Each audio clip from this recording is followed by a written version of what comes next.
Hey, what's going on? It's Inventor here. Starting up my first character on the Diablo 4 Season 11 PTR. This season doesn't have a name yet and has changed various core mechanics like Renown and reintroducing capstone dungeons. I'll be using my favorite build in the game, the Companion Druid, to test as many of these changes as I can. Season 11 PTR just went live, so here I'm going to go from level 1 to Torment 4. This video is just the 1 to 60 segment. My next video I release will be Torment 1 to Torment 4.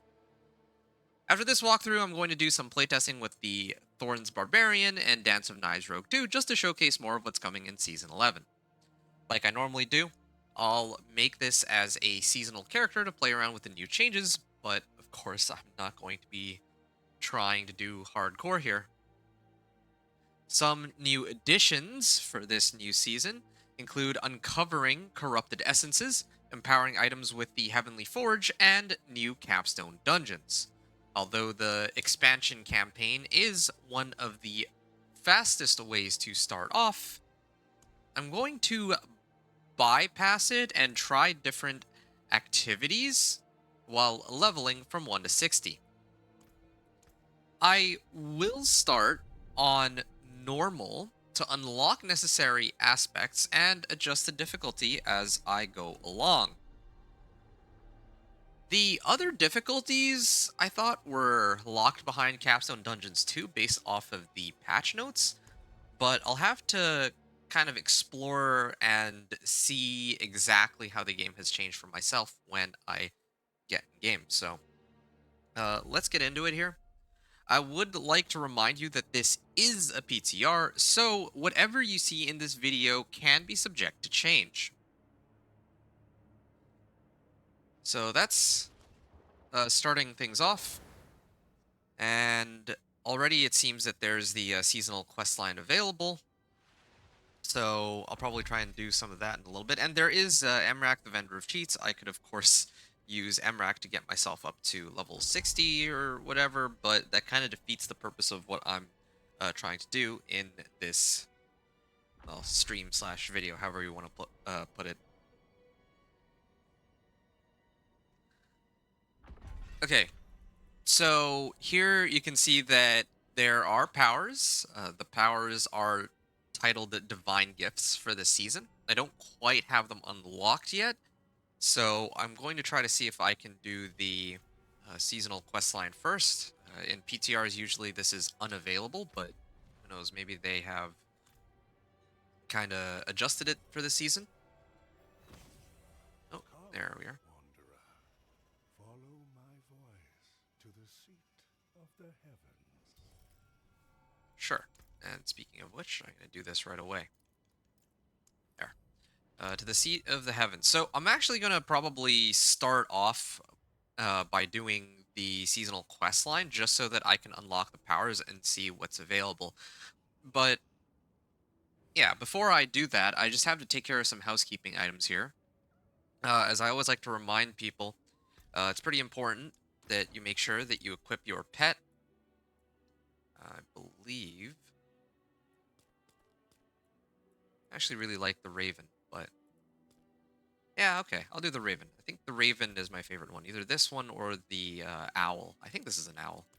Anyway, yeah. So always make sure that you get a pet, if possible, and then that you go to the den to pick up a mercenary as well, so that you can actually start leveling them up or getting rapport with them. I'm just going to say leveling up. It's easier that way. And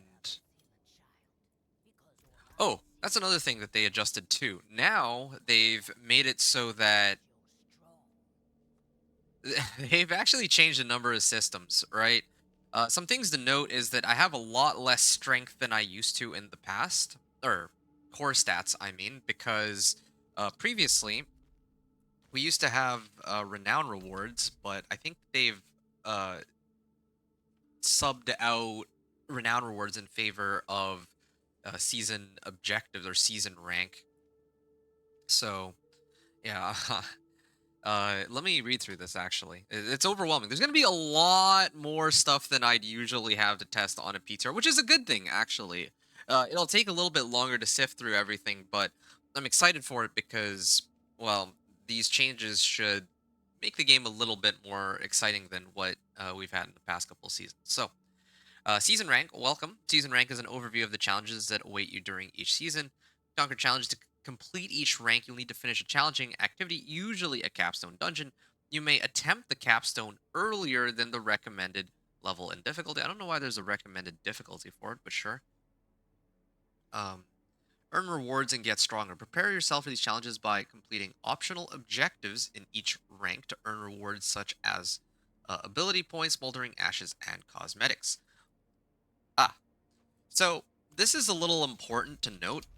This will tie into. Okay, I start off with no skill points now, which is actually quite interesting. Um, but yeah, let me keep. I'll talk about the season journey stuff a little later. Again, it'll be. Well, actually, that's coming up right after this. So I have to hire a mercenary first, and I usually like to open up with Rahir or, well, yeah, I mean, I usually do Rahir and either Rahir and Alkin or Subo as like my main, and then Rahir as my reinforcement, just so that I have intel on where most monsters are. That's usually my preferred way to go. But in this particular case, I'm going to just try to do, just to keep things simple. I'll do Rahir and Aldkin. Later, I'm going to get Field of Languish. And I can attach it to CCs. And then Rahir will give me 15% resistance to all elements. Now, regarding resistance to all elements, previously it was just fire, lightning, cold, poison, and shadow. But now it seems that they've made it so that there's a physical resistance stat, and then armor is separate, and this is damage reduction for, well, all damage.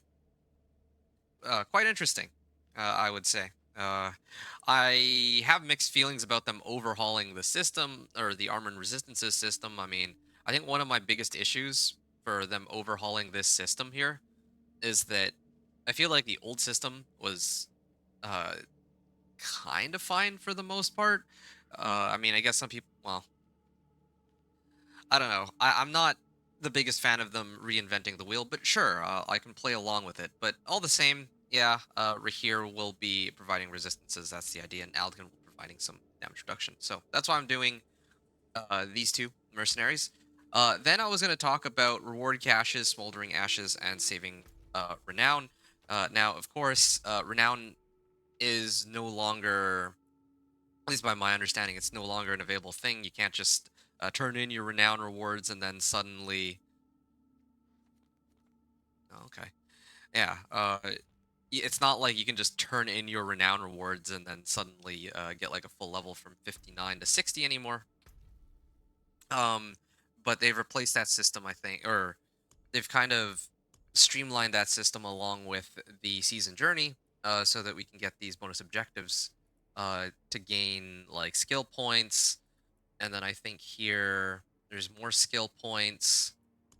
I'll probably have to do these first. It's kind of interesting, actually. I like this. This will give me a lot more incentive to run them. And in a way, it might be more exciting. I'll have to play around with it and see.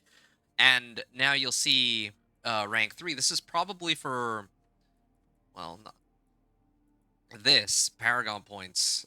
Complete Artificers tier 1 or higher. I mean, if they haven't changed the pit, that still gets unlocked at level 60.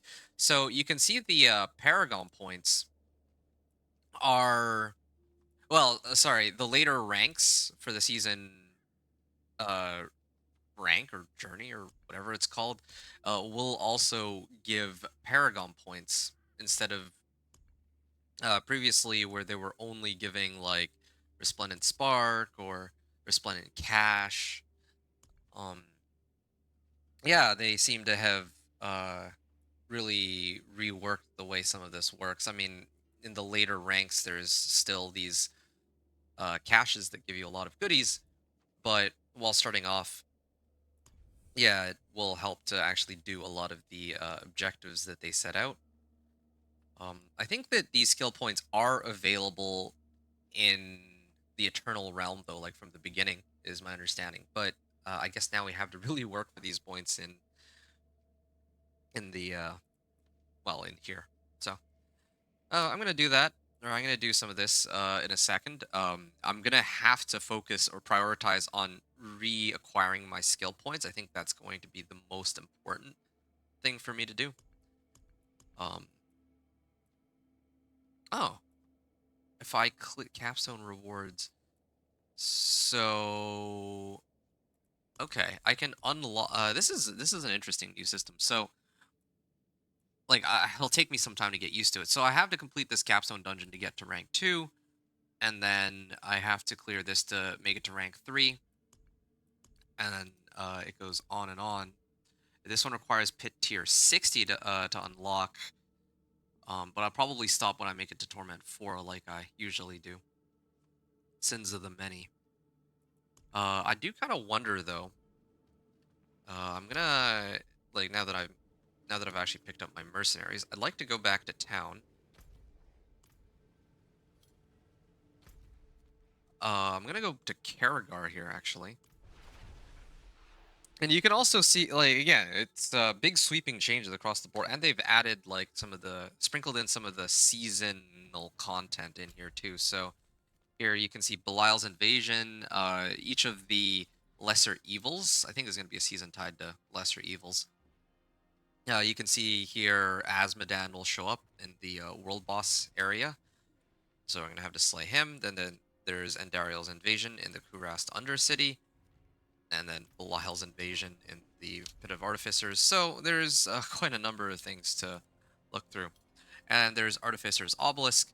I got a complete season rank too. So now you don't actually have to be level 60 anymore. It's like, this is actually, I'm actually a little excited to try this out. This actually does look kind of fun. It will take a while to get used to, but I think that one of the big complaints that I had that I'll talk about a little later is that the game really just boiled down to people getting essentially just boosted through the pit, like myself included. If I want to make a new character, the fastest way to do it is just go through the pit, or to get someone else to take me through the pit, or I'd just be running the hell tides over and over again. But this way, the season journey um, will kind of guide me or guide the activities I do, which I think could be kind of cool. I don't think that this is going to be for everybody, but I think this is going to be a lot more fun than what we have right now. So that's looking really good.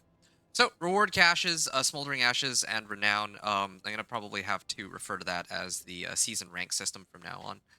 Uh, so I'm gonna do that real quick. Okay. Now, normally for skills, I would say that you unlock. I mean, previously I used to have like 12 points, and then I would use those points to get all the way up to wolves. But of course, I have to work for those points, so I can't play my companion druid right from the beginning anymore, unlike before. And also, yeah, previously we used to have just like 10 potions, but now since we only have 4 potions, it will be a little bit more of a struggle than it used to be before. So, a lot of stuff to consider there. So that's for skills. Okay, now aspects and tempering. Now, at the very least, this is still going to be the same as it always has been, I suppose. Um, so, uh, yeah. So let me start off with the aspects because this is easier to kind of go over. Disobedience would be nice. Mending stone would be nice. Juggernauts would be nice, but I think that they've reworked the way armor works, so I don't even know if Juggernauts will help me all that much early on. I don't really know the new systems for damage reduction anymore. But Spirit Bond aspect will still be very useful because it'll keep my companions alive if I can manage to use it alongside my other items. So that's for defensive aspects. Mobility, I could use aspect of rushing wild so that whenever I cast companion skill, I get more movement speed. And I think this will be it for the most part, leading up to the offensive aspects. Inner Calm could be a help. There's a lot of aspects that could be a huge help, but I'll just tag the ones that I'll be looking for in my end game, which are Alpha Aspect, which will turn my wolves into werewolves. Um, Seated Moon Rage Aspect, Shepherd's Aspect, and Stampede Aspect. I think that's aspect of there it is, aspect of the Stampede. So these four aspects are the ones that I look for the most. Of these aspects, the main one that I would need is the Shepherd's aspect. And normally I would start off by going for Shepherd's aspect, or I try to unlock that first. But considering I don't even have my companions yet, I think that's something that I'll have to try to unlock a little later. I'd probably try and open up with the seasonal questline first, as I'll do in a little bit. And then there's the tempering recipes. Again, they unfortunately haven't made it so I can tag them, but still, that's fine. All good. The main one that I care about is natural finesse here. Later, I'd want companion augments. Here, I could really use some. I'd probably prioritize armor just to get as much damage reduction as possible. Companion. Wait. Isn't there. Oh, yeah, usually I go lucky hit chance, but companion innovation would be nice too. And then, of course, Druid Motion, I can get movement speed. So that's for aspects and tempering. Then Elixirs and Incense. Of course, use Elixirs and Incense whenever you get them so that you can get some extra XP. That's a big help. And then I can talk about the leveling process, or I already did talk about the leveling process. I'm on normal.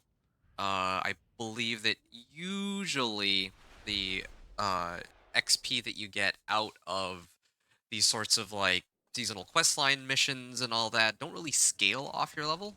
Maybe it's different this season. I'm not sure. But for now, I'm gonna assume that it's not, and I'm just gonna play on normal and try to go through the. I'm gonna go through and try to do the seasonal quest line or the mission here. And then I'll once I get to my wolves. My true Okay, form look at that. Oh, I mean, I don't really care too much for actually doing the seasonal quest line to completion. Um, because I'm gonna have to do this in the live season anyway. I'd rather save it for I am Hadriel of the high heavens.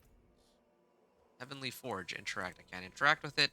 View reputation. Okay, that's good. So then here's the reputation caches. Probably as I do more stuff, they'll grant me more rewards. And then yeah, did the High Heavens. To where? Asmodan and his vile brethren. The Okay, high I'm heavens. gonna The human okay, I'm gonna keep skipping this because again I'm gonna do this when the season comes out anyway. before you vanquish the lesser evils. Okay. Return to me if you are in need of Divine counsel. Missive. They give us a dagger to start. Okay, so complete a Divine Missive. Just starts it off. Reach tier 3. Equip a Divine Gift. Did I get a Divine Gift yet? Ah, here we go. At least I get to see what the system is. Um, yeah, but I guess... Wait, do I have to pay gold for it? Or I guess I just have to open it. Okay, I'm gonna skip these because I don't... Again, like, I'll do all that seasonal stuff when the season actually comes out. Um, Contains. Oh, okay. I see. Contains a small cache of gear and unlocks Andariel's Purified Blessing slot. So I'm just trying to make sense of the divine gifts here. Each of these correspond with one of the lesser evils, I guess. And then maybe as I do the objectives tied to them, then I can get the divine gifts, which would in turn allow me to try to get closer to finishing this. Acquire cinders, open tortured gifts. So I got to do some hell tides. It looks like defeat a pang of Duriel. Okay. Complete an undercity run and see if the rumors are true. So yeah, I'm gonna try to unlock these as quickly as I can. These are the most important thing for me to deal with. Um, yeah. Utilize the blacksmith's services. Temper affixes onto gear. I need to get materials for that. Summon during Helltide with Baneful Heart on hard difficulty or higher, but this doesn't have anything to do with the skill points. Okay, so that's good. Reach tier 5. Defeat Asmodan at the Fields of Desecration. I don't know where that is. It doesn't seem like there's too many parts of the quest line here. This is interesting. So it looks to me like Hadriel is here, but unlike in the past, there doesn't really seem to be a seasonal quest line from the looks of things. I'm just looking at this. Previously, in past seasons, they would actually lock the quest line behind if you get more reputation. But here, I just unlocked Divine Favor, and I get rewards, but there's nothing to do with the seasonal quest line. And it looks to me that that might have something to do with the fact that they're really putting a lot of focus this season on the new mechanics that they're adding back into the game. An item to sanctify. Well, I need a legendary item, I guess. But, alright.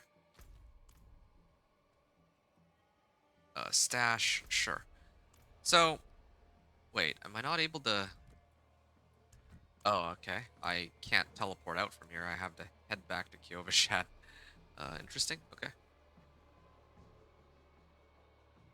All right, so I've learned quite a bit already, I feel. Oh yeah, Capstone Dungeon. That's the other... Oh, it takes me right back here.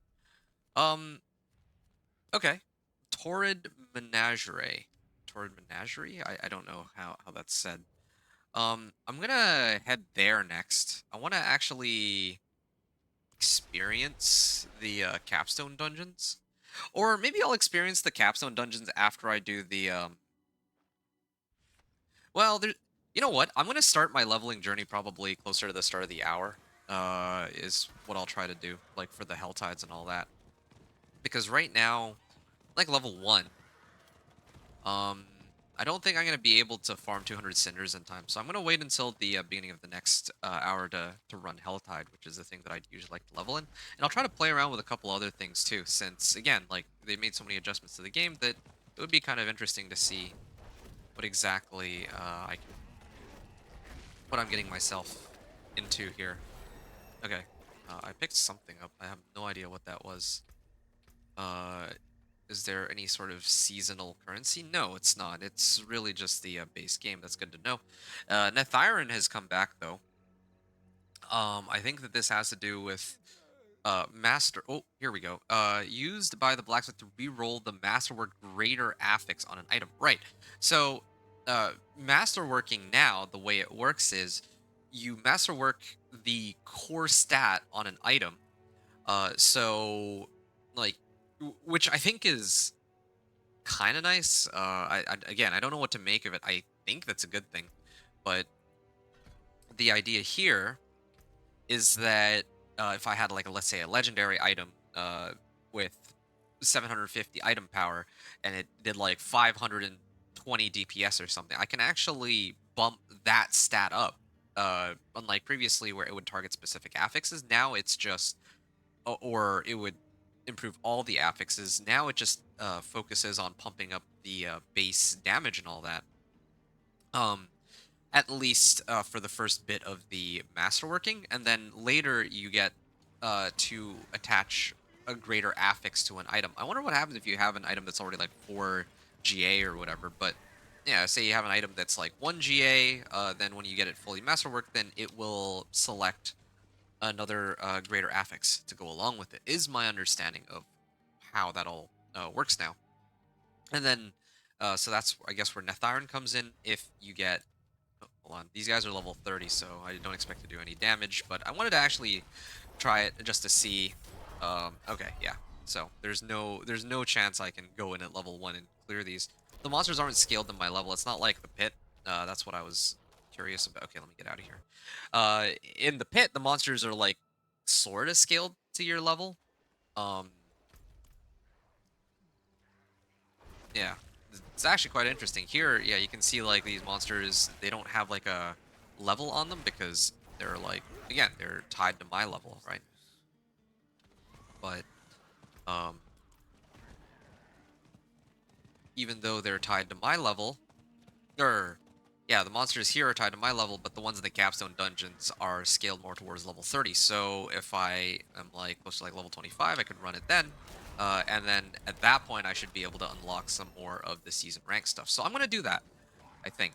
All right, here's another thing that I need to test out. These side quests, right? Again, I'd like to go do the Helltide. I'll probably do that after. I'm going to focus on trying to run through these. This Oh, I guess it's Chain Zakarum repository, yeah. Wonder if the quest item I got earlier was that. But yeah, so now I can just focus on using Wind Shear right now. These monsters are like, this is only on normal. I guess I could scale up the difficulty a little if I really wanted to, but I don't have my wolves and all that, so I don't actually know if it would even really feasibly make sense. I might try in a second though. And also worth noting, I'm on normal right now. But I was able to scale it up to penitent. I thought that I need to clear the capstone dungeons to unlock the later difficulties, but I think they've removed the requirement for that, and now the goal is just that I need to clear the capstone dungeons to unlock the season rank, but all of the uh all of the difficulties are always available. Beat 50 monsters in 10 seconds on expert or higher. Yeah, okay. So this is for like torment and all that. Yeah, I'm just trying to figure out how all this is going to go. This is for torment 2, and then this is of course going to be for torment 3 or 4. I wonder if they changed the scaling on the pit. They didn't mention anything about that, so I'm not entirely sure. Because here it says complete pit tier 60 to earn rewards and access to rank 7, but then here it says, okay, so this one is for Torment 4. Here it says you had to face the Hordes of Hell in Torment 3, so scaling on that is a little strange. Alright. Okay. Let me try to pick some of these up. Still, it is feeling a little slow. Well, I mean, I need to actually finish this quest first. But if I were to guess, again, they didn't really mention anything in the patch notes, but sometimes it's like a stealth change, and people find out that, wow, this area has like no monsters. All right, It is done.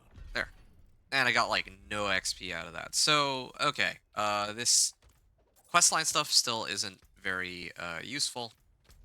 That's already good to know. What are some other activities? Yeah, I'm just gonna completely skip the Helltide this time. Who knows? Maybe they'll spawn a second one here later. Um, I could also try to do some more of the whispers, but I am almost certain that they haven't changed whispers. Kind of like with these quests, where they're just generally speaking pretty worthless.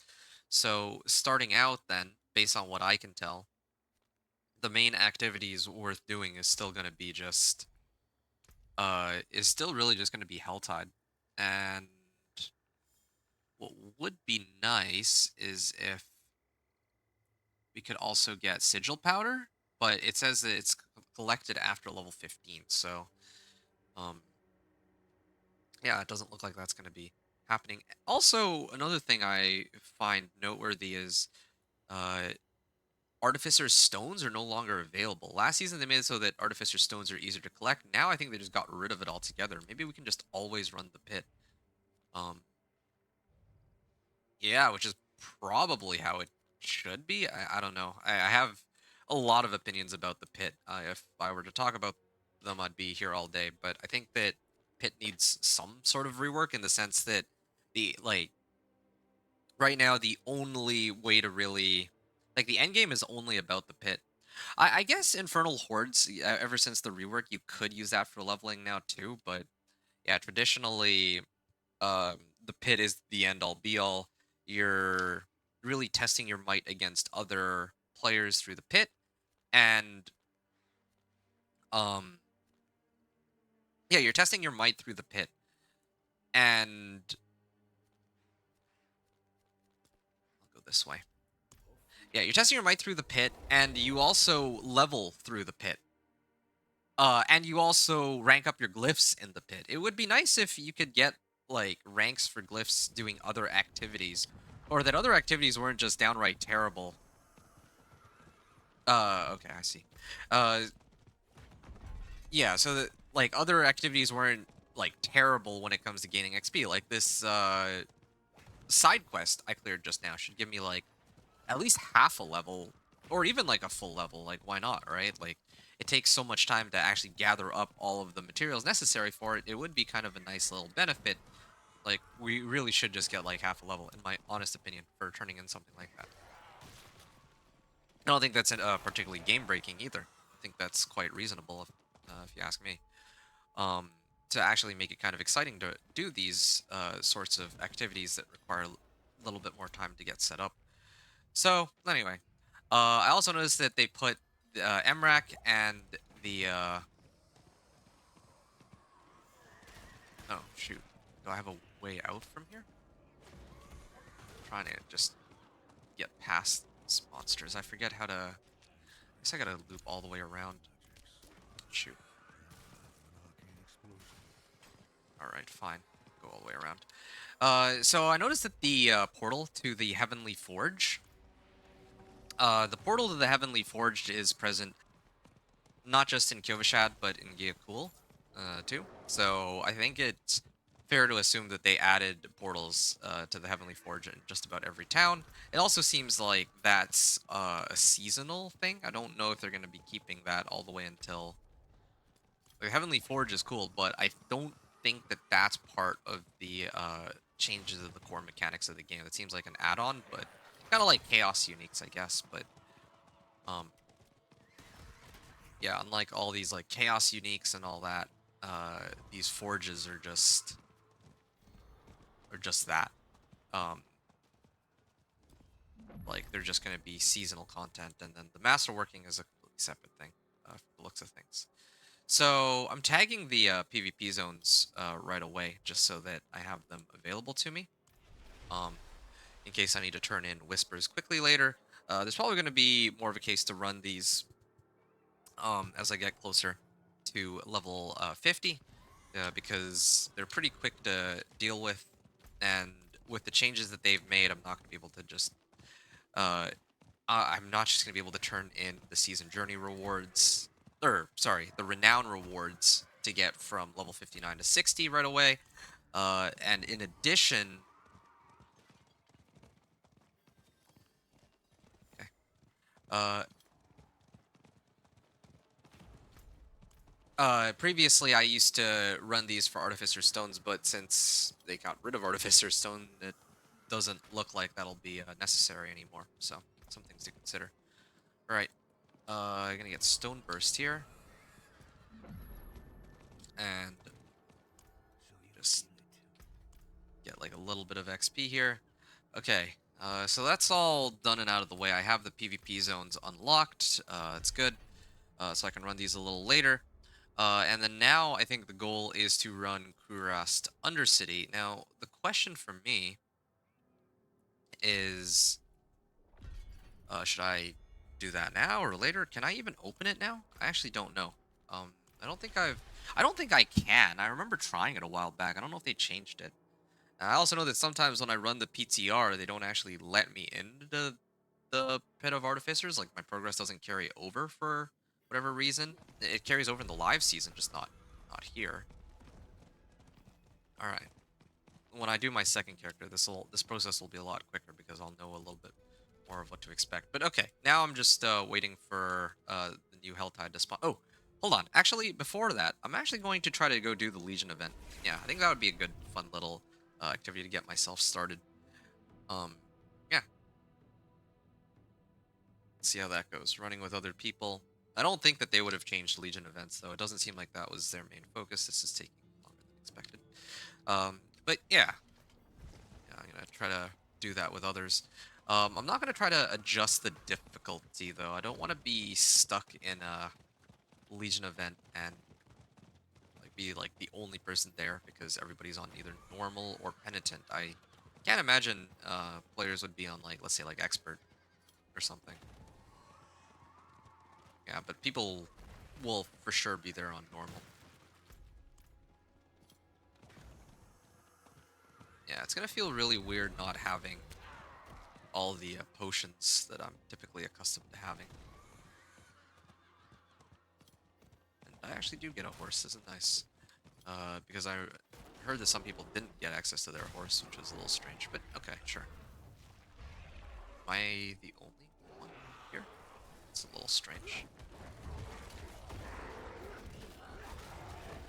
Nice to have a core skill, and nice to have my channeling shrine active. Yeah, I'm very surprised that there is no one else here. I wonder if there's anything to do with Legion events. It doesn't look like there are. Yeah, there's nothing to do with the Legion events. It's all... Oh, well, this is a Legion event Whisper. But I don't know. Here's something that might be interesting to test out. I wonder if I can make progress towards these while they're locked, because in uh, the current system for Season Journey does allow me to make progress on that, so... I don't know if they've changed that at all. Alright, using Stone Burst to start off. It's not bad. Oh, this looks like an elite monster of some kind. Well,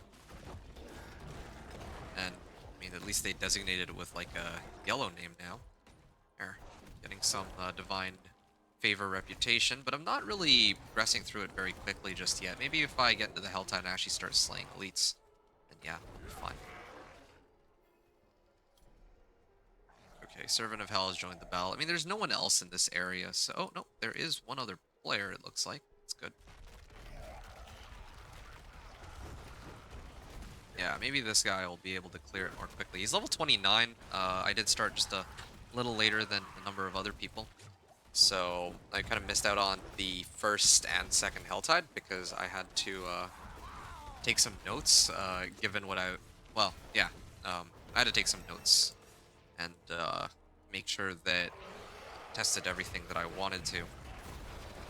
Yeah, I had to double check a few things with regards to the patch notes and what to expect there.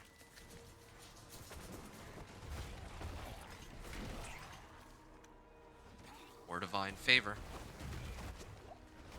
Yeah, I'm gonna get to rank 3 pretty soon. And again, like, my biggest goal is to pick up as many of the skill points as possible.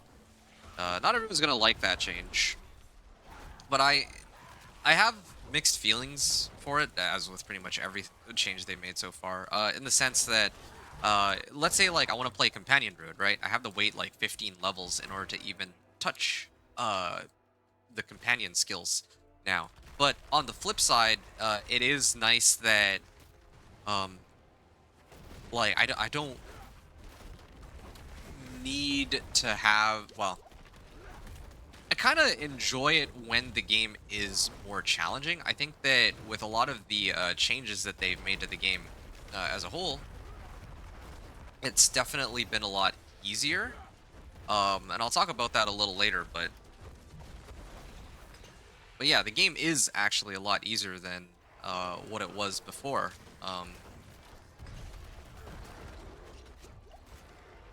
And I think that for me, like, I discovered this when I played hardcore, where I didn't have my renown rewards unlocked. There's like a pretty massive gap in power between somebody who has all the altars of Lilith unlocked and all of the skill points unlocked versus a player who hasn't, right?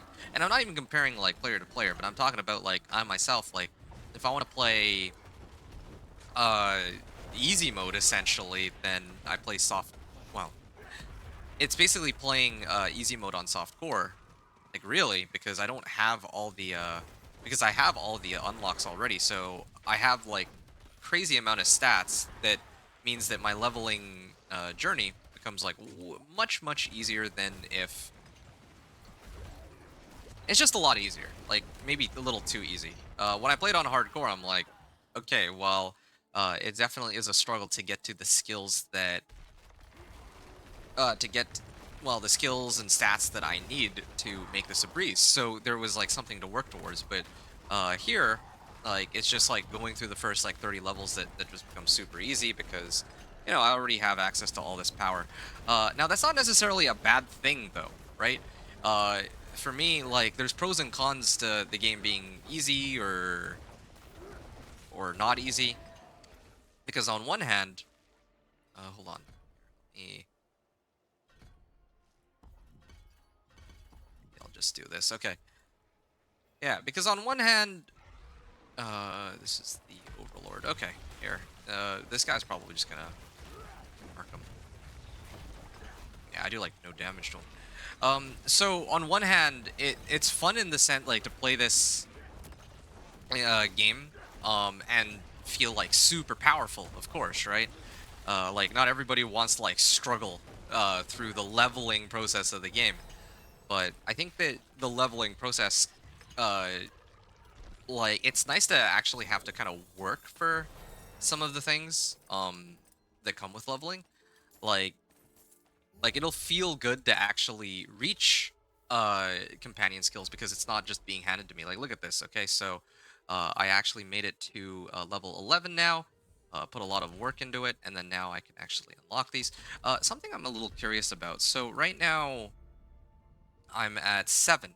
Um, and it's kind of interesting because this is like a stat now. Here we go. This is for damage. Armor is shaping up to look a little different now, and it scales with level 9.3%. 14 all resist. Okay, so now it's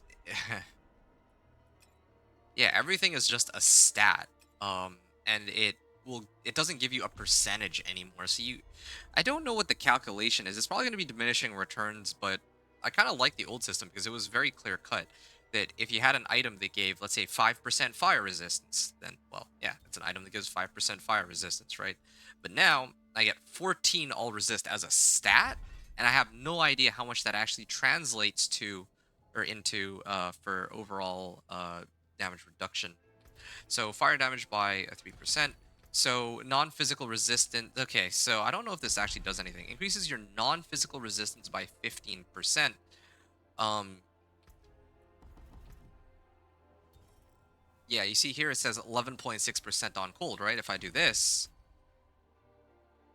11.6%. It's still 11.6%. I don't know if Ancestral Fortitude is correctly scaled with my skills right now. If I were to venture a guess, they may have forgotten, or it's just not showing up. I'm not entirely sure which of the two it is. I'm gonna probably have to put in a bug report in a second, just to make note of that. But for now, I guess I can just do this. This will give me another source of damage at least, if nothing else. Okay. All right. What's the damage reduction while shapeshifted into a werewolf? Okay, so that's another thing they adjusted too. So now legendary items can spawn like I don't know if it's always spawn with up to 4 affixes, but yeah, I got willpower, max life, max resource, and resource cost reduction now. Previously it was like 3, right? But now it's 4. I can put this on. I can put another ring here. It's a pretty decent chunk of armor. Yeah, again, I don't know if the cap is going to be 1,000, and I like previously you cap out at 1,000, and now torment tiers don't reduce armor anymore either. So I don't actually know how the scaling is going to work, like how much damage monsters are going to do. Plus, not to mention Juggernaut's aspect. It was supposed to increase armor. I don't know if that applies. If like right now, if I try to use Juggernaut's aspect, right, I only get 23 armor, which is like nothing. So. Yeah, I don't know how that's gonna scale either. There's so many questions I have. Um, Definitely not all the changes are ones that that are like favorable for me. Like I don't know, I don't really like that this isn't a percentage all resist, and that it's just a stat. I don't really vibe with that. Um, okay, Ancestral Fortitude, I believe. Ancestral Fortitude does not uh actually increase. resistances. Druids, Ancestral Fortitude, passive. Okay. Check stat sheet. For let's say fire resistance.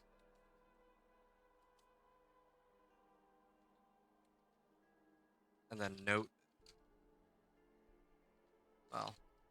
the resistance. Then put points into Ancestral Fortitude. Check stat sheet again. And then note that the resistance stat has not changed. Okay, so and I can't skills. Okay, yeah. So there you go. There's one bug report I'll send. All right, so I'm level 11, just off of one Legion event. I mean, I do feel like I did get XP really fast out of that. I wonder if they rescaled uh XP too, because that actually felt pretty good. I got all the way to level 11 like very quickly. Maybe they did that to compensate for the fact that we don't have as many skills, because I don't believe that it was ever that quick to try to level, unless maybe it's the fact that I was running norm. Well, yeah, no, it was never that quick. If this was like the start of a new season, I did a Legion event, I'm getting like crazy amounts of XP right away. Let's see if it's any quicker here. I wasn't paying attention about whether or not that, like the completion of that Whisper for the Legion event gave me a lot of XP or not. Normal. Alright. Alright, there's another player here from the looks of things, so... I see. So he's just sitting still and letting his summons do a decent chunk of the work.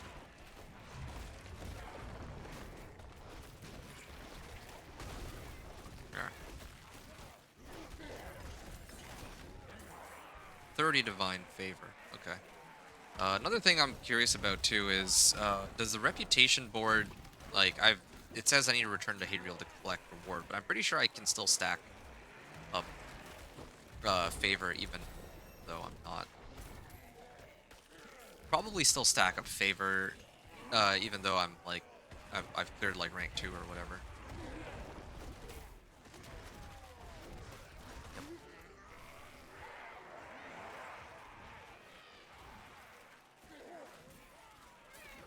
Alright.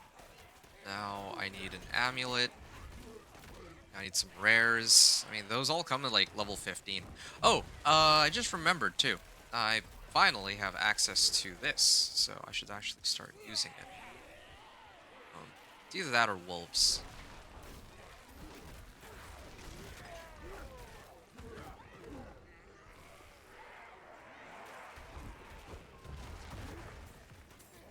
Slay the remaining enemies.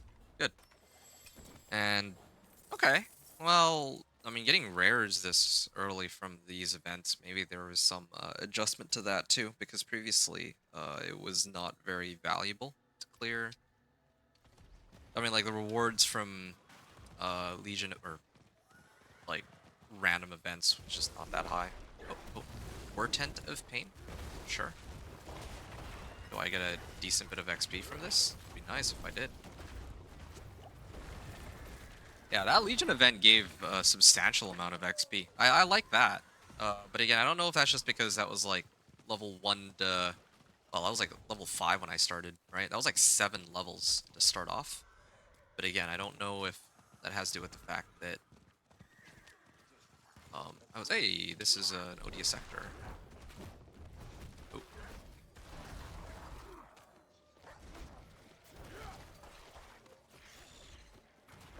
Okay.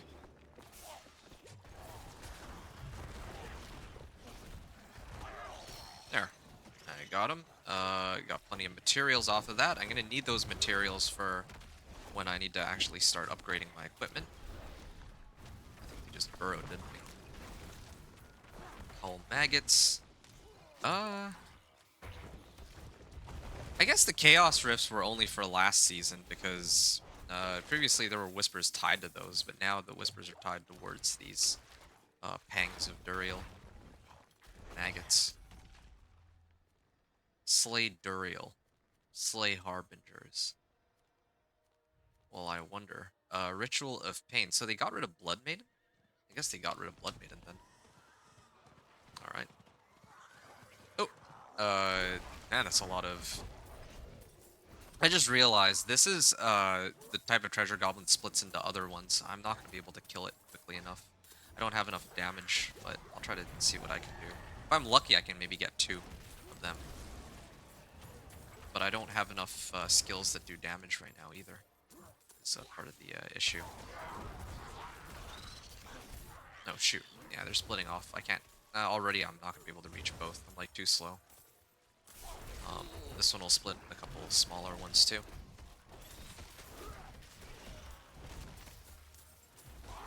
There. Yeah, that was too many. I can't even... I don't even think I can get 2 of them, actually. Like, I straight up do not have any damage. That one escaped.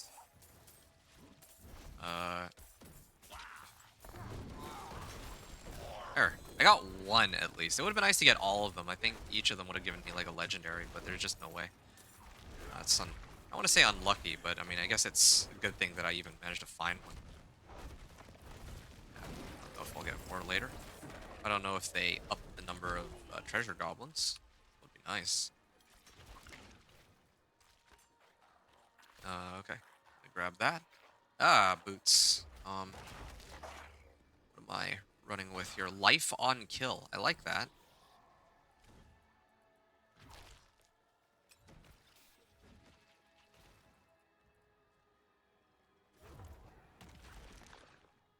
Alright. Ancient obelisk.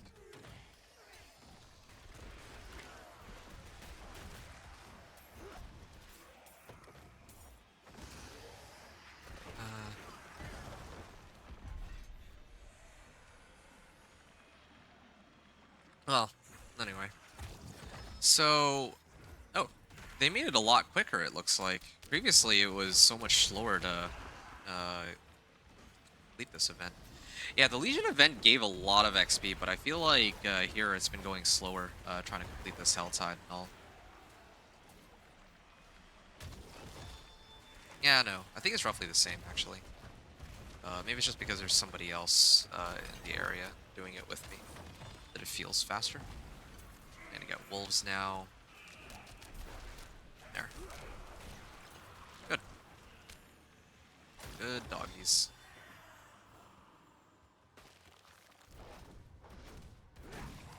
Good. Now let's see what we got. Nothing but common items. Again, this is what more in line with what I was expecting out of these sorts of events. Yeah, later I'd like to play on Penitent, but I actually just think that there's no chance at being able to do any sort of damage on Penitent right now. Like, I don't even have any skills or whatnot. Maybe as just like a second character, it could be manageable. Because at that point, yeah, you would have all your skill points, you would have all your tempering recipes, and then maybe it would be possible. But as like a fresh, brand new character, like no way. Um, yeah, I think next season I think that getting 1 to 60 is still gonna be quickest if I do the seasonal, or no, sorry, the Vessel of Hatred campaign. But I feel like it's gonna be important to take time to unlock a lot of these skill points too. Okay. And let me take a look at what my stats are now, armor-wise. 50% damage reduction there, or almost 50%. I got a Poison Creeper and these guys. I feel like I'm taking like close to no damage anymore. Yeah, that's good.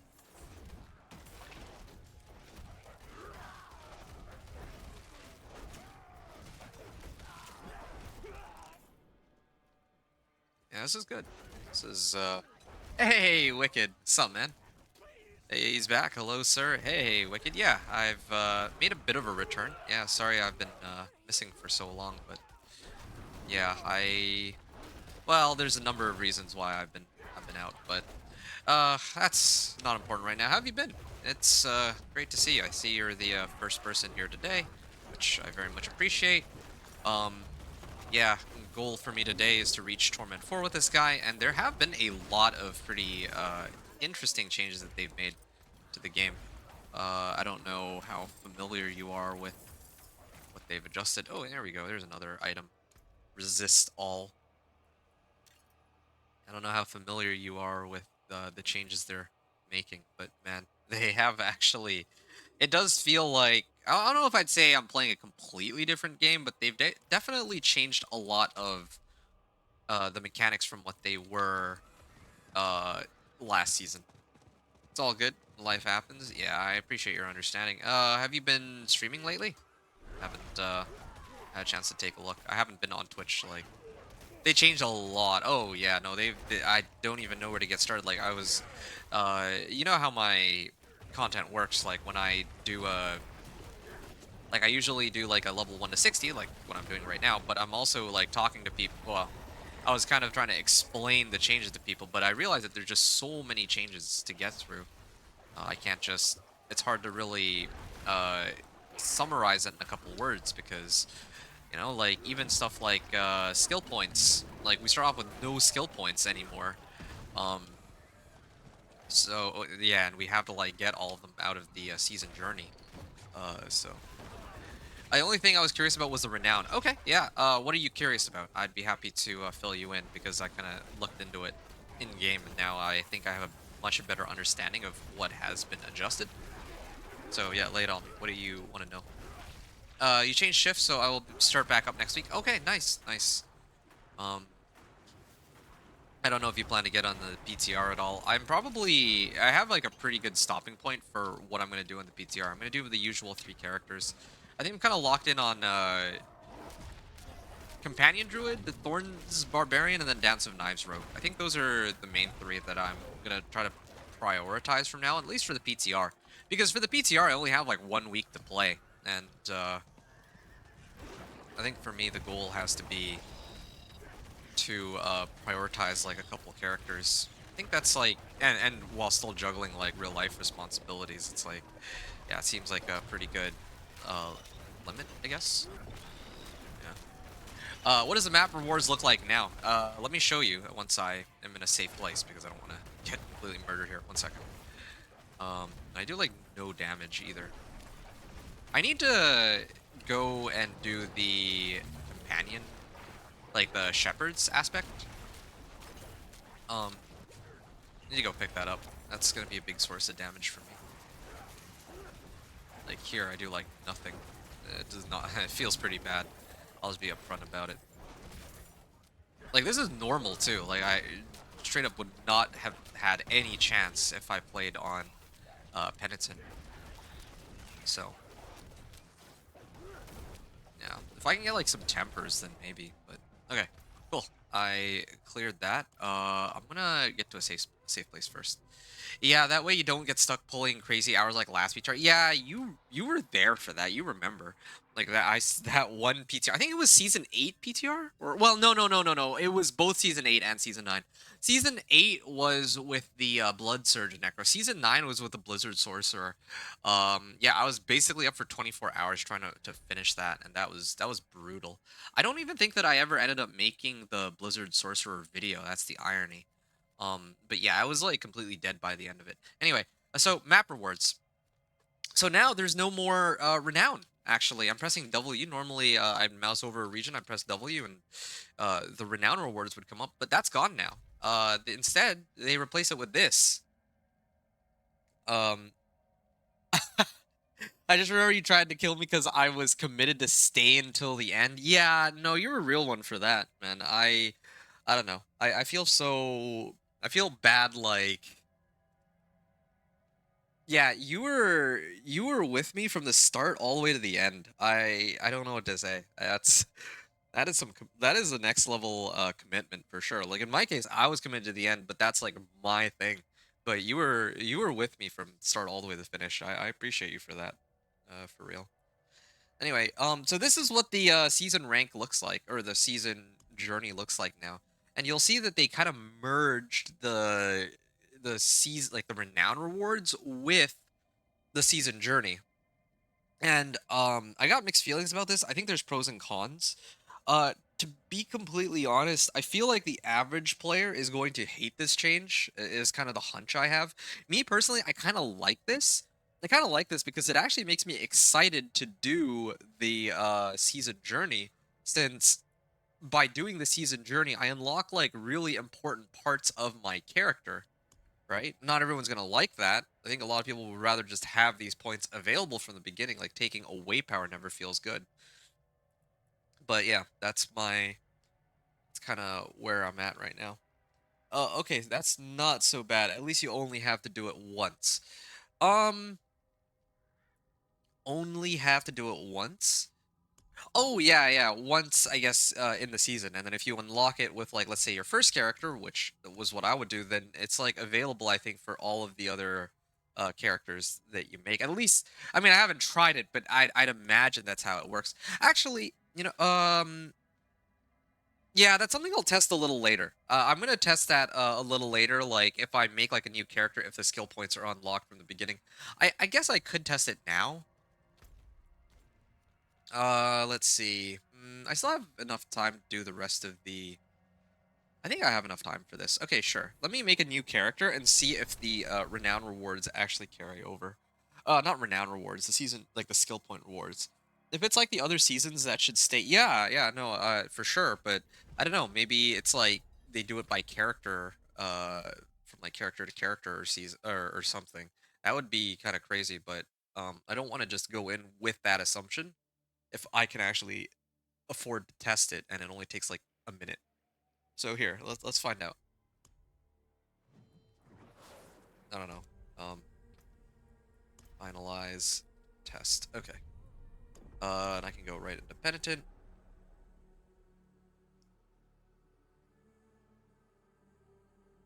So let's find out. All right. And yeah, yeah. No, this is yeah. It is carried over. I had one skill point before. They give you one skill point to start you off on the very beginning. So you always gotta pop this one like immediately. Otherwise, you're stuck with basic attack for no reason. And then yeah, so I guess all your other characters get it. I mean, that's what we would expect. Also, I noticed that they kind of rescaled the way the gold works. It used to be 125% or 75, 125, and 175% more XP in gold, but now for some reason they've scaled it into 50, 100, and 200, which I feel like all right, I don't know. Why not just make it both? It's like both as 200% or 175% or whatever. Um, yeah, okay, so there you go, Wicked. So that's how it goes. Now, again, I don't think that everyone's gonna be too thrilled about the changes because it would be nice to just have them like from renown. That's what people are used to. I kind of liked having the extra skill points because then I could play Companion Druid all the way from level 1, right? But on the flip side here, same thing with like Dance of Knives Rogue and whatever other builds I'd want to make. But on the flip side here, I'm just looking. So at least the season journey has more of a reason for me to clear it. So I get 1, 2, 3, 4 from rank 1, 1, 2, 3 from rank 2. Oh no, that's 3. So that's 4. 4 from rank 1, 4 from rank 2, and I'm guessing 4 from rank 3, right? Wait, am I counting this right? No, I'm not. Sorry, wait, hold up. There's 5 here because of this starting point. So 5, then 4, and then 3. So it's the same number of skill points as what we used to have back then. But now, in order to get these skill points, we actually have to kind of work for them by doing specific tasks. Hmm. If I had to guess, it would be to help since you can keep re-rolling tempers now. So since you can't brick items now, you will invest more into them. What do you mean by that? Investing more into it. Oh yeah, and there's also Paragon points here, as you can see. It's kind of interesting because previously, if you hit level 60, then you start off with like 20 some, or yeah, like 27 Paragon points or 29 Paragon points or however many it was. So then that, like, I think that Torment 1, 2, 3, and 4 were like even just a base character with the Paragon points you start off with and the 750 item powered gear that you can get going into like Torment 1, you could go all the way and clear Torment 1 and Torment 2 and get right into Torment 3 with certain builds. But now I guess they've kind of slowed down the power progression. I think that's better for the game. At least that way there's a reason to really be in Torment 1 and Torment 2. As compared to before, where because you had so many Paragon points starting off, there was actually no reason for there to be a Torment 1. Like you could go right into Torment 2, right? Or vice versa. You can skip Torment 2 and then go into Torment 3 if you want. So, you only get one time, but you can use the scroll as many times as you want. Oh yeah, yeah, that's true. That's true. 3 Paragon points here, or sorry, 3 skill points. Yeah, and then the rest of these are just each of the tasks you do will unlock Paragon points as well. It looks like all the way up to here. Let me just actually just count that real quick. So you get 4 when you complete the capstone dungeon. Oh wait, no, you need to do pit tier 15. Okay, interesting. So you get 4 here plus 1. That's 5. 6, 7, 8, 9, 10, 11, 12, 13, 14, 15, 16, 17, 18, 19, 20, 21, 22, 23, 24, 25, 26, 27, 28. So, yeah, I guess it tracks. Previously, in the season journey, you are when you leveled to like level 60, you would start off with 29 Paragon points. That's 28 from the Altars of Lilith and the Renown rewards, and then plus 1 from being Paragon level 1. But now, all of that power has been shifted back into the season rank. So everything's to do with season rank now. Oh, you get a spark on tab 6. Yes, you got the spark on tab 6, and then you get a resplendent cash on 7. So pick up a billion gold. All right. There's no time to set. Defeat 5 layer bosses within 5 minutes. I mean, that seems easy enough once you're strong enough. Defeat Echo of Lilith. Oh, well, that's a problem. I remember how much of a nightmare it was before. Purify Seeds of Hatred. That seems easy enough. I think, especially if you're starting off at the beginning of the season, where there's not that many people in Torment 4, shouldn't be that bad.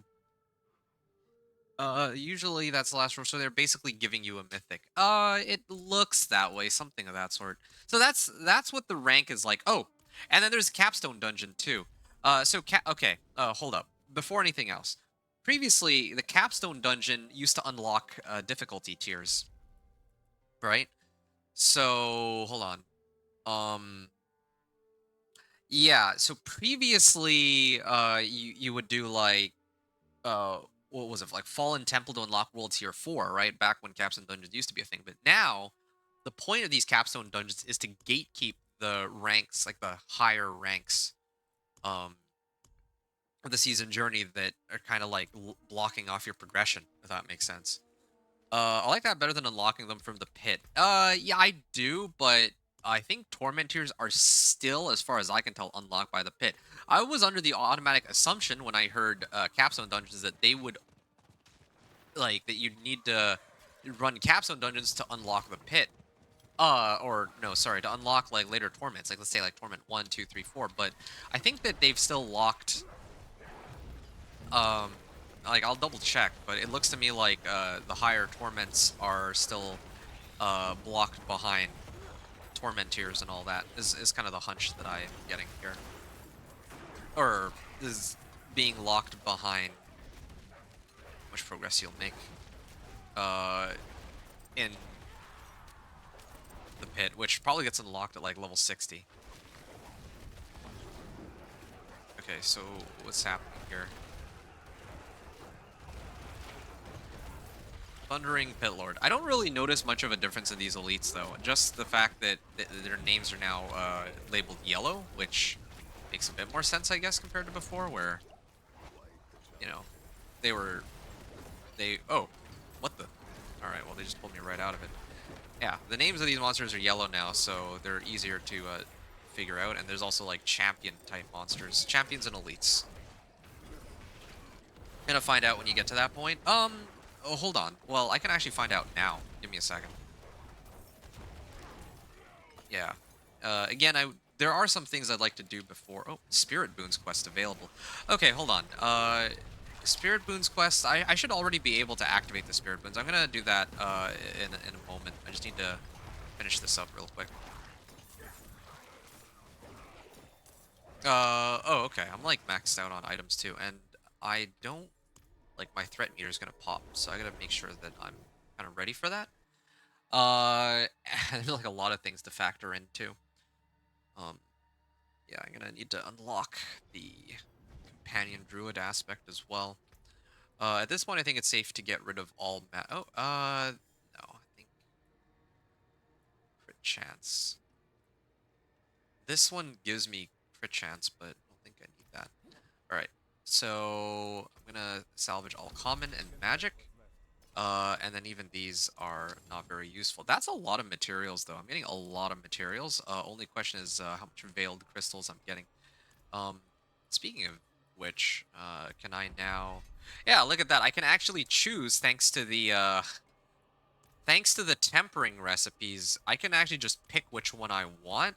And the only thing that I'm really re-rolling for, I'm guessing, is the percentage, which is way better. That actually makes so much more sense. And the I think the number of veiled crystals have gone up, if I'm not mistaken. But still, yeah, just being able to target the one uh type of damage I want, I think I like that a lot more. You get the tempering recipe to unlock specific modifiers, but all you're re-rolling for on the tempers is, and you can re-roll it infinitely too, is you're just trying to roll for a higher value. Okay, and you can like change it. Like right now it's damage, but later if I want, if I have enough damage, I can switch this to crit chance or something if I really want to. Now, regarding Torment 1, 2, 3, and 4, it is still the same as far as I can tell. Common, magic, and rare is automatically salvaged. That's amazing. I think that was adjusted last season though.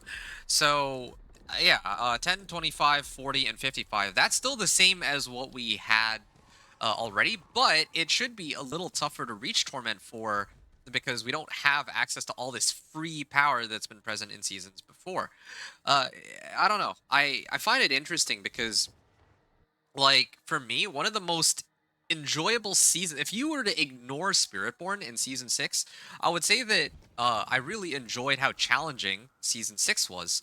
It felt really, I felt accomplished trying to get from like Torment 1 to 2, Torment 2 to 3, Torment 3 to 4. But I think that they're now scaling it like back to the level of power we have, which should mean that overall we have a lot more. Hold on a second. Yeah, we're scaling, like the power is getting scaled back, meaning that it will be more of a progression. Like there's going to be a lot more legwork to get up to those difficulties. So the game's going to be harder overall. I guess that's the gist of what I'm saying. I'm looking forward to that personally, but I know not everyone will be. Grants you 15% resistance to all elements. Okay, hold on. I wonder if I have a similar situation as with my Ancestral Fortitude. Reduces incoming damage by 23%. Now, if I put this, it's still 23%. So I don't know if that's a glitch or not, but yeah, so far it doesn't look like it actually does anything. Uh, yeah, it used to be when I find out. Yeah, but we only got one for now. Oh, you've been graded the Almighty Green Sword. Yeah, I feel like you deserve it. I mean, why not? Yeah, it's the least I can do for you supporting. I realize on a number of occasions. I'm all for a little hard, not just breezing through everything. Yes, that's how I feel personally too. But I can also understand that not everybody is going to be thrilled for these changes because I think part of the reason why a lot of people like Season 10 right now is that, you know, we all feel very powerful. But as I was going to rant about if you hadn't shown up. I think that there's actually way too much power in the game right now. There is such a thing as too much power in the sense that um, I don't think it makes sense that it takes longer to get from level 1 to 60 than like for some in some scenarios than it does to get from torment 1 to 4. It should be like an exponential kind of progression curve, right? Where like torment 4 should actually be very challenging to reach. But given the things like the enormous volume of power they've given us, like I could probably like let's say even like a Dance of Rogue, right? Dance of Rogue, I can get from like Torment 1 to Torment 4 in like maybe like 5 or 6 hours. Uh and then maybe after a couple hours beyond that, I can like in the current season, like in season 10, right? I can not only get to Torment 4 in like from 1 to 4 in like 6 hours, but then what's the end game? The end game is supposedly running the pit and bosses. Okay, well, that's fine and all. But if the end game is really gonna be bosses, then it doesn't really make much sense that if I farm for another like 2-3 hours, that suddenly I'm able to one-shot bosses even on Torment 4. That's basically the situation right now that I'm facing uh in season 10, right? And this stems from the fact that there's so much power that's given to the player like very early on. And then like in all stages that you don't actually have to work for. So like yeah, skill points, like I said, uh, means that like if you have those skill points, if you don't have those skill points, the game gets like much tougher. But when you do have those skill points at the very beginning of the game, oh, yeah, see, like somebody, oh yeah, it's a Dance and Eyes rogue. Okay, he's level 48 though. Wow, I got like 3 levels out of that. Hold on. Um, just listening to the dialogue here. Oh, nope, that's it. Nice. Okay, well I can go to the Tree of Whispers and turn it in. Previously, I was capped at like maybe like half a level. I'm actually kind of wondering if the reason I got so much XP was because of the Here, I'll just stay and wait for the next Duriel kill and see if I get enormous amount of XP. Because if not, then that means that it's this Whisper that's worth a lot. Which also could mean that other such Whispers could also be worth a lot too. That'd be kind of crazy if Whispers are worth a ton of XP now, because that would actually give like an alternative method of leveling, which I would really like, personally. Rather than I just have to do this uh, again and again. Just Hell Tides alone. I mean, this is Hell Tides, but this is like, it was the Hell Tide Whisper there. Anyway, so speaking of that, do you notice anything with the monster AI? Honestly, no. I don't notice any difference with the monster AI. Yeah, that much I can say. Yeah, okay, so it's Duriel that's giving like insane amounts of XP. So really what it's going to boil down to is how quickly can you get these Baneful Hearts and spawn Duriels. Like if you're doing it in a rotation with other people, then you're going to get way more value out of it, I think, is kind of what it's starting to look like. Oh, and another thing I totally forgot to do is I forgot to deal with the Spirit Boons. At least the Spirit Boons are still active. The Spirit Boons seem to, like the class-specific quest bonuses do carry over, I think, still from season to season. So at least there's that going for us.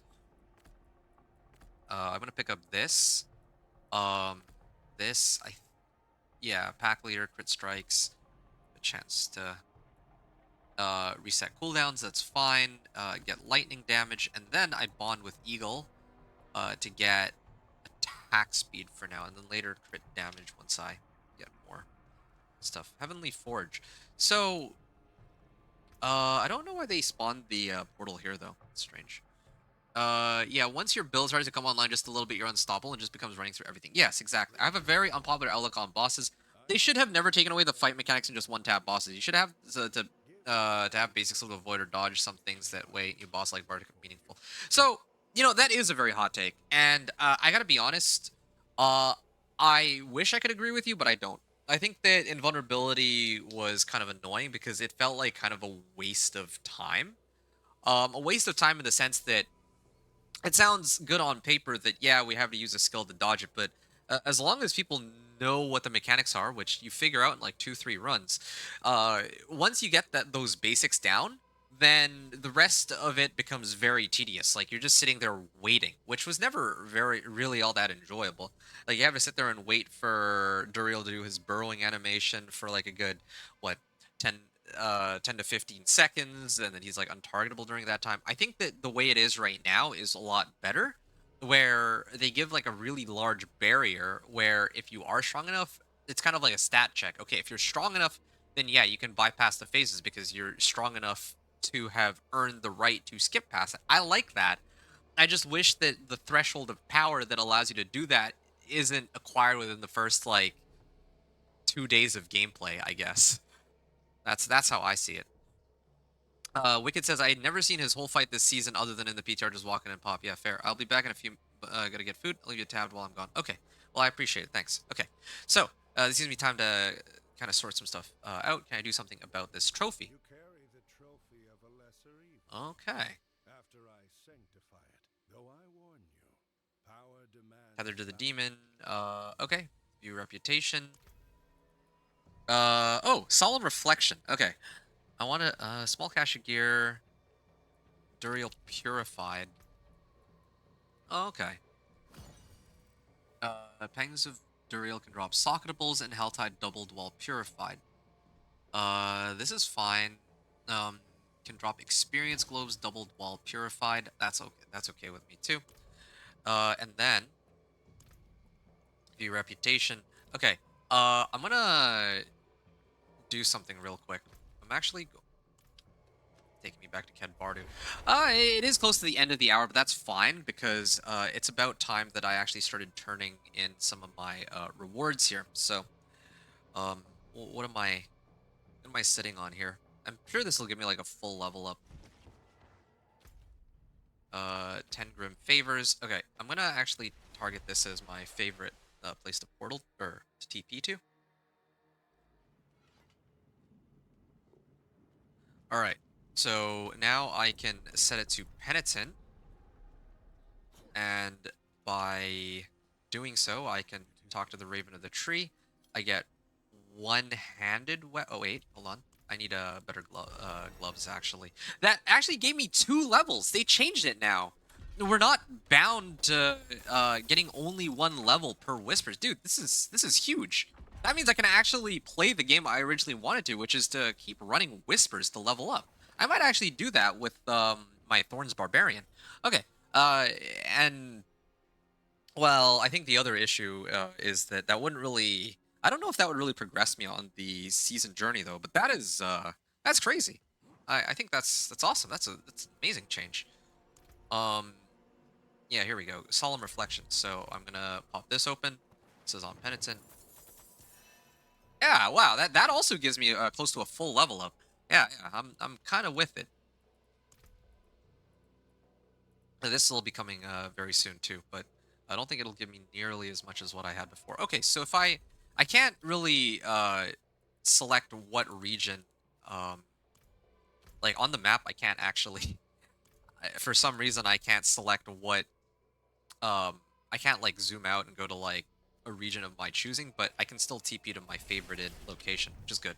All right. Okay. That's a lot of stuff. Okay, so whispers could actually be a potentially amazing source of XP because previously the most you could get out of whispers is 1 full level, right? No matter what level you were, even if you were like lower levels, if you do it at level 1, you get enough XP to get to level 2, uh which didn't make for a very good um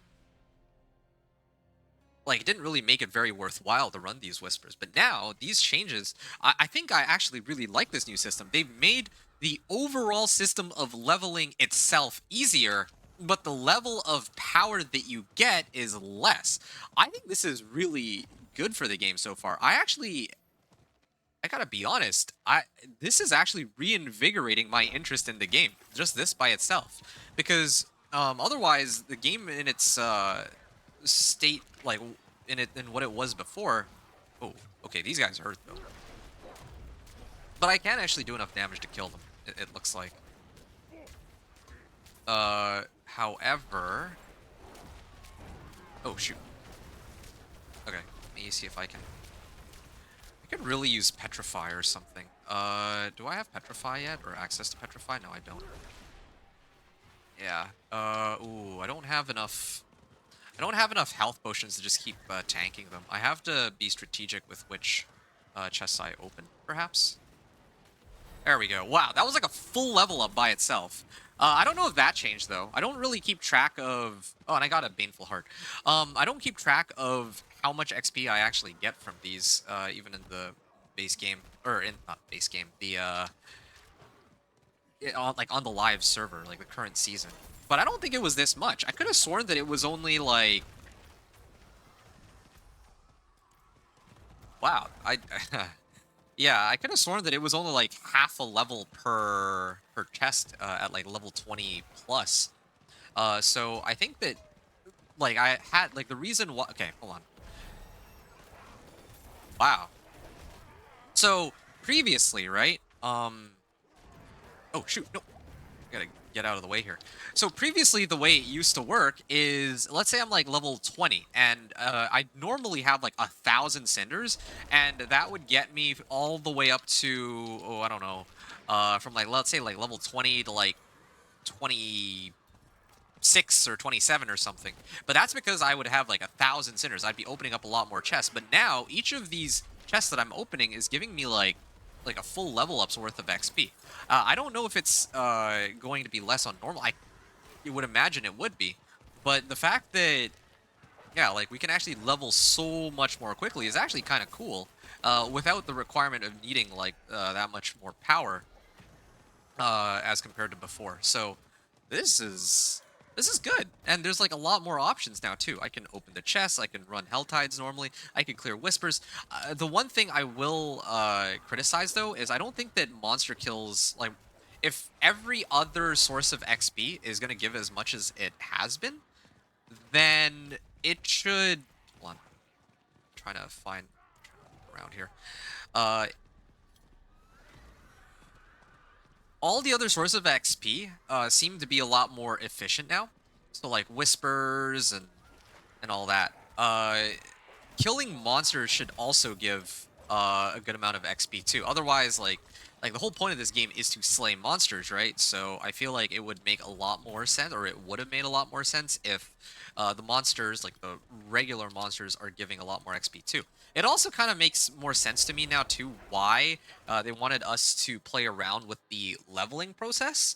And in addition to that, why the seasonal quest line doesn't actually have any uh well, there's no quests really. I thought that it was because of laziness, maybe it is, but if they're actually readjusting the way the leveling process is, I guess they need to also spend some time trying to figure out, um that's fine, I guess. uh they need to, I guess, figure out if it's like worthwhile. I'll just do this to make things easy. Like if it's like what the um if the XP that we're getting from completing these activities is like just the base activities without factoring in all the other stuff in the game. Like basically, if they did have the seasonal quest line, and I decided to do the seasonal quest line, and the seasonal quest line gave me like 30 levels for completing it in like 30 minutes, for example, right? Like extreme example, then it doesn't really give a very good measure of what a normal leveling process would be like for the base game. So by removing this seasonal quest line and making it so I can't actually gain XP, or at least not that much XP, from doing the seasonal quest, or the well, yeah, the seasonal quest line, we can actually focus on leveling using the core um, elements of the game. So I think that's what their intention is. Is my hunch? I could be completely wrong about that. Maybe they were just lazy about it, but I I'm guessing that this is what they were thinking. All right. Oh, I don't have enough materials. This is a 175 item power item. So I think that uh from the looks of the life on hit. Wow, that's a stat I haven't seen in a while. Okay, let me put this on, and I can probably temper some damage onto this too.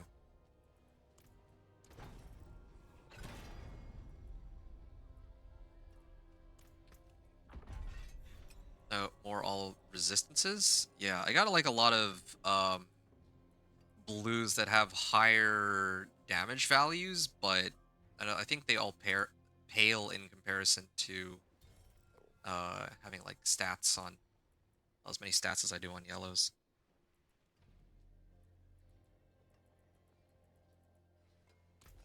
All right, all items. I'll salvage them all. Having said that, I would like to try to see if I can gamble a good set of boots here. No, I was hoping for rare boots because I think that the way the tempering system works now, previously it was based off item power, but now, or maybe some combination, but now the way it seems to work is that my boots, because they're legendaries, I actually do need to get the, forget what it, hold on, let me see if I can find it. So in order to imprint movement speed, you gonna let me talk you into starting season 11 in a group? Ah, sorry, I don't think so. This one, because they've actually changed like the core leveling process, I think I would actually want to discover this one myself. Um, yeah, I'm sorry to say. Let me give that one some thought, but if you have other people, then, pull them in, I think. Um, yeah, which I feel bad turning you down on, but I think that's kind of what I'm thinking right now. I'll let you know if I change my mind on it. Shard used to improve. So coiling wards, legendary armor. I need to salvage legendary, unique, and mythic. And I also get these from cash rewards from the Tree of Whispers. So I haven't really done enough of the Whispers yet. But if I were to upgrade these legendary boots, I would need coiling wards. But on the flip side, I have other items with higher item power. Let's say this one, that don't actually require any other legendary materials for me to upgrade them. So that's kind of the situation as I see it. Here's another thing too. So my armor stat is at 1249. If I were to, what's my life at anyway? My health is. How come they don't show that? Oh, okay. Here you go. Max life 78. So I could actually go for max life or armor instead, but yeah, I think I'll just do it like this. Yeah, target armor. This is good. This is really good adjustment. At least I don't have to keep re-rolling for the wrong stat. So 38.4, 38.4%. Now it's up to 40%. So yeah, I think I'm better off actually trying to get more resistances. What if I did like physical resistance? I'm just playing around with this a little bit. Right now, like I could get like up to 70. This is 17.5%. Get like an extra 6%. Ah, it's wait, temper rerolls remaining 0? So there's a limited number of restore tempering rank. But apparently I can't for some reason. Temper 0 out of 1. Oh, so I only get one try. I get it now. So I can only temper it, like the stat that I want, and then I can re-roll it one time. And then after that, I would need Scrolls of Restoration. So I need to actually select, like, in this case, I have damage. Later, I might re-roll it for crit chance, but then that's it. And that's fine. Damage is okay. I didn't figure I know how you do your season starts. Well, I usually like to play around with, like, a lot of the different mechanics so that I can kind of tell people what to expect. That's part of it, too. And I like to play at my own pace. If it was like last season, then I would have been a lot more okay with like if at all I were to do a season start with others because it's the same like last season, the season start would be the same way as it was the last two seasons before it, right? Um but this one is going to be very interesting because there's like so many different things that have changed within the game already. Okay. Since like the previous season. Okay, I'm gonna switch out resource cost or Yeah, resource cost reduction here, and I want to actually see.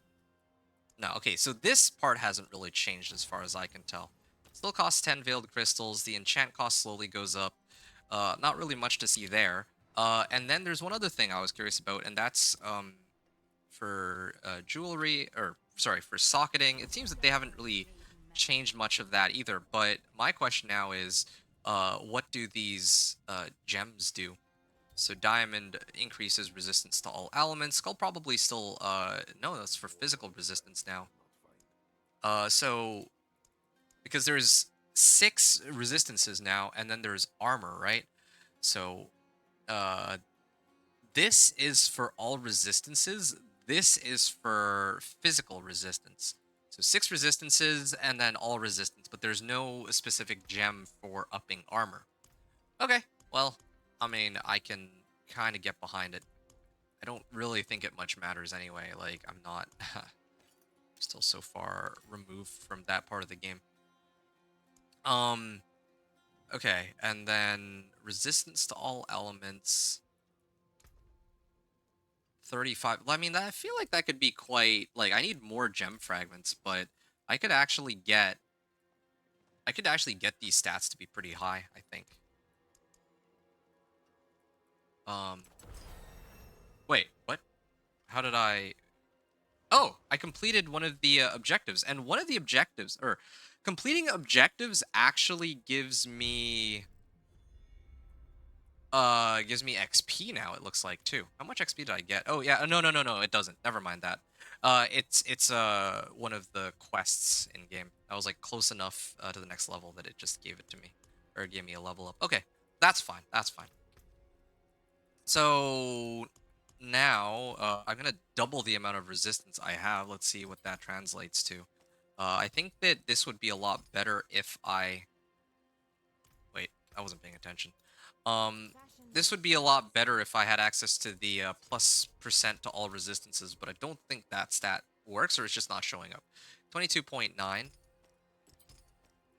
16.7, 25.6, and 20.1. So about an extra 3% difference in resistances. Oh, that's cool.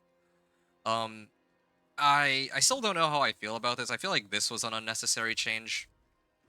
Um, I think that the amount of resistances we had was a little too high, perhaps, but still, still fine.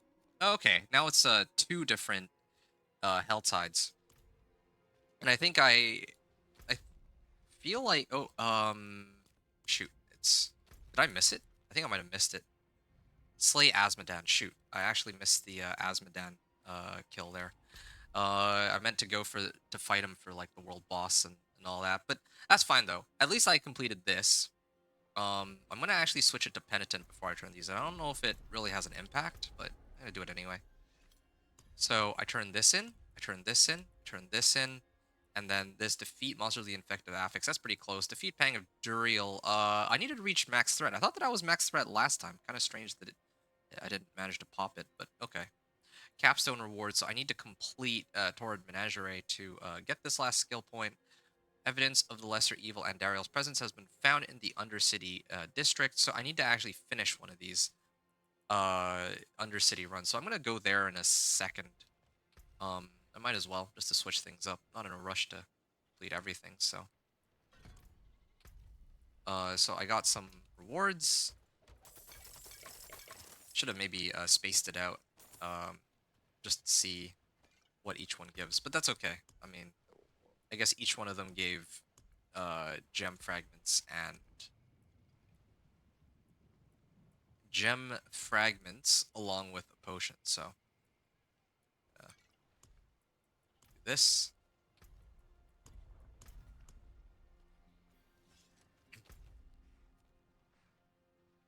Okay, so level 28.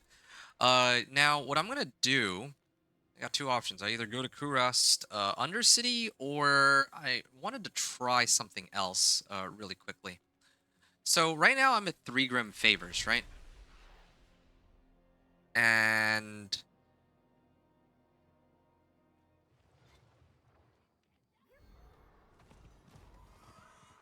I'm gonna go here. and try to see if I can clear this seething abomination. I think I can actually. It's gonna take me a second, but yeah, I'm at 28. Like I just hit level 28, right? Uh, now let's see how much this gives me because this is tied to 5 grim favors. This whisper. Also, yeah, I am running low on potions now as compared to previously. I wonder if we'll get more potion slots. I wonder if that's like a benefit that just is like non-existent now, because that was one of the things that we got out of the season journey too. I kind of miss having more potions, or maybe we're just not supposed to have that many potions. I have no idea. I mean, it's gonna take a while to get used to it either way. I don't know. I mean, I guess that's a good thing, but I'm so accustomed to chugging down potions. That one's gonna be a huge shift in playstyle. Okay, that gave me more than a full level. That one whisper gave me just more than a full level. So if I really wanted, I could probably go 1 to 50 at least on just whispers alone. I don't need to touch hell tides anymore, although hell tides aren't bad either for the chests. Uh, but I think okay. Let me turn in the extraction or whatever it is. I also noticed that I'm not doing nearly as much damage as I'm accustomed to. I wonder if that has to do with. Well, okay, I know why that is. It's because I haven't gotten a better weapon in ages. I'm pretty sure that has something to do with it. I'm hoping that the next one that I find, the next. I don't like that I'm getting all these like magic items, but anyway. I'm hoping that the next weapon I find will be much stronger than what I'm packing right now. Or rather that the next whisper, or the next set of whispers I turn in will give me like a two-hander I can properly use to just smack everything down. Uh, Let me respec all this too while I'm at it. Against close enemies. And I gotta replace this with Claw now. And I guess Debilitating Roar? Or Backlash, yeah. There you go. Okay, I got like half a level out of that. And then if I wanted, I could go like Petrify and all that, but I'll deal with that a little later. Okay. Wait, hold on. This is damage to distant. Okay, I'm gonna take out some points from here, and then I'm gonna try to allocate it here, actually. Uh, there you go. Okay. Oop, that's fine, that's fine. Okay. Good. So, I got, oh, you know what else could be kind of cool to check out? I mean, I don't have enough red dust, but later I kind of want to try to gamble with those two and see if that has adjusted in some way. Okay, so let me do a Karagar. You said they lowered potion count. Oh yeah, no, they definitely did. Now it's just a 33% heal, no heal over time. Oh, seriously? Let me check that. I didn't even know. 35%, yeah. Instantly. And oh yeah, they actually did mention that in the patch notes, but I'd completely forgotten about that. Enriched scrap. Oh, I can actually transmute my lesser materials into veiled crystals. I wonder if I can do that for more stuff going forward too. That's probably it's a possibility. The Iron Barbs elixir hasn't really been adjusted properly. Okay. So something I'm curious about. I've been turning it in on Penitent. I got like 2 levels. What if I turn it on normal? It is done. Amulets? I mean, you know what? I'm just gonna gamble for it. Okay, I still got 2 levels. That's not bad. I wonder if I mean, I would still, it's still advisable, I think, that I turn it in on Penitent just to maximize the odds that I get like good rewards. But I mean, like I got like all common and magic items here. Crit chance. Okay, this is a nice one. I'm probably gonna throw that on place of my current item here. I forge more than horseshoes and nails. What do you need? There's no crit damage. There's just damage. And yeah, that's fine. Okay, that's really refreshing. That's like a really good change. I like that one. I don't have anything from the Codex of Power though. What else can I? What else can I do? Oh yeah, 1 more point goes into Petrify. That's fine. Oh, I remember what I was gonna do. So I'm kind of sick of running a weapon. Like this is like the one piece of equipment that I actually need to upgrade. Uh, and I still, for whatever reason, have not been able to find an upgrade. Not sure what's up with that. So let's hopefully There you go. See, like, just this alone is double damage. I don't normally like to burn obols for an upgrade, but this is kind of an emergency. Although I just realized that I may have messed up a little bit. There's supposed to be the weapons vendor here that I could have talked to. Oh, shoot, yeah. If I talked to the weapons vendor, oh, this would have been a lot better. And it only costs, they actually reduced the cost on it. Now it's only 23,000. They used to be way more expensive back then. Okay. That's good to know. I mean, again, this is a chance for me to experiment and get some learnings. This is 4 modifiers on it. And the other interesting thing is, in order to wait.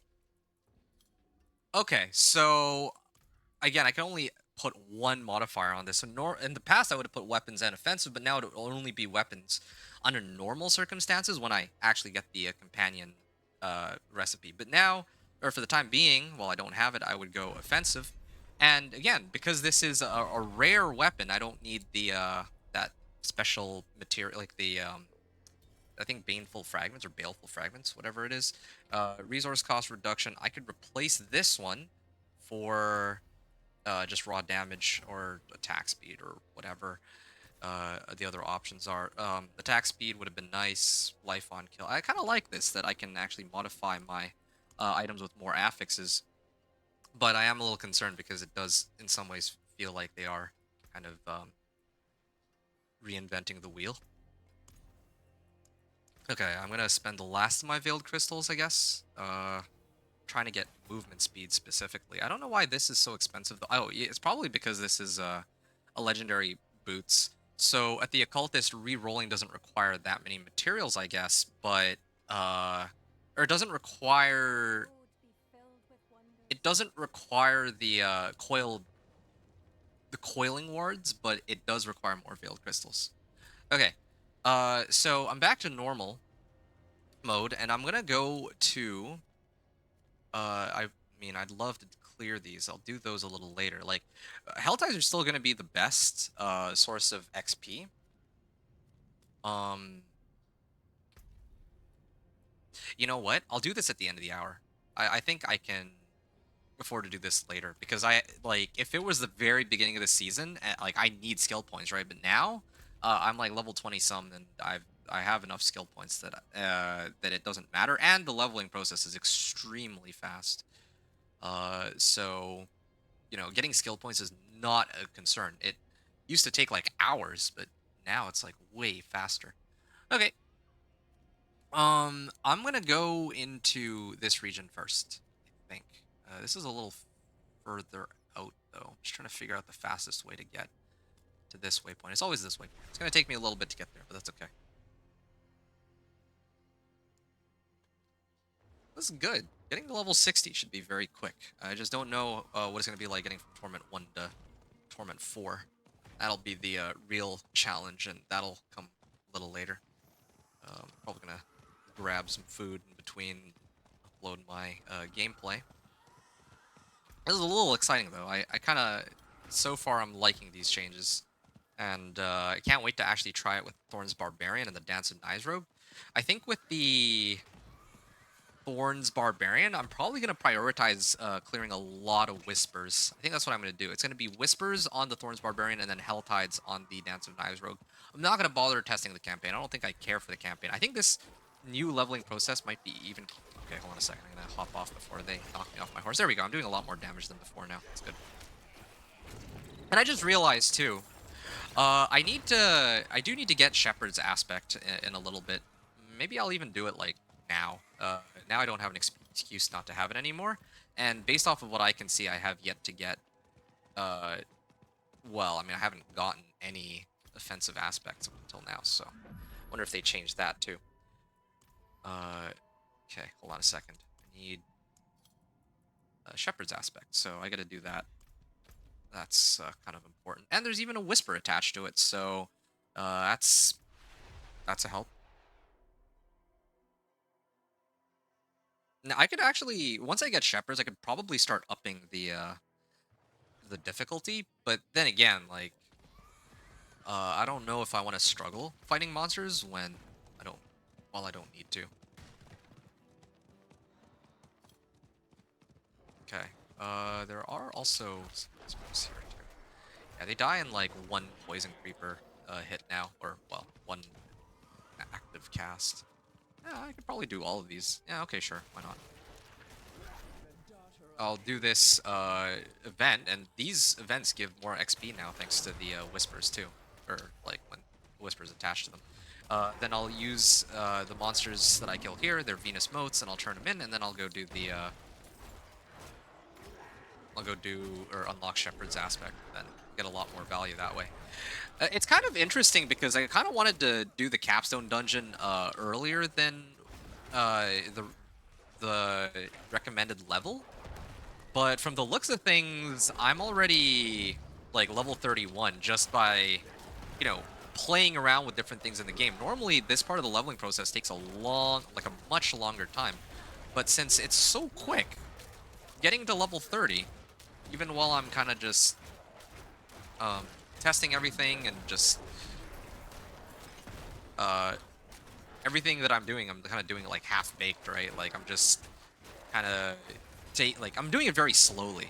I would say normally I'm just speeding through everything, but this is a lot. Like I'm actually actively taking my time with this, so I understand what exactly is going on. Um, yeah, and I've already hit level 30. Like I'm way beyond the point where I can already open up the I can open up the capstone dungeon. Okay, so this event is ending. And as this dies, I get a full level, or I got like 1/3 of the XP bar. And yeah, they haven't really changed or tweaked the XP from these events. I'm still only getting like 30,000 XP. That's like less than 10%, but the whispers themselves, relative to my overall XP bar, is huge.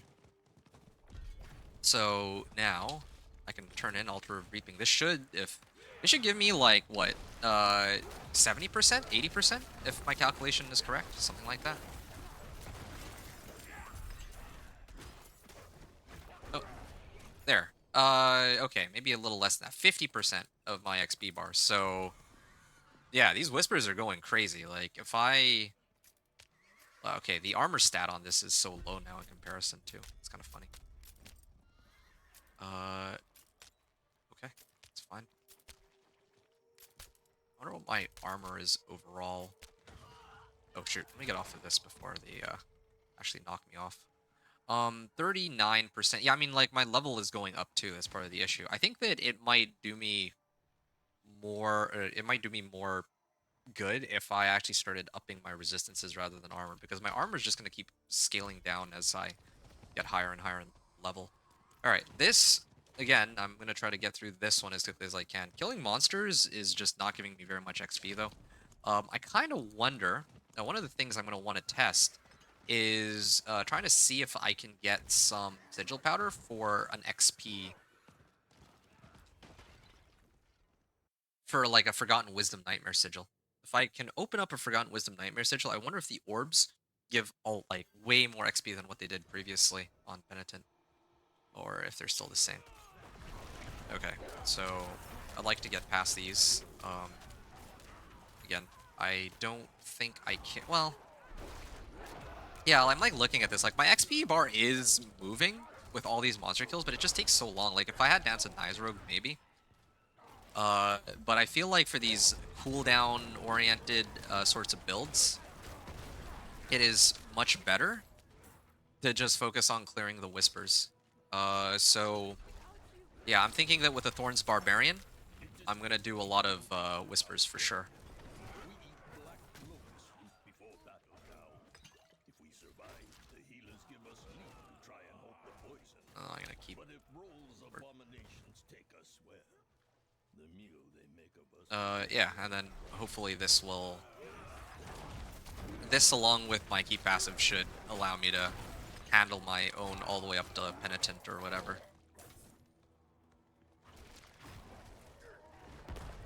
Okay. Fortunately, my ultimate is going to take a while to come back, and I'm not quite at the level that I need to be yet.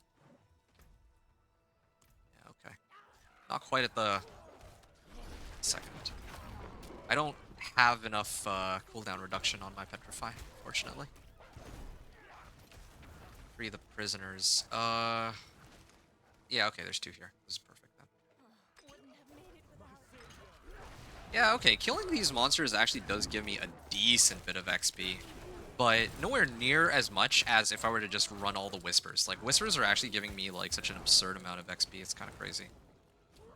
And I think that Hadriel has some like solemn wisdom or whatever it is, but I don't think that really gives that much XP relative to how high my level is. I also, oh, this is a cursed shrine. I mean, I'll clear it. I don't think that it gives very much XP though. Just judging by how, I mean, at least I do more damage now. But like looking at my XP bar, right? Like, wait, is it even moving? 300? Yeah, it is moving, just very slowly. I don't think these monsters are giving very much. I'm kind of wondering if, like, if I had like, let's say, a Necro with summon or with, well, yeah, with my summons, or if I was using, oh, let's say the Dance of Knives Rogue, right? I could be on like wave 10 or 15 on this. It would be like a little bit more worthwhile, but even sitting here for a minute doesn't really feel all that worth it because I could actually spend that time doing like a Whisper or two, and even doing like a 3 Grim Favor Whisper was like half a level, right? Um, so yeah, I'm actually kind of gimping myself XP wise if I do this rather than focusing on trying to run Whispers and all that. Whispers and Helltide chests. I think that Helltides, because they also come with Whispers, are still better in that regard. Okay, this is better than my current boots, because even though mine are legendary, this one gives movement speed. And I've been looking for that for a while, because now that triggers Feral Aptitude. Uh, Wait, I think did I already have Feral Aptitude? I did, or I already had Advantageous Beasts, so really I'm just getting movement speed out of this then, I guess. Never mind what I was saying. Uh, Willpower, Max Life, yeah, I'm gonna need that. Okay. Alright, I'm gonna keep going then. Yeah, so I can always just keep going back to the shop to get more, I guess. That's a good thing. All this. Oh, Adamus. I tanked that on purpose. I was curious to see if they do any sort of damage to me. They don't really seem to be doing... Well, I mean, I know it's normal, but still, I don't know if I'm at the point where my armor stat and my resistances are high enough that they are doing, like, very little damage to me. I'm trying to be mindful of that. And then, especially because later I can up it to Penitent and whatnot, if that's what I want. Especially once I get, like, my key passive. For a second character, I think Penitent would be possible. Well, maybe not like right away, but once you get like things you need, the tempering recipes and whatnot. Like I remember my affliction curses. Once I unlock the key passive, the game actually does become like. I think I could probably. I kind of want to try that actually. Leveling is so fast on these characters that I'm kind of tempted to run affliction curses because that one was ridiculously fast last time I played it. Once I had all of the stuff already unlocked, right? Since it has such high AoE and it'll one-shot everything even in Penitent. There's other builds that are capable of that too, of course, but it's just the one that comes to mind. Physical resistance. Okay. Oh. And let me just take a look here. What's the difference in damage? I'm losing out on like 500 armor. What does that translate to? That's like 6% overall damage reduction, right? So. The thing I like about this too is I'm already getting close to, well, it's a fair bit of reading, but I don't really even think I need to upgrade everything if I don't want to. I would still be fine without having to upgrade all this stuff, I think. There's sigil powder too. Where's the sigil powder? Oh, okay. I'm gonna probably try to craft some nightmare dungeons in a little while too, just to see, play around with that. Oh, I've unlocked one with nature, so I want to actually test the difference in damage. So this is how much I do without the key passive, and now Okay, well, yeah, I can instantly kill it now. Partly because I also had Petrify, but I could have taken it off. But, yeah, like, this key passive will make a pretty big difference. And I also got, like, a level up, another level up out of that because of the Whisper it was attached to. And I'm also maxed on Whispers, so I get, like, 1, maybe 2 levels out of that, too, from my understanding. I don't know if they're going to keep it the way it is, though. I don't know if they're going to allow us to uh, actually level it that quickly. You should have a toughness state that makes figuring all that out easier.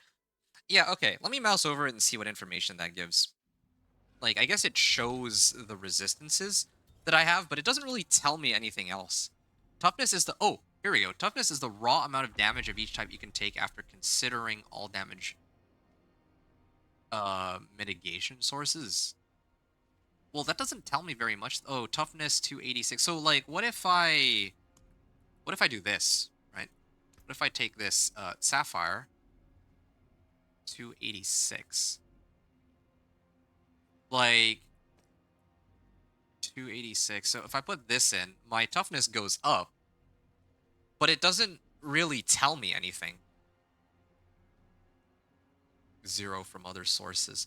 Yeah, it doesn't actually tell me anything, this stat. It's the same issue with attack power. What does it mean to have 132 attack power? It's a worthless stat. At least is my understanding. I mean, I don't know. Maybe there's something I'm missing. So it doesn't even show me the correct amount of resistances I have. It says 170. I mean, yeah, it says 170 on each of these, right? But then toughness says 290. So, like, what does that mean, really? Where does this calculation come from? I'm gonna... Oh, yeah, there we go. Collection of two-handers. Let's pick that up. I think that was, like, what, 2 levels? I think I went from... Yeah, I just got 2 levels out of that. Wow. That's pretty amazing. I mean, the XP is definitely starting to slow down a bit, but it's still quite impressive. And I got a legendary polearm out of this now, too. This is a big upgrade to my current weapon, so I'll put that on. But then that begs the question. I want to actually temper the Shepherd's aspect on what I unlocked it. Is that even possible? I can. I can actually imprint it. Oh, that's cool. That's great. So imprinting doesn't really take all that much to do. Even in terms of gold, it doesn't really cost that much. It's just tempering specifically that's the real issue here. I still don't have the one for companions. Yeah, I think need 3 baleful fragments. That's okay, though. That's fine. I don't need... I don't really need to worry about that just yet. So, alright. I'm gonna salvage all these then. I want to actually test the difference in damage, though. So I'm gonna hold on to this one. And I'm gonna get movement speed on my boots. Good. Alright, so I can go a little quicker. Now that that begs the question, there's two hell tides, so I'd like to clear those before I try to do the dungeon keys that I was talking about, like the sigil powder and all that. I think I got some coiling wars too. Alright. Alright, yeah.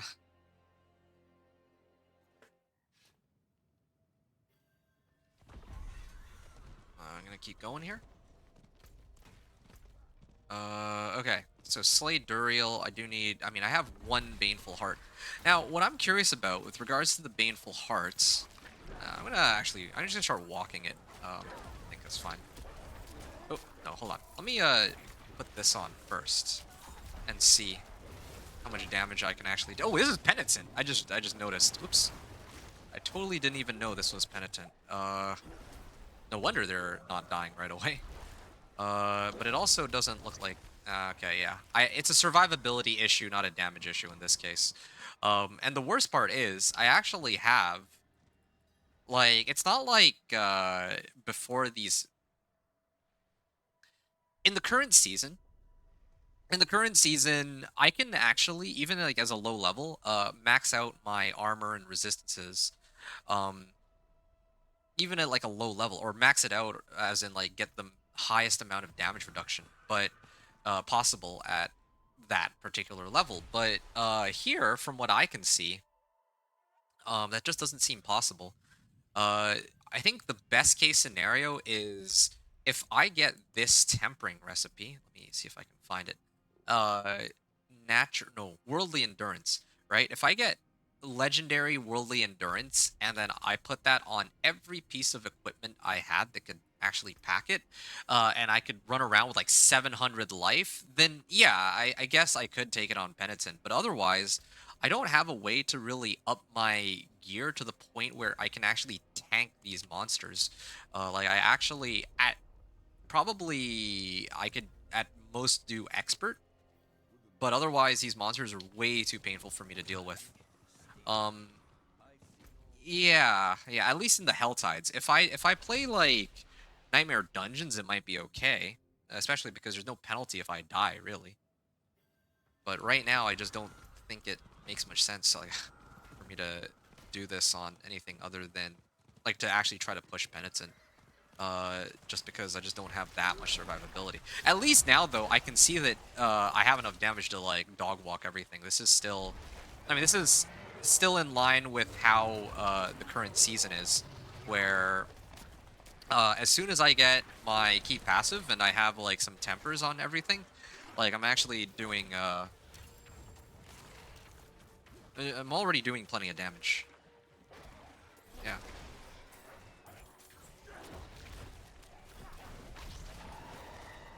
All right. I also would like to spawn or trigger my threat meter this time so that I can fight the Pangadurial. I just don't know where I fight the monster with the infected affix. I'm guessing that it might have to do with if I open up Duriel, is my guess. Slay Harbingers? Slay Cultists?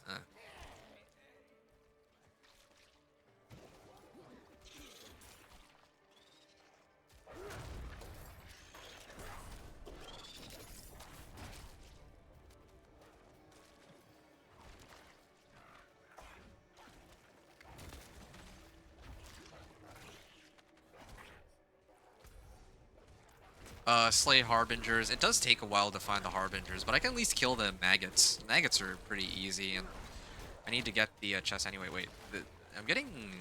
Where are these XP orbs coming from? Oh, is it coming from the Divine Gifts? It can drop socketables. Nope, that's not it. Experience Globes. This one. Yeah. Essence of Squalor. Maggots and Helltide can drop Experience Globes, doubled while purified. But I don't know how to... it says 1 out of 150 until rank 2, so there's probably going to be some kind of... I wonder if there's like some seasonal currency to upgrade them or what. Correct me if I'm wrong, but when D4 started, didn't we lose XP when we died? No, I don't believe that's ever been a thing. Yeah, it's always only ever been durability that we lose when we die, from what I can recall. The start of the game all the way until now. I don't think that has ever changed.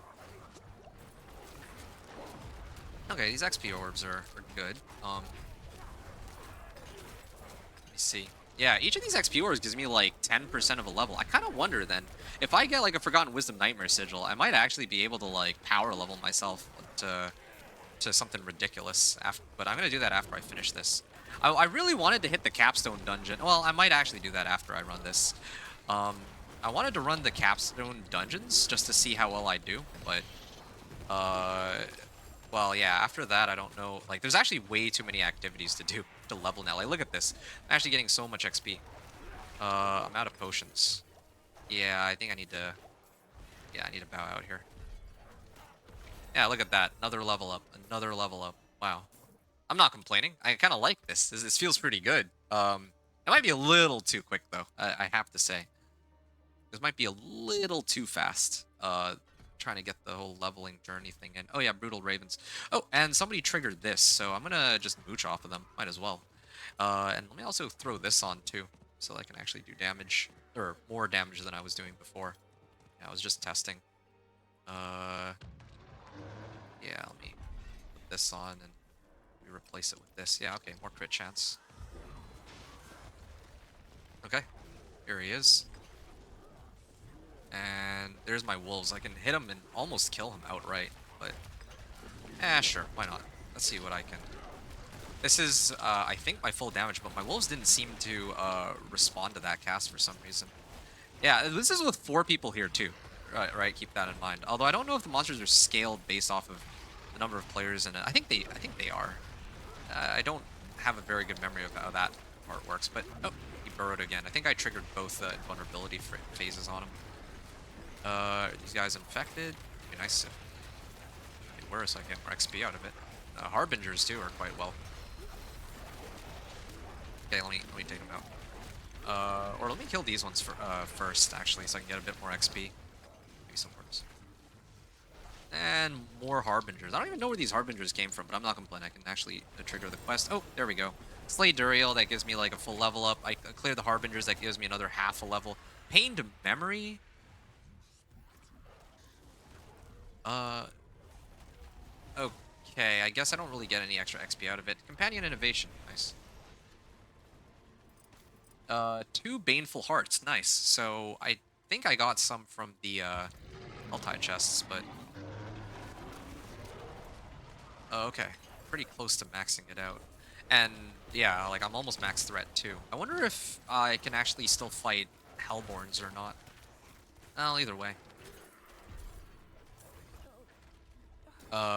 2 points. Oh yeah, I guess I go into wolves now. That should pump up my damage like crazy. Wow. I think that's good, you said. More than one good option to level. I think you missed it when I was talking about this, but I think that the whispers that we're, like, clearing whispers now is an insane way to level. Previously, we were capped by whatever, like, at most we could get 1 level. That's how it used to be. But now, wait, what is this? Oh, they have chains between each other now. Oh, that's actually kind of cool. Demonic chains, wow. But now the way the game seems to work is that we're actually able to get more than 1 level for each set of whispers we turn in, which is a huge change. And what this means is that, like, earlier when I turned in 10, okay, wait, when I turned in 3 Grim Favors, I got half a level at level 30. And then when I turned in like 5 Grim Favors, I got like more than a full level up. And then when I turn in 10 Grim Favors, I get 2 levels out of that. More than 2 levels, in fact. So yeah, now I think the next character I make with the Thorns Barbarian, I don't need to just rely on Helltides to level me up as like my main source of leveling. I don't need to do the Vessel of Hatred campaign storyline.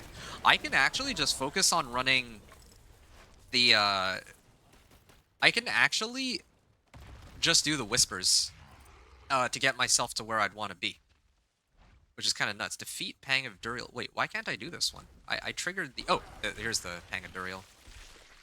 Oh, where's the cheers? There we go. Okay. Now, defeat monsters with the infected affix. I'd like to finish that, but I don't need to do it here. I can do it in this region, I think. Oh. Yeah. Yeah. Again, there's like so many different activities to be done now. Oh, can't afford to miss out on that XP orb. I don't know, this is huge. Hey, Lee. Yeah, I can't wait for Season 11. Hey, I have to apologize to you, I think. Last time I played during the season, I told you that I was going to try to level up one of your characters. I don't think I ever got around to doing that. I'm really sorry. I got... Well, I mean, there was a number of reasons. Like, I got kind of busy with IRL stuff, but also I kind of needed a break from the game. I think I'd already did everything I wanted to, like, personally, the last season. And so the only reason left to really play would have been to just run the game with others, which, you know, sounds like a lot of fun, but I felt like it would be good to just take a bit of a breather. Like, I already did, like, the whole season journey thing in, like, 2 days, which is sort of... I don't know. I'm not sure I can get really behind the scaling on that. Anyway, yeah. How are you? How have you been, Lee? I'm pretty excited for Season 11 too. Like, to be honest, had they not announced that they were gonna do like these massive sweeping changes to the game, I was actually fully intending to not play next season. But now that I'm actually playing it, I'm seeing these changes live. I actually really like these changes. They're actually, I gotta be honest, they're reinvigorating my interest for the game. Otherwise, if well, yeah, if they didn't make such crazy changes, I totally would have just sat next season out, or at least maybe done like the companion druid, like kind of like with this season, just do the companion druid and then maybe just kind of take it chill afterwards. But now with these things that that they're doing, I'm actually getting pretty hyped for this. Defeat monsters with the infected affix. Well, don't know where to find those. Especially because like this whole leveling thing, I've pinned it down to just running Hell Tide. Like, there's two options, right? You either do Vessel of Hatred campaign leveling, or you run Hell Tides into strongholds. But now I don't even think that. Like, it seems to me that every method of leveling is actually, well, maybe not every method, but Whispers, which I've loved since the beginning of the game, uh, since when they first introduced it. I've always preferred leveling via Whispers the most because they're so varied, right? Um, but now, this season, since they removed the cap of how much XP you get, it's been so much cooler. You've been good. You've been playing Borderlands 4, did not play Season 10 at all. Ah, I see. Yeah, I wonder if part of the reason for that has to do with the fact that I had stopped playing, or that I didn't actually level your character. If it is, then I do apologize. The Chaos Uniques were really cool. I gotta admit, they were a really great concept, and I hope to see it return again in the future. But yeah, I think my biggest gripe with the game was that there isn't really. I was like talking about this earlier. I think that there's just way too much power into the game, to the point where, uh, I was like doing like pit 100 by the end of like the second or third day, uh, which that's like something that I feel like should be like a week-long chase at least, right? Like, I know that, yeah, I play this game a lot, but the progression was like, it was to the point where within 2 days with a homebrewed build, right? Not even best in slot items, I'm already able to dog walk the Torment 4 bosses, which is supposed to be one of the two sources of endgame, the other source being Pit. And I just, yeah, could not really stomach that down, I guess. I wanted to focus on doing other things instead, such as, I think you saw, I did like the Battlefield 6 uh, video, first look at it, and I have been pretty busy recently, planning some stuff out, so unfortunately I haven't been able to play as much as I wanted to, but definitely when the Battle Royale comes out, like, I want to make sure I get all my ducks in a row before that comes out. Um, that's why I'm doing this right now. Uh, yeah, like, I want to get the PTR done and out of the way. Not to say that I'm like sick of it, but I have to like. There's like a set. Like, there's some things that I need to complete here, and then I also need to release some videos, and then I have some stuff to take care of IRL, and then I'm hoping that by the time that this new season rolls out, that I'll be ready for it. Uh, yeah, yeah, I'm hoping that I'll be like ready for it. Plus, with the Battle Royale coming out too, I'm kind of interested to see what their take of the game will be. Okay, let me see. It says defeat Pestilent, and yet I don't see any monster here named Pestilent. I'm guessing this is a bug of some kind because it's like a new monster that they brought in, but didn't really. Yeah, see, it says that they're supposed to be. Well, usually they spawn in the middle, and I check. Oh, is it this one? No, this is a Harbinger. This isn't even the monster I'm looking for. At least I'm slaying the Harbingers, but... Okay, well, I'm gonna leave and come back, I guess. Because I gotta salvage everything. What game was that? Was carrying food in and I missed it? Oh, Battlefield 6. So Battlefield 6 came out. I did a first look. I uploaded a video on my channel where I took a look, and I actually really like how that game feels. It's a nice change of pace from COD, a nice, good breath of fresh air. Um, but I think the Battle Royale is the one that I'm actually really kind of interested in seeing how that'll turn out, I guess. So it's kind of what I'm feeling right now. Ooh, damage reduction while shapeshift into a werewolf. Yeah, okay. Let's do that then. Stone burst, cooldown reduction. Damage over time. That is a lot of modifiers, but I don't need it. Life on kill. Yeah, okay. I kind of find it interesting that you get 4 affixes on these. Um, yeah, not sure what to make of it just yet, but it's interesting.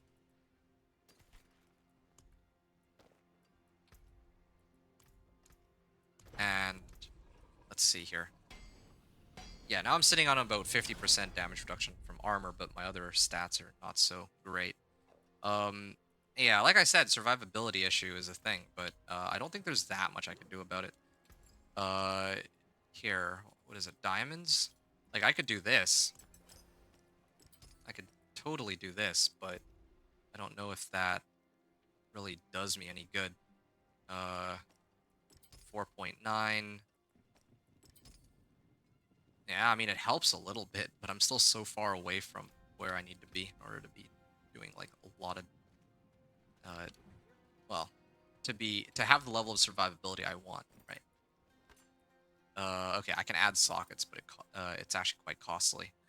I want the thing with the crit chance though, so I will burn a socket here. Uh, yeah, this is a big help for um my pack leader spirit boon. At least that's the intention. I'm gonna head back, Caverns of the Silent Rise, and going. I'm curious to see how masterworking is going to be now. 1 to 20, then it makes an affix a GA. Yeah, I'm looking forward to that too. Yeah, I'm kind of curious to see how that goes. PTR out already? Yes. Yeah, it is. It is indeed out. Oh, slay all enemies. Okay. I hope that this I'm hoping that it doesn't bug out a second time. And I also just noticed that I'm running low on. There's like so many whispers here to be done, and there's only like 10 minutes left on the hell tide. That's kind of what I get for kind of I've been kind of taking a chill. Like again, like if I were really trying to be sweaty, like I could, I don't know, I could just spend more time go and not really pay attention to what I'm looking at. But I wanted to take the time to actually read through and understand everything that's going. Oh shoot! I just noticed that I didn't actually bother to salvage all my gear. It's a bit of a problem. Okay, well.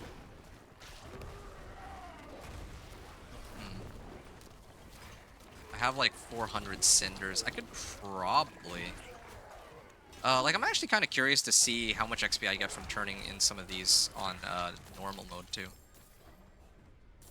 Sharpened mace. Okay, slay all enemies. Almost there. No. Sorry, I've been on Diablo 4, but I will in season. Oh, you haven't been on. You've been having fun in Borderlands? No, no. What are you apologizing? I feel bad that I wasn't able to level you like I said I would. So I wouldn't, you know, I would be surprised if. Yeah, I mean, I definitely shouldn't be apologizing to me on that.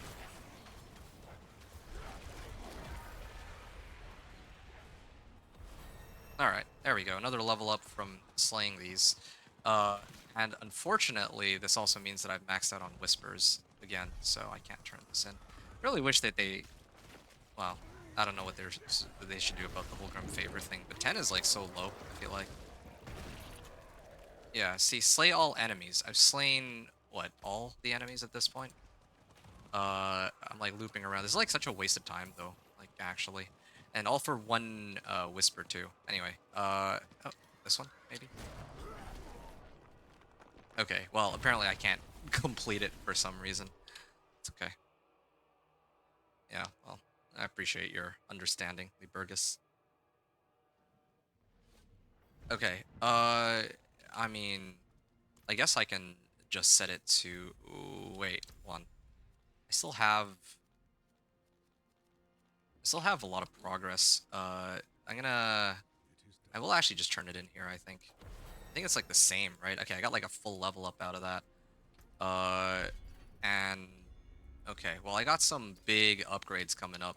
But I need to salvage all this first.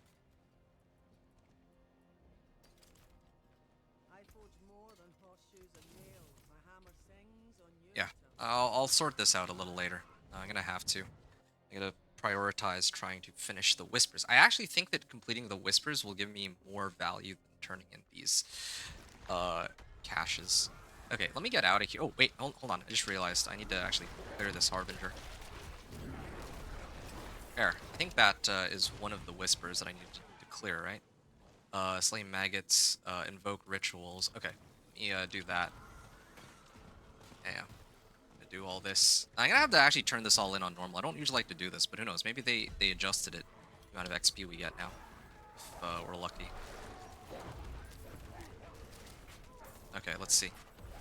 I only got like, yeah, I got like a percentage of the XP that I'd normally get. Normally, like if I set it on Penitent, I'd get like what? I get like a half level or something of that sort. I could probably test at the beginning of the next Helltide to see for sure how much I'd be getting, but hold up. So, slay demons. Oh, yeah, maybe here.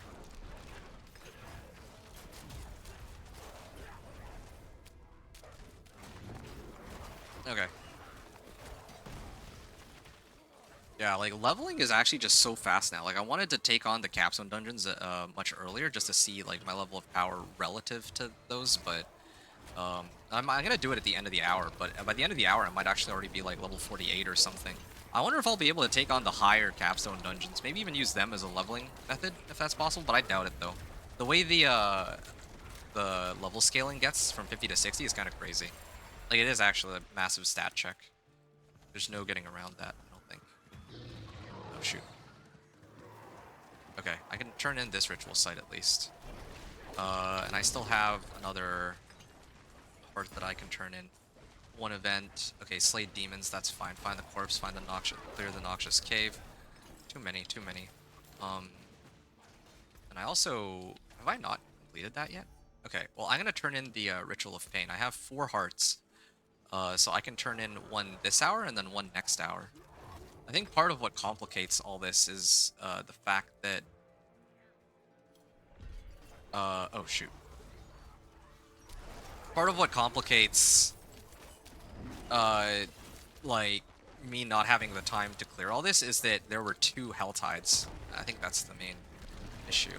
Oh wow, Petrify actually has its own, like, special visual effect now, it looks like. Okay, that's 1. That's 2. Real ritual has been disturbed, you will notice this slight. So, yeah.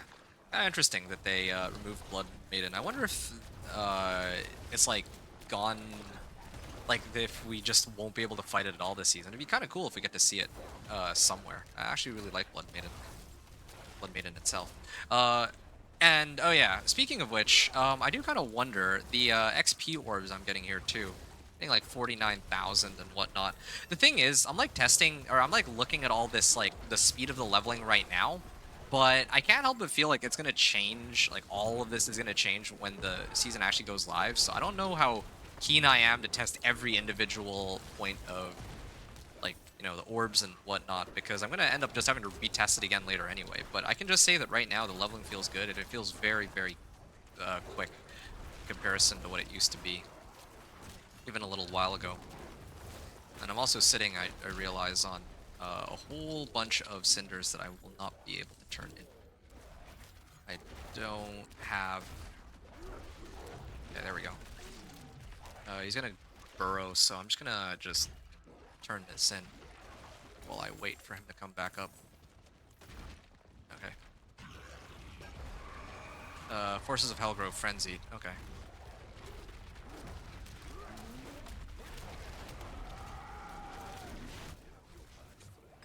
Okay, almost there. I will get...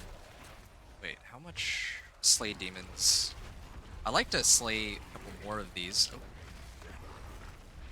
Yeah, there's just like too many. Oh, no. Okay, well, at least that saves the trouble of having to turn in my cinders, although that also raises another problem, which is I don't know if I can clear this in time. Since he actually did manage to kill me. This is awkward. Yeah, now he has all these invulnerability phases, just like we were talking about earlier. It's not great. Oh. Come on. Come on. There we go. That was much quicker than last time. Yeah, see, like, I have what I consider to be a lot of armor, and it's still not enough, right? Like, I can't really get much more armor than this. I'm like Yeah, no, there were too many whispers this hour. I can't clear all of them, unfortunately. That's fine though. I couldn't turn in all my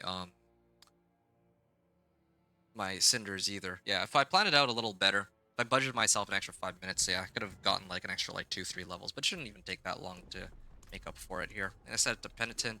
And then the next thing I want to do are the capstone dungeons, but then after the capstone dungeons, I'd like to try running the uh trying to see if I can level really quickly off of Forgotten Wisdom Nightmare Sigils. So, greater collection of leg guards. I don't think I care. I think two-handers are most important right now. A stronger weapon would be good. These guys can fortify me, and then I believe normally I go for. Actually, don't even know. Oh, I know. Catastrophe. Okay. Yeah, like I got companion augments. Oh, that's huge. Yeah, so now I can put that on my weapon. I have a chance to do double damage on my wolves. Oh, one Neth Iron. All right. Yeah. All right.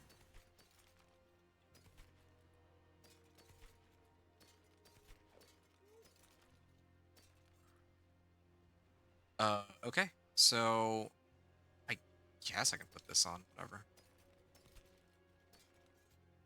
This one gives me a little more damage reduction. This one gives me better stats. This one life on kill. Yeah, no, I think I'll get rid of that. Gloves are good. Maybe I'll put this on. Yeah, sure. And then collection of two-handers. So now I can get this pole arm here, and that's like double my damage outright. Gonna have to re-imprint stuff, but it's totally fine with me, assuming it doesn't require too many materials. So Shepherd's Aspect on this, yeah, that's still very cheap. And I also get like 18 life on hit, and I have like 264 life, so yeah, that's big help. Now, what I'm also trying to figure out is, oh yeah, whether or not I can actually temper. Again, it would be nice to be able to favorite the recipes that we want, so that it's much easier to find since there's so many now. Okay, weapons. There you go. Chance for wolves deal double damage. I mean, it's again now the roll is just tied to the percentage, but not the actual stat. And I actually rolled really high on it too, so that's good. Overpower damage. I like to roll that off for willpower. I think I have enough materials for it now. Attack speed is also very good. I wonder if I can replace it for something else that's more valuable. I mean, like willpower, yeah, but attack speed I'll take too. All right, and I'll salvage all this. Got some baleful fragments. Got plenty of materials. I'll probably at this point never run out anymore, so that's good. And okay, so that leads me to um. Okay, I'm level 47. Now it's time to actually start running the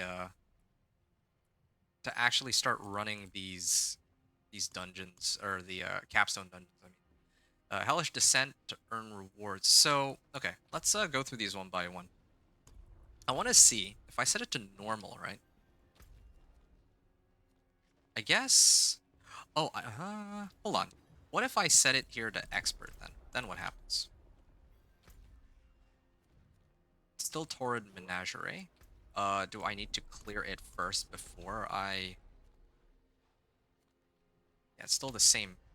Still the same. I'm just trying to figure out where I would unlock the second capstone dungeon. But I'm guessing I have to clear this one first, because they wrote in the patch notes that we need to... We don't need to be the level that's recommended. It's just a recommended level. But I'm guessing I need to clear one in order to do the next one, is my guess. Hey, what's up, David? David Mustaine, you're saying, yo, what's up? Nothing much. This is the PTR right now that I'm testing a bunch of the leveling changes in. And I must say, I got mixed feelings about everything, but so far this leveling process has been way more, I don't know, way smoother. Um, I mean, I kind of like it. It's like really fast paced. Like going through the levels does not at all feel like a slog. I was just about to jump on the PTR, play for like an hour or so before work. Yeah, please, by all means, you can get a lot done in 1 hour. Like here, let me take a look. How long have I been recording for? Yeah, I've been only playing for 2.5 hours, and I'm already like close to level 50. And this is kind of like me like taking my time with everything too. And like trying to play test and check everything. And I'm gonna be upfront with you right now.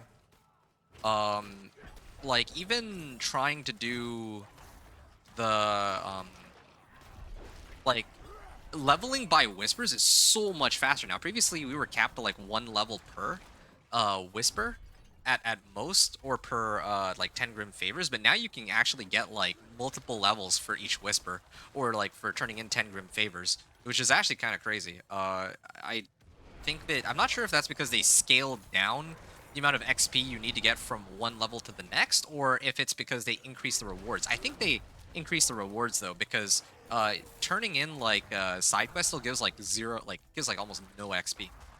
So it's definitely, I would definitely encourage you to try playing it, if, even for an hour, because you can get a lot done in 1 hour now as compared to before. Before, like, yeah, in an hour maybe get like 10 levels, 20 levels.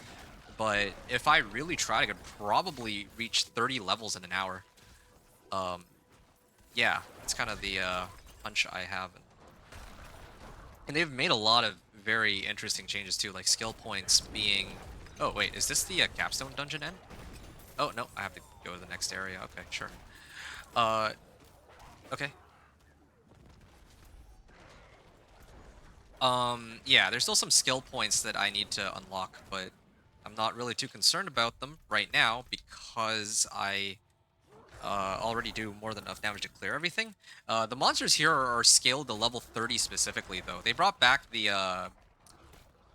like, capstone dungeons, but they have the same level, like, this capstone dungeon is always, like, level 30, it seems.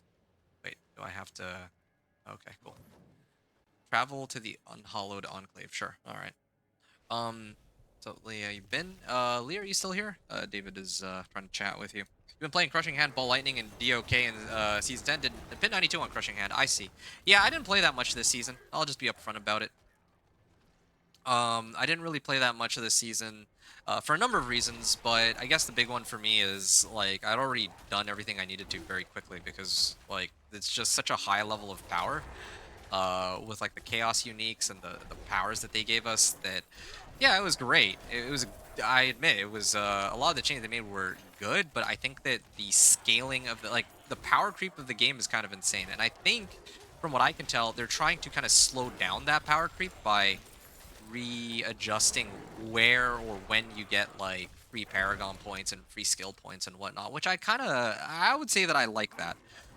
They're not like just straight up nerfing everything across the board, but they're trying to kind of readjust some things. I guess it kind of makes sense. Um, yeah, but of course, I don't really relish the thought of them just reinventing the wheel for like the 4th time since the game's come out either. So again, like very mixed feelings about everything that they've done so far. It feels like they're going in circles. Like first, they tried to simplify the game, so they got rid of 4 affixes on most items, and then now they're bringing back 4 affixes on items. And they're like, oh, well, we wanted people to feel less powerful, and then now they want people to feel, or sorry, first they wanted people to feel more powerful, and then more powerful, and then less powerful, and then more powerful, and then more powerful, and then now it's back to like less powerful again, is what I can tell is going on, because the powers that we're getting next season are not really all that.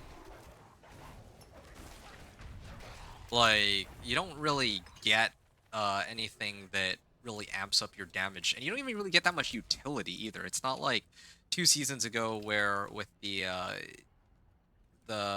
Nephilim powers, I think they were called, you had a lot more options like movement speed and unstoppable and the ability to like dash around really quickly, that kind of stuff. Wicked says, might as well have you up here too. Oh, I appreciate that. Thanks again, Wicked. I've enjoyed Season 10. The Chaos Uniques made it more fun and preferred it over Season 9. I think most people would concur with you that Season 10 was more fun than Season 9 overall. I think for me, even though it was more fun than Season 9, I also believe that it was shorter, if that makes sense. So I guess that's the easiest way I can explain it. I don't actually think Season 10 was worse, even though I played it less. I just don't have as much to do because, yeah, like the things they added were cool, but they also did make the game like easier. At least like in Season 9, like, yeah, getting to even, let's say, like Torment 4 felt like a lot more of a struggle. But now in Season 3, or uh, sorry, in Season 10, um, yeah, like even getting to Torment 4 is like I could have probably done it in like under 4 hours. Torment 1 to 4 easily on like my first character, which I don't think is very. I just don't think that is a very good way of. It just doesn't hold my interest. That's really what it boils down to. When the end game of like considering that the end game of Diablo 4 is supposed to be what pit and bosses is essentially what it boils down to, and I was already able to clear all of the pit or all of the T4 bosses on like the first maybe second day of playing, and then like pit 100 maybe like a day later after that, like uh and yeah, okay, sure, I could keep spamming pit over and over if I really wanted to, but that's not really, that doesn't really hold my interest in the game. Like, yeah, there is plenty more to do, in the sense that, yeah, I could try to push for Paragon 300. I could try to go for as high a pit tier as I can, but again, like, that's not really anything new. This is something new, like capstone dungeons, adjustments to the core mechanics of the game, um, you know, adjustments to the progression system from 1 to 60. Like, this is way more exciting for me. Like, this is something that would actually interest me in trying next season. Uh, yeah, that's what I can say about it. That's what I was hearing, was considering giving Season 11 a miss and buying Battlefield 6 and play that a lot. Yeah, I was actually in the same exact boat. I released a video, I don't know if you saw, my latest video was a first look into Battlefield 6 as somebody who pretty much knows nothing about it, right? I didn't play the beta, I kind of am playing it on launch, and I tried it, and I had a lot of fun with it, and I would love to make more content on it. But, of course, the problem is that I've been pretty busy as of late, so I haven't been able to. But I'm hoping that when the Battle Royale drops, that I'll have a little bit more time to make content and maybe stream or do videos on it then. That's like way later on down, or that's a little later on down the line. Wicked says, what I started doing is completing at least one challenge every season. Eventually, I'll 100% the game. Completing one challenge, you mean like these challenges? I mean, I guess that's one way to keep yourself interested. For me, it's a season journey because I actually get like a pet out of it, but the challenges are not really all that interesting to me. I also don't really. I'm like running this capstone dungeon right now, and yeah, I would give the capstone dungeon a hard pass for the time being. Like I haven't really gotten much XP out of this at all. It's kind of cool though that they make it so that I do lose like a chunk of my life over time. That's interesting, but I think that this dungeon as a whole is not. Like, yeah, it's only scaled to level 30 as well, so if I had come here at level 30, yeah, I could have already probably cleared this back then, and at the time I would have gotten a decent bit of XP, but I really do think that it is much quicker and much easier to just go 1 to 60 and then dog walk this later, if anything. And then just completely ignore some of the skill points that they give you, perhaps until later. Because you do need to clear this capstone dungeon to unlock it, but it actually does feel so. It actually does feel a little tedious, like this particular capstone dungeon. Cathedral of Light and Fallen Temple felt a lot more straightforward, and they unlocked like actual like difficulties. Here it unlocks season rank. I don't know if I like that. I feel like it should be the other way around. I feel like the pit. Oh, the curator. This guy makes a return. Hey, yeah, my old buddy, the curator.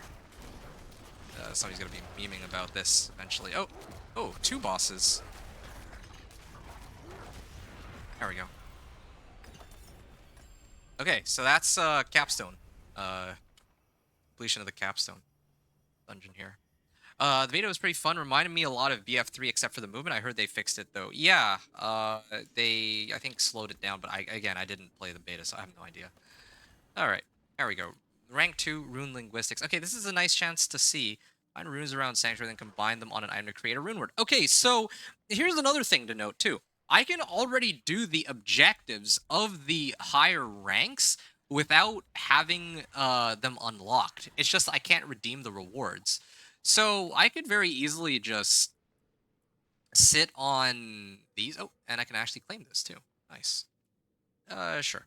Let's see. What do I get out of this? A greater ranking cache. Hold on a second. I didn't get any XP out of it. Oh, and oh, ancestral boots? Is this level 60 or oh, okay. Interesting. So they give me ancestral level 60 items, but this is like much later though. It's kind of funny. But the good news is I actually did get some items. So these are still like level 60 requirement, these ancestral items, but I can unlock them earlier, it looks like. Meanwhile, they gave me this chest armor here, and they gave me the one uh, defensive aspect I'm really looking forward to, Spirit Bond. So now my wolves can no longer die, but I am still missing a lot of offensive aspects. I noticed that I've been lacking a lot of offensive aspects while leveling, but that's totally fine because the leveling process is so much quicker now. So I guess now Torment 1 to Torment 4 will be about getting those aspects, and then Torment 4 is where I can really start pushing my glyphs and whatnot. I don't know. That's kind of what it's looking like. We'll be hearing they're going to jump on PTR for a bit. Sounds good. Sounds good. All right.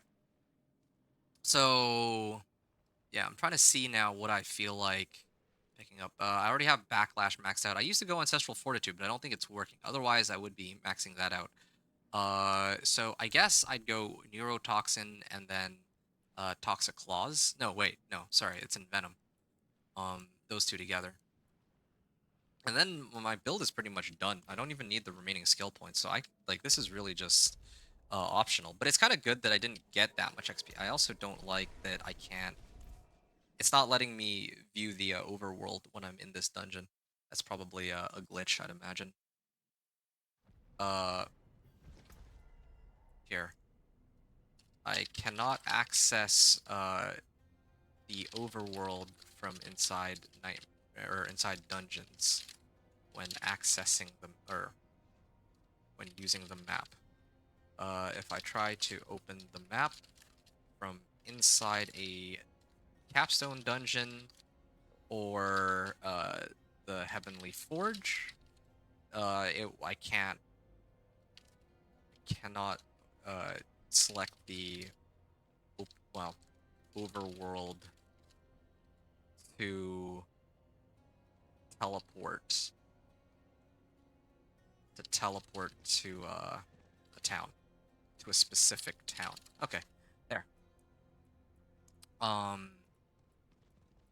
Maps. There's gotta be one for maps. Waypoints. Sure, close enough. Okay. So that's that. Now, capstone dungeon. So I completed this capstone dungeon. Because I completed that capstone dungeon, now I can move on to this capstone dungeon, is what it looks like.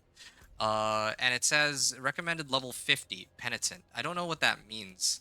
I don't know what that means in the sense that is it saying that it recommends me to play it on penitent, or does it mean that the monsters there are automatically going to be scaled to penitent? That's a little that's a little strange, I would say.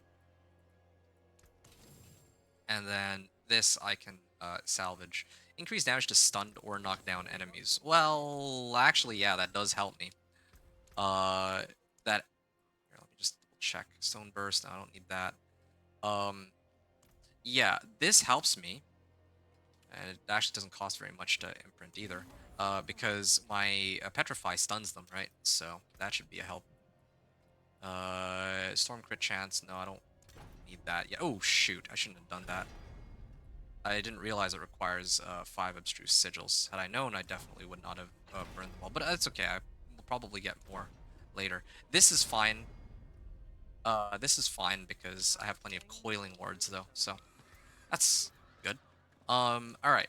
and let me just double check this. Access to Pit and Tower. Complete Season Rank 2 and complete the original campaign. Okay, so if I complete this, then I will have the Pit unlocked. I also already got this. I just need to collect Divine Gifts, and then I'll also unlock more skill points. So if I were to go to the Heavenly Forge, is there a way to just teleport directly to the Heavenly Forge? That would be way better, I think. But either way, I'm gonna go to the Heavenly Forge, and I think I can actually get some rewards out of all this too.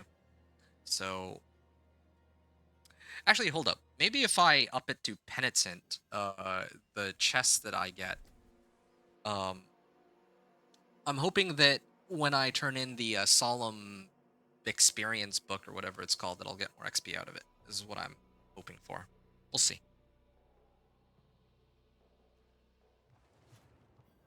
Okay, well, this works, I guess.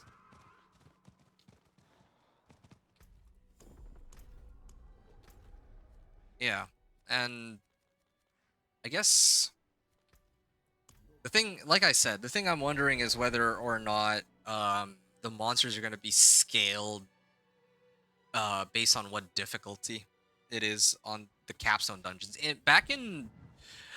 Back when the old capstone dungeons were a thing, they were always scaled to Torment 2, or well, Torment 3. Well, the monsters there were just like level 50, and you had to do the capstone dungeons on like World Tier 2 and World Tier 3, right?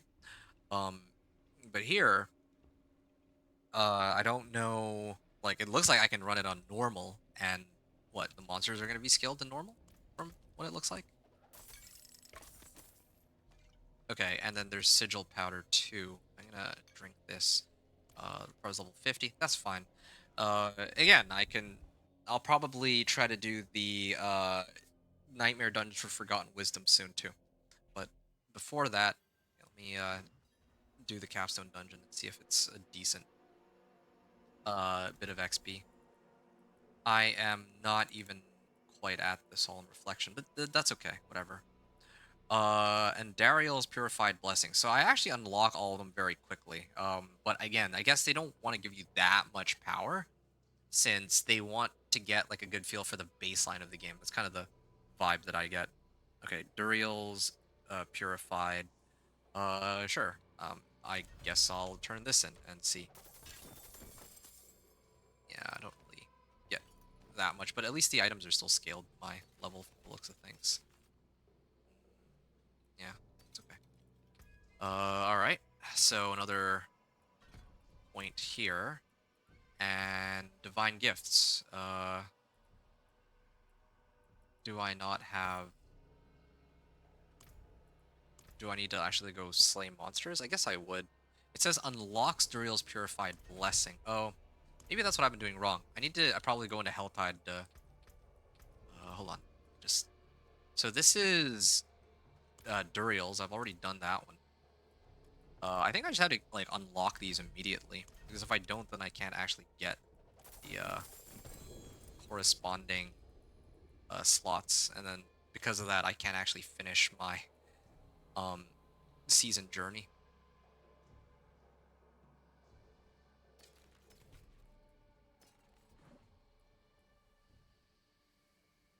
Okay.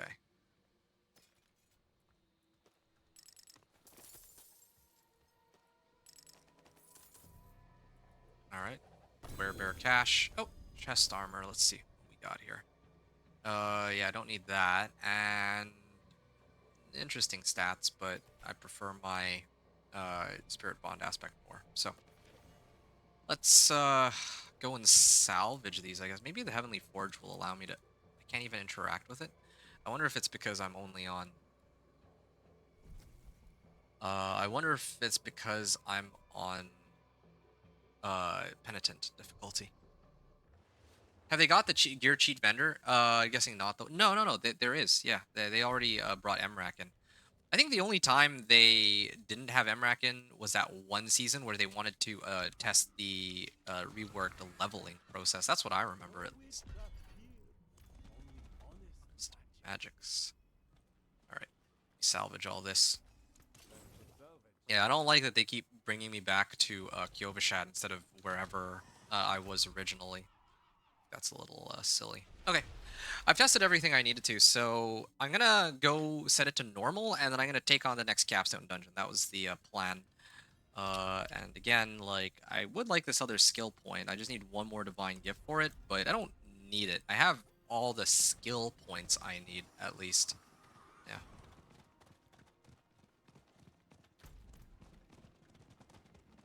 Yeah, definitely think I'm gonna like I don't know when the next season is gonna come out. Does anybody know?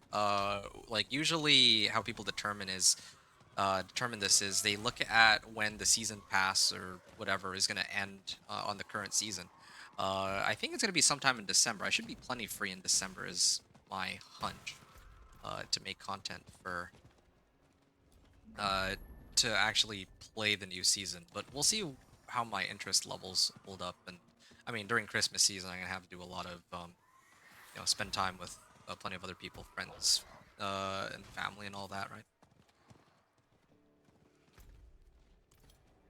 Okay, so normal mode and lethal shrine, and I go in.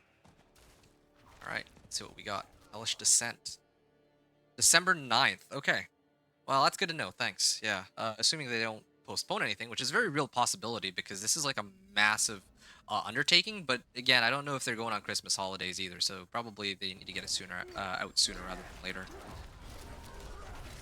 Okay, so these monsters are like level 50 on normal. I kind of want to see what happens if I switch it to Penitent, though. Yeah, like, I can very easily clear these guys here, but okay, there's a pretty easy way to find out if these guys are... Okay, they just be here. Yeah, there's like survivability issues too. Like, yeah, I'm having a lot of survivability issues. Uh, still, even now. Alright, I'm gonna leave. And I'm gonna come back. I'm gonna set it to Penitent, or... Yeah, I set it to Penitent and see if I stand any chance at fighting these monsters. Now, the interesting thing is they're only level 50, not like level 50, because I think level 52 is where it's like the difference between a weapon that has, let's say, like 200 DPS versus like 400 DPS. It's like double the damage from level 50 to, or 50 to like 52. That, I think those two levels specifically has like the weirdest progression. Um, yeah. So, I think the most efficient way to go about doing things would be to try to at least get to like level 52, using whatever methods you want on normal. And then after that, oh, yeah, the monsters are definitely a lot tougher. Actually, no. No, they're not. Oh, maybe they are. They actually do hit. Yeah. They hit really hard. And I have no way to get around that. I'm running Spirit, like, let me just look at this real quick. Oh, that was the wrong button. Yeah. So I'm sitting on 3,700 armor, so 49% damage reduction. I have like 28% resistances. Now, yeah, obviously, well, here, like I could boost up my survivability in a few ways, like this. Sure, fine, right? Maybe even boost up my max life a little bit, but I don't think it's enough. Here, let's go max life. I don't actually think it's enough to survive like without having um like the right level of equipment. And also, yeah, I based off of the, like earlier on normal, I was getting hit, but I wasn't taking that much damage. Here, let me see if I get hit by these guys. Yeah, maybe I don't know if it is scaled because I'm like killing them equally as fast as I was a moment ago. It was just I was taking a lot of damage from those packs, but those were like champion monsters, and earlier I was only fighting like regular monsters, right? So, Door Warden. So I gotta slay the Door Wardens here, and let's see how this goes. I don't actually think it's scaled. I think this is one of those regions that does not scale with your level, is what it is starting to look like. And it doesn't, I mean, resistances do not, don't go down either, right? Like even if you go into higher torments, so I don't think that's an issue either. I guess you're just scaling the stats behavior of monsters. That's my guess. But I don't even notice a difference. Like from normal all the way until penitent, so far I have noticed no difference in the overall behavior of these monsters. Oh, okay, yeah, I'm hitting for like 17k now. That's good. Uh, you know, I'm like level 47 too. If I even went like up like 3 more levels, I'd be able to clear these guys a lot faster. But I'm specifically trying to run it like this because I want to know.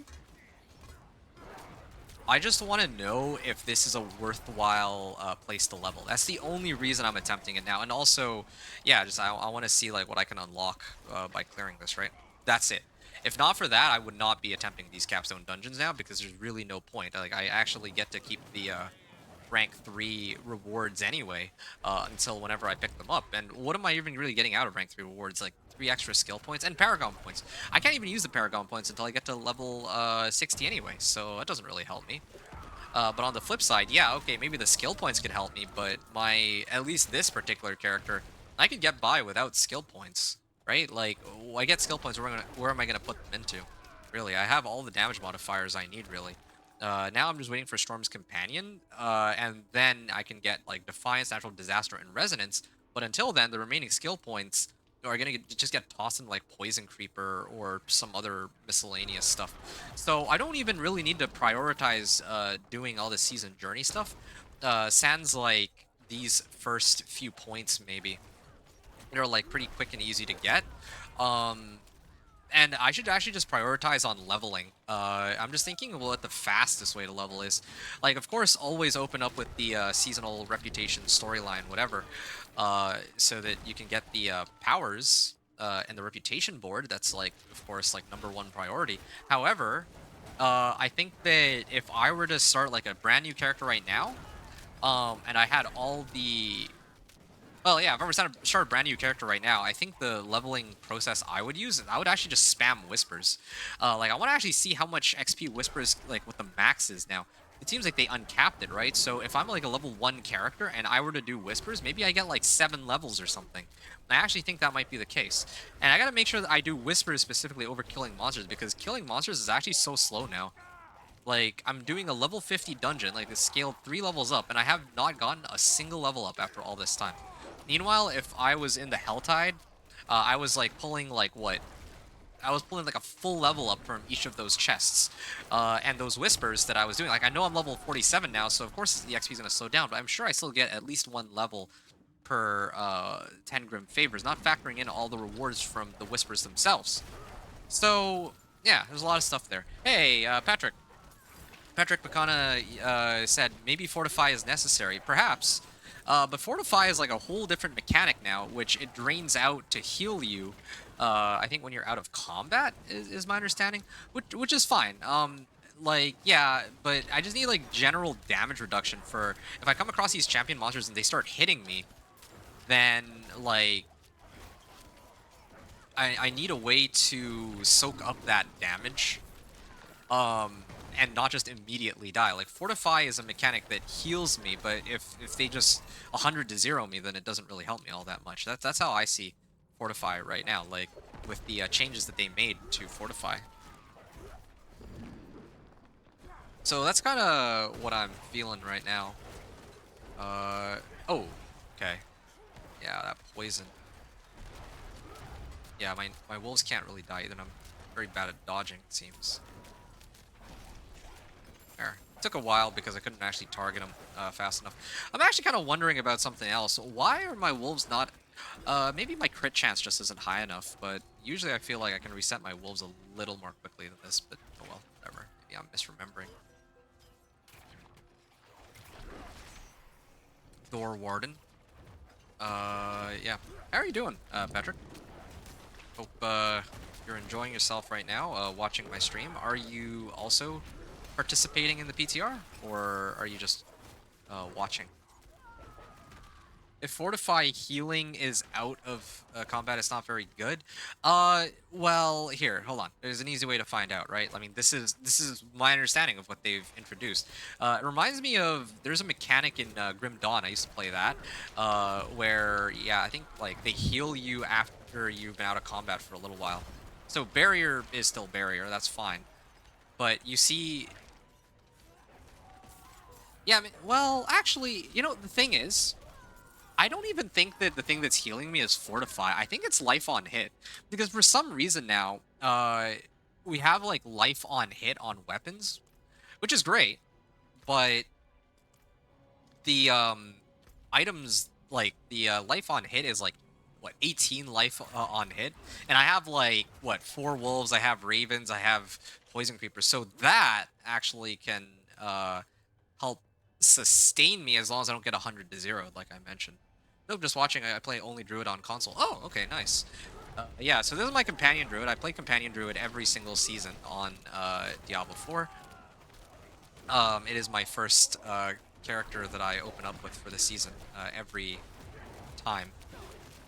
And, well, this is an interesting season indeed because they are now uh, reworking all of the base mechanics of the game. So I'm gonna figure all that out again. See what's good.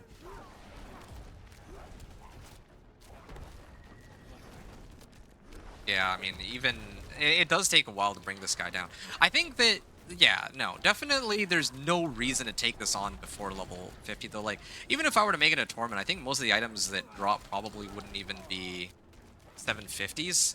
It'd probably scale it to my level or something, right? Or if they were 750s, then they would be forced into be like level uh they'd have like a forced like level 60 requirement is my guess. So I don't even think there's any reason to do these capstone dungeons early. In fact, if anything, maybe just do the oh wow, that was a lot of XP. Hold on. Hold on here. Are bosses really giving just that much XP now? I was just for reference, I was at level 48 and 10%. I went from 48 10% to 49 and a half. So that was like a level and a half just from killing that one boss, which kind of begs the question for me. What if the fastest way to level right now is to just run bosses over and over? Like I thought that at first it was just Duriel, but it seems they've really cranked up the amount of XP we get from bossing, which is kind of cool. But yeah, now I have like so many questions. Like, where can I just go and rapidly kill bosses? Because that seems like a really good. Well, that could be a big help. Charge sacrificial altars, sure.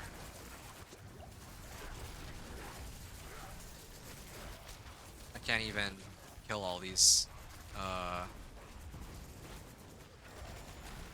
my wolves can't die thanks to Spirit Bond aspect. That's like the one upside to all this. But no, this is painful. Like, I'm not doing this again on my next characters. Like, I'm not gonna try to take on. Oh shoot.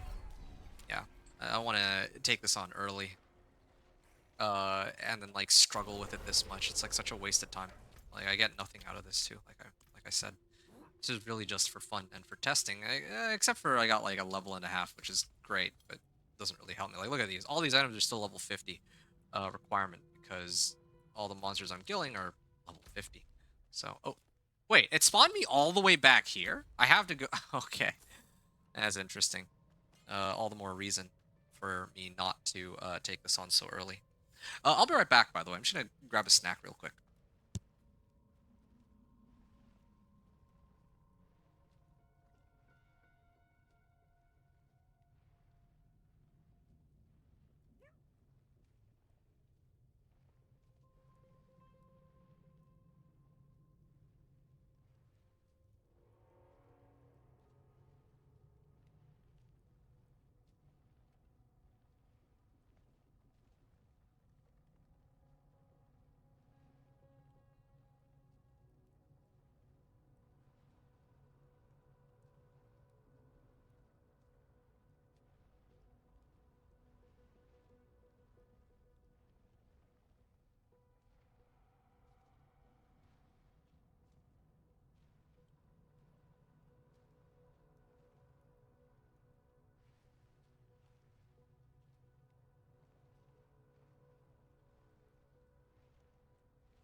I'm gonna continue here.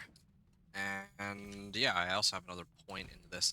I mean, I could also use this, use these points on getting some more survivability stuff, but I don't know how much it would help me in this case.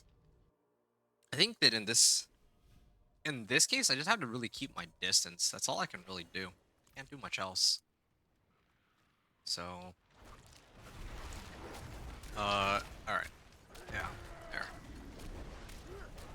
I'm gonna have to keep my distance on this, but I think the problem too is it says charge sacrificial altar. I don't know what that means. Do I have to be in the circle to kill monsters to do it? Or oh, they just keep respawning. Yeah, they just keep respawning. Shoot.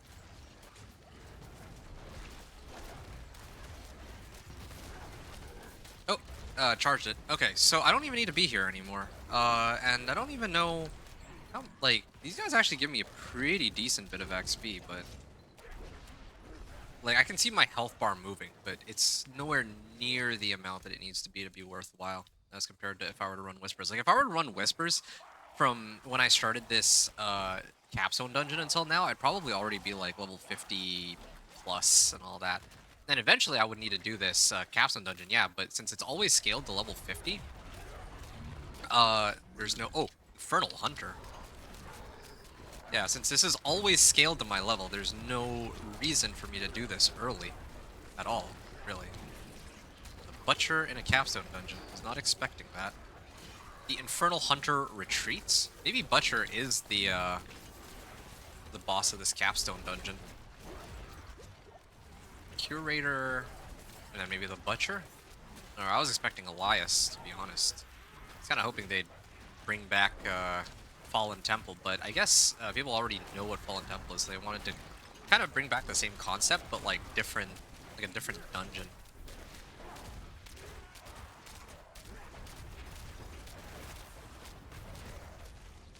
Okay.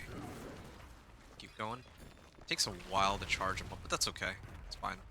Getting like some XP out of this, but it's nowhere near worth it, I would say, with the amount of whispers I could clear. And it really would be much faster. Like, think about this, right? Like, I mean, I need to clear this sooner or later. This is true. Oh.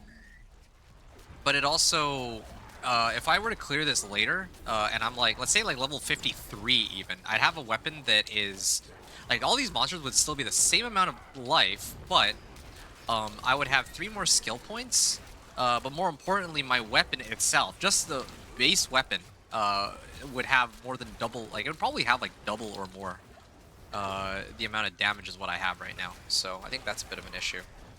Now, it would be different if the rank rewards didn't carry over, but they do. So, yeah, like, I think always... So, basically what I've gathered from this PTR so far, is that you should not do the capstone dungeon too early, because it's a waste of time. And also, there's like no reason to play on Penitent. Yeah, there's actually no reason, unless, again, unless you have like, so, I mean, yeah, unless you're either turning in your Renown reward or your Aberrant Cinders, or if you have like, if it's like your second or third character or something, and you already have all your skill points, you have all of the tempering recipes, that kind of stuff, then maybe it might be worthwhile. But otherwise, I don't really see any good reason to like try to run this from the very beginning. I'm gonna probably, like, when I make my next character, like my my Thorns Barbarian, I think it'll be. When I make that Thorns Barbarian, I'm probably just gonna run Whispers nonstop, is my plan. And I'm gonna try to see how quickly I can level doing that as compared to here. And I'll probably run like just Whispers, no Helltides. Like, no Helltide. Well, maybe I'll run the... I might consider running like the 5-Rim Favor one. Because like killing the boss also gives a lot of XP, but I have to think about that. I think realistically though, probably I'll just do Whispers, no Helltides, and see how quickly I can get from 1 to 50.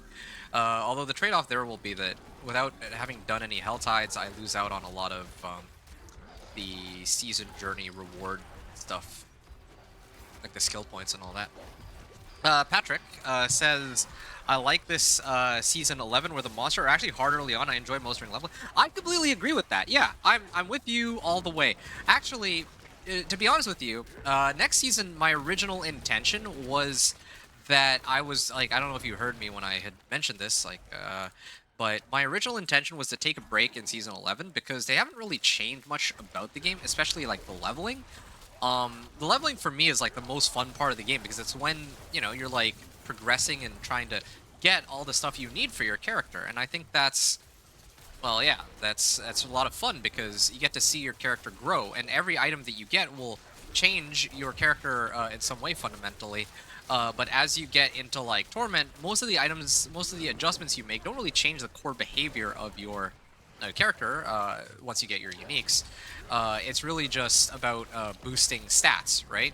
So, so yeah, and then also it feels good getting like, you know, getting Paragon points or whatever, but like getting base levels actually, like you'll feel the difference. Like having, let's say, like in my case, I'm a companion druid, having poison creeper versus not having it, right? Like it's a whole part of my build, so it feels good to really unlock it.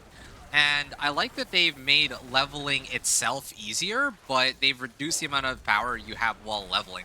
That I think is actually a really clever way of approaching it, and it actually I like how it feels so far, and I'm glad that there's so many more. Like you said that yourself that you enjoy leveling the most. I think it's great that they've made it so that leveling, that there's like different ways to level now, and it's not just, you know, you're locked into playing yeah, you have like other ways to level now, and it's not just hell tides over and over and until you're ready to do like strongholds and turn in renown. I like that, you know, you could choose to run hell tides. You can choose to turn in whispers. I didn't get a chance to do the Forgotten Wisdom Nightmare sigils, but I have a hunch that they're gonna be like insane. So I'm gonna get like I want to try that later on. Yeah, really excited for my next character. Yeah, I'm gonna see how that goes.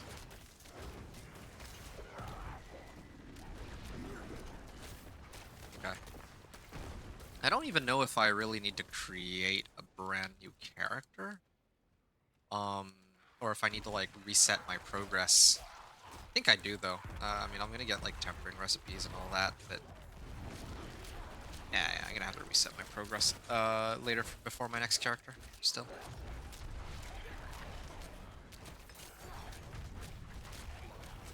Oh, why am I killing all these? This is kind of a waste of time, actually. Let me actually sort this out really quickly and see if there's anything of, like, that's worthwhile. I definitely need movement speed. Life on hit, honestly, that feels more helpful for me than some of the other options. Healing received. Yeah, okay, sure. I mean, it feels weird to be doing this now, but kind of need to. Um, there. I'm just gonna do that real quick so that I can put these two together. Oh, here we go. Kurgar. Nice. I cast 5 skills and I get 25% crit chance. That's good. Find and enter the Hell Breach. So, gonna do some finding here. Yeah, I'm not sure how to feel about the capstone dungeons themselves, though. I don't... Yeah, I don't know how these... How to feel about this. I don't know if I can... I kind of liked back when you would unlock difficulties with them, but here you're not really unlocking difficulties. We're unlocking season rank. I actually, you know what? That doesn't make much sense. I just realized that to unlock the Pit of Artificers, I need to do, I need to clear rank 2. Yeah, that's part of it. So by proxy, this is necessary in order to unlock the pit, which, well, that's kind of annoying though. I think it should just be... Here, I'm gonna go check to see, like... No, it is the pit, yeah. So I need to clear the capstone dungeons in order to unlock the pit, and then the pit unlocks the torment difficulties. I feel like it would just be way better if these would directly unlock the pit, or if these would directly unlock the difficulties, and then the other, like the pit itself, would be responsible for what rank you're in. I feel like that would make more sense, but yeah, I don't know. It's kind of strange that this unlocks the pit, and then the pit will unlock difficulties. It feels needlessly complicated, I would say. Okay, well, I did like a whole loop around thinking that that might be the direction to go, but it's not. And I'm like level 50 now. Again, like, yeah, if I were in Helltides, this would have been so much faster. Um, because I would have had, like, even if I got the same amount of XP, I would have had, Aberrant Cinders I could have turned in too, in the, chests. Not to mention, um, it would have been nice to run with the, Forgotten Wisdom Nightmare Sigils too. Kind of interesting, the fact that... Yeah, I don't know. These capstone dungeons, I don't remember them feeling this long. Maybe they were always this long. Oop. Shoot. Ow, ow, ow, ow. Do I... Demonic Corruption... yeah, okay, I see. I gotta destroy this first.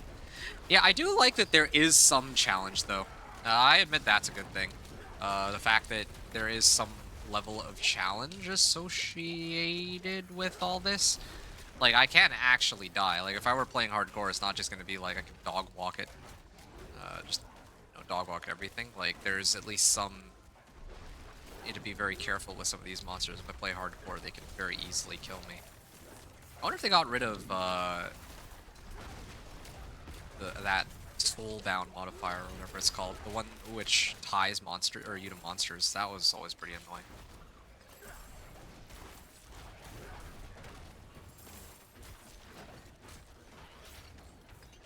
Okay.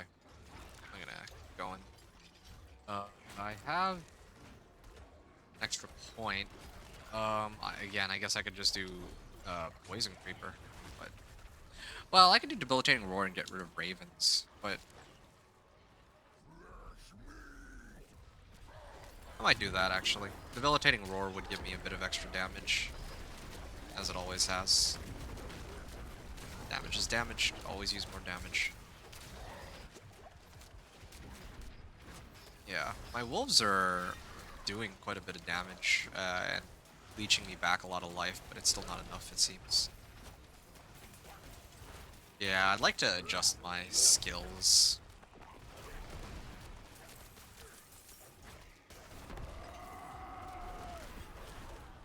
Oh wow, 14k. Yeah, I'm gonna make some adjustments here real quick. I think Debilitating Roar. Yeah, okay. I'm gonna start trying to max that out then. I need like 2 more levels. That's where the skill points would come in handy, but I'll probably level off of this maybe once or twice, and then I'll be able to get Debilitating Roar at that point. Wanderer's Boots. Yeah, this is... It's kind of crazy, because this is with Shepherd's Aspect, and this is with extra damage, too, on my... almost all of my items. So, yeah, like, the game is actually just tougher overall. Not just in terms of survivability, but in terms of, like, the amount of damage I'm doing. Like, I can't... It's not enough anymore. That actually kind of worries me, though, because this is with Companion Druid, which is arguably, like, one of my, like, strongest builds, I would say. Yeah, like... Yeah, no, this is, like, in terms of raw damage, this is one of my highest damage dealers, and I'm actually struggling so much with this capstone dungeon. It kind of makes me wonder how well other builds will be able to hold up in here.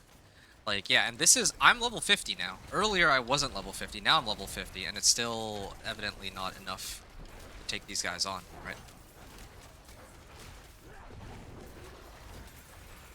so it's a little scary.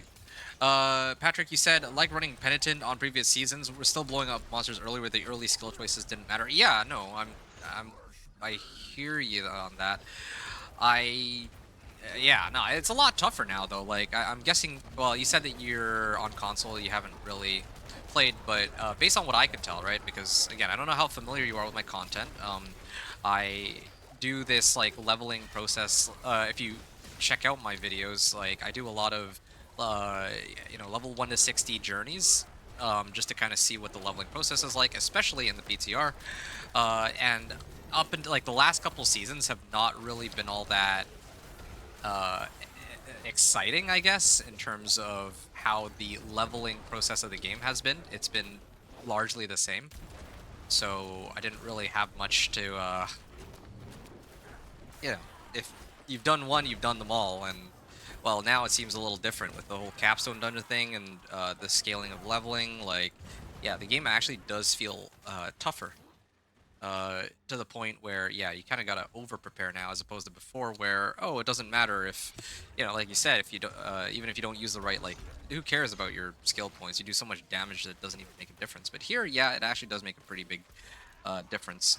Especially like the interesting part for me is that I can actually take on Penitent. Like I have the damage for Penitent, but I have no way to get the survivability necessary for it. That's the real issue for me. So, uh, yeah, like it definitely feels like a lot more of a challenge, and it's not just a lack of skill points either. Like I've actually picked up most of the skill points now that I needed, and I'm still struggling quite a bit. Okay.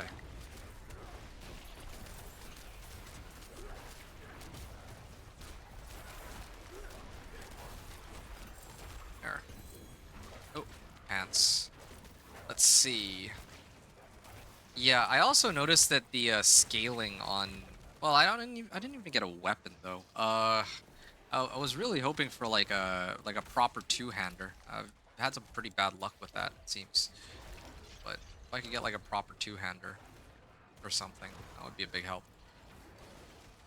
Does the monster? Yeah, so I think other people were asking about that too. No, it feels exactly the same. I don't notice the difference. Yeah, they sometimes grab me with hooks, but I mean, it's not really any different from what they were doing before. That's the only real difference that I could maybe kind of notice. Yeah. Oh, shoot. Maybe I'll shoot. A little like this. Yeah. 25% increased damage. Nice. Oh, it's Elias. Ah. My old pal. And another issue with these capstone dungeons is that I don't know if I can actually survive long enough to kill him. I'd almost forgotten about that. It's been so long. Like I can stagger him, but oh yeah, I remember some of his attack patterns. It's kind of cool seeing him again. It's been so long. So they brought back the same capstone dungeons, but these capstone dungeons are in like a different environment, and getting to them is a lot tougher than what it used to be, for sure. I kind of like that I have the Spirit Bond aspect too, otherwise it's been a lot more troublesome. He doesn't... At least he's not like one-hit KOing me, at least. That's the other upside to all this. Oh wait, what am I doing? I'm actually supposed to be using Debilitating Roar. Oh, Burning Butcher too? So I gotta fight two of them simultaneously.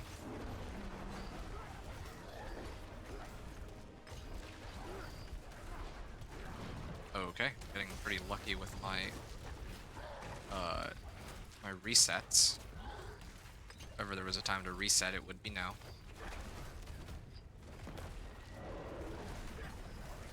Oh shoot, I got them to target the wrong person.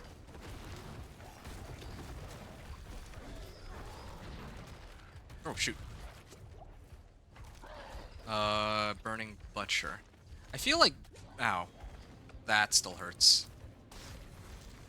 Yeah, I gotta keep my distance on this just a little bit.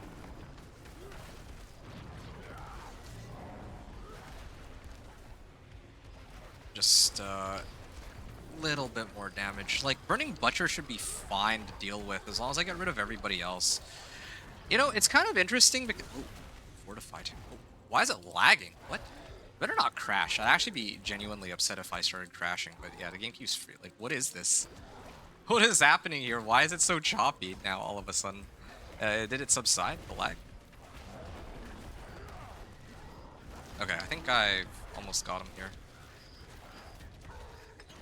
Yeah, that was crazy. I was actually expecting that I might die at that moment, but seems I'm still okay here. Now, if...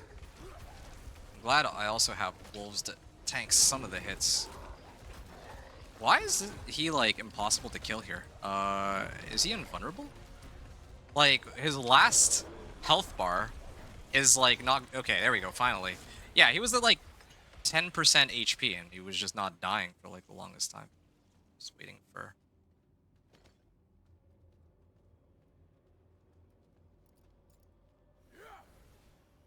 Okay. Is that it? This is so cool with these multi-bosses, I agree, but, I mean...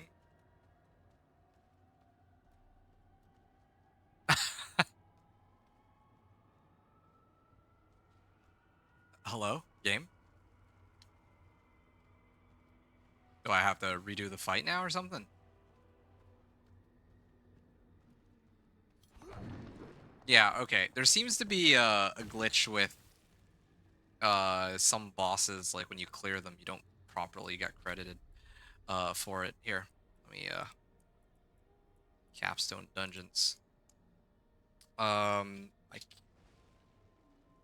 see. Oh, I mean, I just want to turn in a bug report. I see how it is. What if I TP out? Will they let me? Hellish Descent. I cannot complete the Hellish Descent Nightmare Dungeon. Or Capstone Dungeon, sorry. Bug. I cannot complete the Hellish Descent Capstone Dungeon. I cleared Elias and Butcher. Or, I killed both.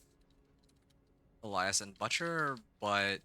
And the game acknowledges that I killed both. But nothing else happens. I get no credit for completing the dungeon. Okay. Fair. So, yeah, I mean, that's how it goes with these PTRs, I guess. Complete season rank 2 and complete the original campaign. So, I mean, complete a world boss or Legion event whisper. I already did one of those, though. It's a little strange they're making me do it again. That one. Complete world events and nightmare dungeons. It says in nightmare dungeons. I haven't opened a single nightmare dungeon, so I don't know where that comes from. Completed nightmare dungeon with rare affix. Yeah, I could do these. That's easy enough. But again, this is such a waste of time. Fields of Desecration. Where the heck are Fields of Desecration? Oh, spawns in 2 minutes. Well, yeah. I'm gonna have to try to go there and get it. I don't, okay, defeat Elias. Hatred's Remnant. I've completed it. And I guess like what? Wait, all my companions.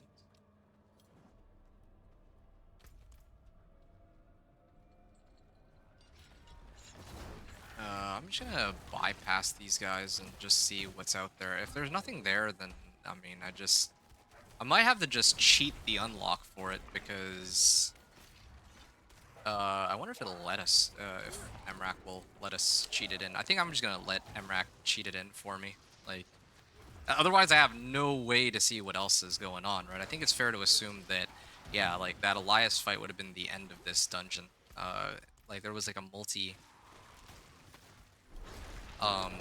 like, I had to fight 2 bosses to get it, to clear it. Okay, there we go. Getting out of here.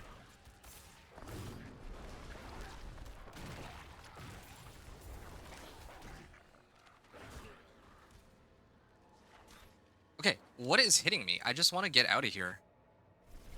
Because of this, this botched capstone dungeon. Yeah, I'm actually very disappointed. But that I mean, I feel like that's something that should have been caught in an initial test. That's not the only place where I wasn't able to complete that either. Slay Asmodan. Okay, I'm gonna go there. Asmodan at Fields of Desecration. Again, I don't know. I'm guessing that this would be Fields of Desecration because there's like a whole whisper attached to it. But here, let's see. I wonder how many. Here, let me go there and see what it is because usually world bosses linger for about 2 minutes. So let me see what happens here. Let's start off with that.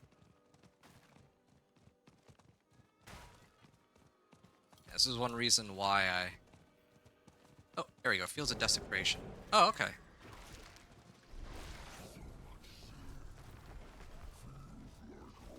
Is this like the equivalent of a world boss or just like a really big... Yeah, okay, I can do damage to him. Okay, this isn't unreasonable. That's good. I thought that this was the world boss, but... this only spawns during a world boss. But, you know, the next world boss is in like an hour. That's okay. I can wait an hour for that one. Defeat 50 monsters within 10 seconds. Yeah, I already did that. Collect divine gifts, summon and defeat Asmodan. Okay, I get a skill point out of this.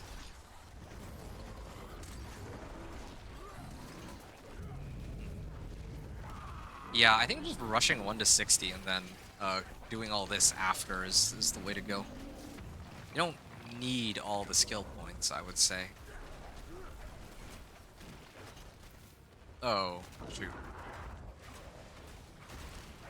Got life on hit too. Oh, I guess my fortify is like cranked up because I'm so...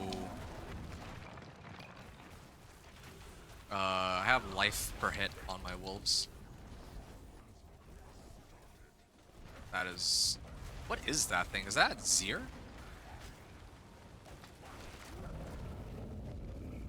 I don't know what's up with the lag. It's always the PTR that does it, but I noticed that recently it's not as bad as what it used to be. Previously it used to just crash me outright.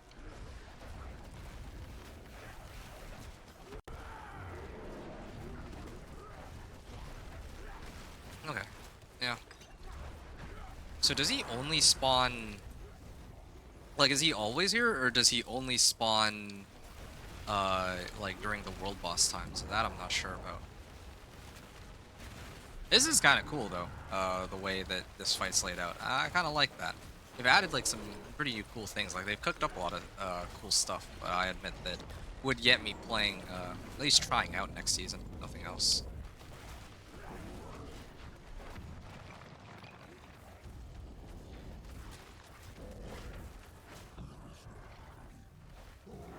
Alright, nice. Wow, I got 5 levels out of that. I got 5 levels out of that kill. Oh, that was Belial. Okay, yeah, I'd forgotten about Belial. It's been a while. Okay, 5 Corrupted Horns of Duriel. Summons Asmodan and the forces of... Oh. Whoops. That was an accident. Belial's Horde. Oh, okay. So I could... I guess clear that. Alright. Well, wow. I don't know what to say. That was unexpected, put it lightly. What other things can I pick up? Normally I go like Cyclone Armor or something, but that's like much later though. I could just do Vigilance for the time being. Well,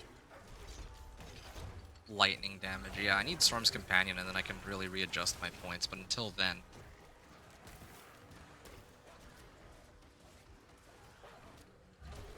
Shape-shifting in a new form. Yeah, I don't even need to really do anything here. Just waiting for him to show up. Actually, like, I could probably just level off of fighting Asmodan specifically at this point. So that's how people were doing it. There. Sure. Do Vigilance. I'm also... My weapons are outdated, too. I need to get, like, a better weapon than what I have right now in order for my damage to be relevant. Yeah. So this is separate from a world boss. Maybe I'll come back in a little bit, like in 5-10 minutes, and see if the altars are still here. If so, then I guess, yeah, people just come here to pop it whenever they get the necessary materials, but that kind of begs the question, how do I get those materials? I'm not sure.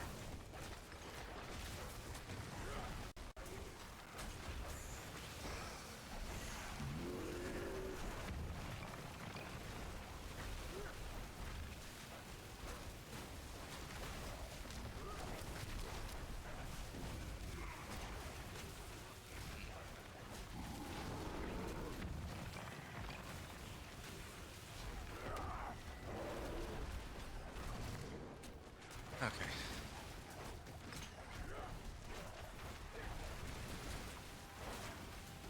Yeah, I'm gonna need to check with MRAC after too.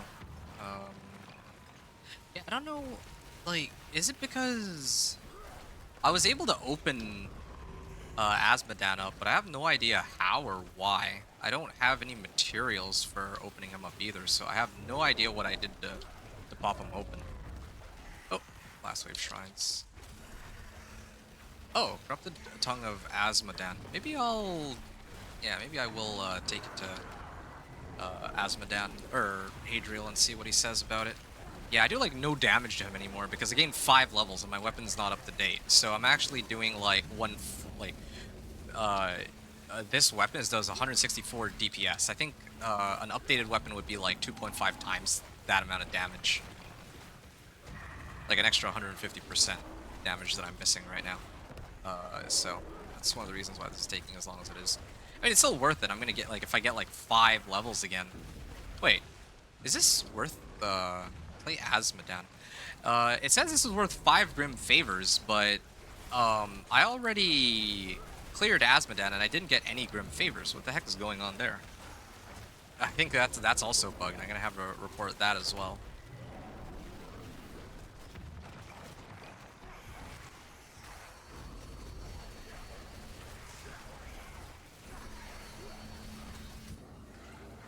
Okay. Oh. There we go. Yeah. Asmodan, and I actually got 7, or I actually did get 5 Grim Favors out of that one. Yeah. Um, 5 Corrupted Eyes of Belial summons Asmodan and the forces of Andariel. So, what, is this free then? I can always just pop this to get to level 60 if I really wanted to. There's no drawback to this. There's no cost. So, does that mean that the fastest way to level is just to spam this over and over? Well, yippee, I guess. There's got to be some kind of cost associated with it, though. It would make absolutely no sense if there isn't. I think, at least. Corrupted Claws of Andariel. No, I'm gonna get out of here. Yeah, I can get the last bit of leveling up somewhere else. I could just run any Whisper. I could go slay Duriel if I want with my remaining materials.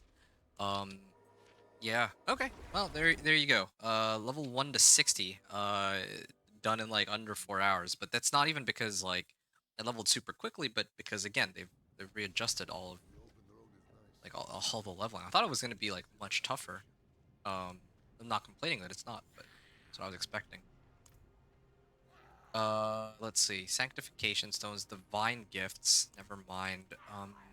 Progression probably. Complete campaign in all strongholds. Unlocks whispers and the artificer's obelisk. I need capstone dungeons though. I need capstone specifically. Skill and paragon point rewards. Here, let's see. Wait, did it? Oh shoot! It gave me all of them. Oh, that's so dumb. Uh, okay. I unlock all torment tiers. I may actually have to unlock that because I thought that if I click this, then it will allow me to choose like skill and paragon point rewards or something. But now I'm gonna have to just backtrack. I'm just gonna have to backtrack which ones I haven't done, which is a little silly. Uh, so yeah, I'll go complete like an Undercity run or something. View on map. That's fine. Complete complete Hellish Descent. Okay. So Unseen Awakening. I have to clear Pit Tier 15. So very interesting to note that this Torment 1 Conquer Pit of Artificer Tier 10. 25, 40, and 55. But here it's 15, 15, 30, 45, and well, I guess this one onward is just 60. So there's 5 capstone dungeons that are just tied to the ranks themselves. That's not as exciting, I think, as actually unlocking the actually unlocking the difficulties themselves. But I also do think that these capstone dungeons are a bit tedious. Um, they take like a lot longer than they should, in my opinion. Well, yeah, that's the way I see it. All right. So I had 4 skill points though. Let me just. How much have I? I mean, if I refund all. Oh yeah, I just need 1 more. Okay, so I think let's just say I don't know 65 points. I don't know. I don't want to calculate it. I can't. I don't want to have to compensate for their for this bug. It's a little silly. And I mean, I'll probably end up running all of these quests anyway, but I did get all the Paragon points. But Paragon points are easy. I just had to subtract 28. It's easy enough. I know that. I calculated how many Paragon points I'm supposed to get. And I'm supposed to have none right now, but later I'm supposed to get more. Right. Okay. So I cleared Asmodan, Lord of Sin. I can... Well, actually, I should be turning these in only when I get to level... Like, I should be redeeming these only when I get to level 60, because that's when I'll get, like, the rewards scaled up to my level. Are these all level 50s still? Where's all the, like, where's all the other, like, loot I'm supposed to get? Okay. This is so strange. Okay, so, by all boosts, crafting of materials, so no to this one. Crafting of materials, equipment, paragon, progression. And I may have to just turn this one in. Yeah, I mean, it's not like I was really testing strongholds here anyway. I kind of wonder, though, how good strongholds are. I'll probably test that, too. Gotta make a note for myself to run strongholds with my barbarian later as well.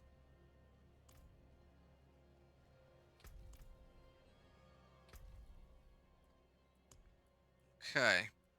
Infected affix, complete an Undercity run. So I could do that one. I'm also gonna have to test the Forgotten Wisdom Nightmare sigils, I guess, tomorrow or whenever I play my next character, because there's no way. There's no way for me to test like I didn't expect to get like 5 levels 2 times in a row out of what is it, Asmodan? And yeah, I got it like twice. Got like so much XP out of it. I mean, I shouldn't. I mean, I say that like I'm complaining. I'm not really complaining. Well, yeah. I mean, I'm not really complaining, but it also means I can't really test other leveling methods because I'm just gaining XP so quickly that, um, well, yeah, I'm just getting XP so quickly, right? Collect divine gifts. Oh, I'm gonna head on in Heavenly Forge, and yeah, originally I was gonna talk to him to try to see I can get from his Greetings, wanderer. reputation. I see you have slain a lesser evil. Give Okay. me any trophy you Oh, I can, didn't and unlock I this yet. I'm will 40 XP reward away. you. It's funny. Okay, sure. Can you do something about this Carry trophy? the trophy of a... Though I warn you. Good. I've unlocked Essence of Sin. And then if I put this in, increased armor. 20% increased armor, sure. So now I it says collect divine gifts 2 out of 3. Well, again, that's something that should already be available. Um, unless it's saying that I need to get some of the other gifts, but that doesn't make much sense either.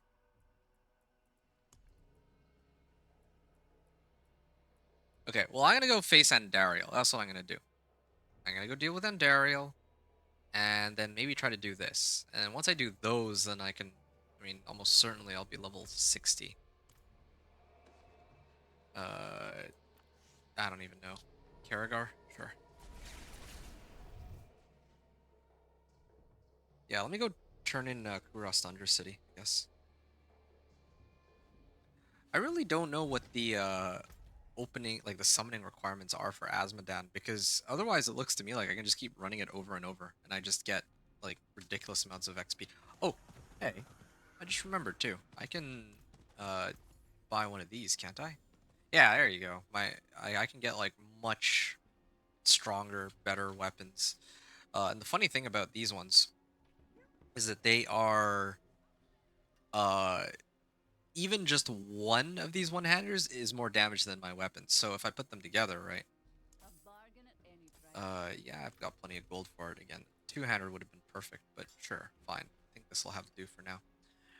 So if it really is, I think I calculated it somewhat correctly. No, I said it was like 2.4 times the amount of damage. Like if I put these together, it's like 450-ish. 450. Yeah, it's like more than 2.5 times the amount of damage.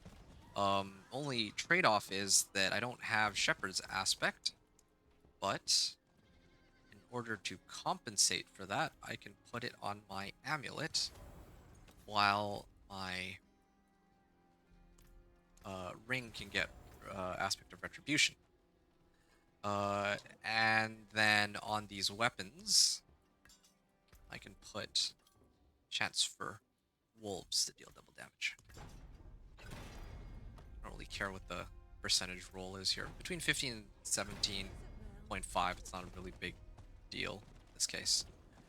Okay. So now I'm in a much better position to go and take on the portal here. I just realized one other thing. Let me check the season journey. I think there's one that requires me to do Legion events. Yes? This is for world events. That's in Nightmare Dungeon. That's for rares, so yeah, I don't think I care about any of those. Um, have I not defeated? Oh, on hard or higher. Oh, okay.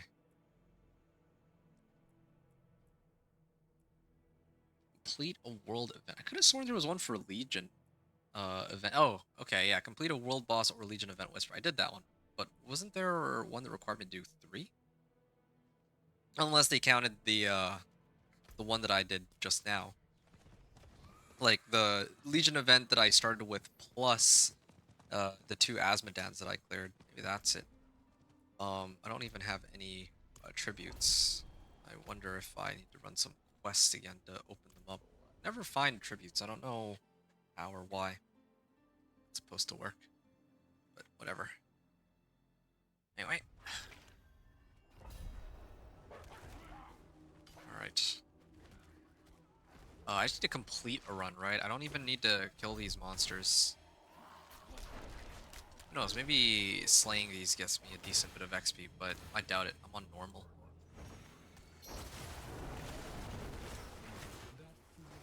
Oh, there she is. At least I do a lot more damage than before. It's the one upside to it. Adriel's Divine Missive. Seasonal tasks. Is it this one? Oh yeah, I gotta complete the Undercity run.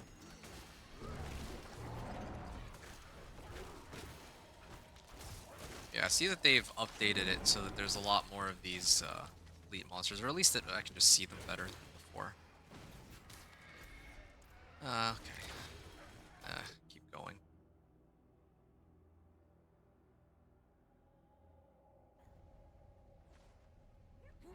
Yeah, I want to see what wards I get at the end. That's kind of one of the reasons I'm doing all this, going through all this trouble.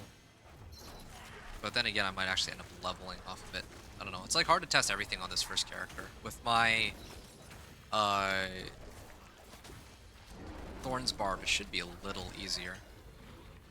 And again, I'm kind of worried that they're just gonna work everything. So I'm gonna focus my efforts on just trying to see roughly what to expect and um, what to prioritize when playing each of the characters, each of the builds that I run with. 29 Paragon levels gained from killing a world boss on Benedin. I just saw Immortalize do it. Yep. I mean, I got 5 levels from killing Asmodan just now, so that sort of tracks. I don't... These XP values are kind of crazy. Like, I'm pretty sure they're gonna... There's no way they're gonna leave it the way it is. I think this is, like, a little too much. Like, I gotta be honest, as cool as it is to level this quickly, I don't think they're gonna keep it the way it is. So that's one of the reasons why I think it's not really... There's no point in me trying to keep track of all the individual XP values, since they're likely gonna just adjust everything anyway, is my guess. And if I try to like keep track of like, okay, well this, this activity gives this much XP, then when season actually goes live, and they readjust everything, then it's just kind of a waste of time. Whereas here, I know that they're probably not going to try to like nerf, let's say, the Thorns Barbarian or the Companion Druid, so I'd rather focus on trying to do the videos for them. Just tell people, okay, well, this is what you need to do in order to get into Torment. See, even like trying to get into higher Torments doesn't seem to work for me, so that's another really big problem. How's it going, by the way, Stress? Are you participating in the PTR too? Are you... have you had a chance to try out some of the changes for yourself, or are you just watching others right now? Season Journey, Descend into Madness is close to... Oh, Herald of the Affliction. Let's see if I can get some attunement out of that. Nope, not quite.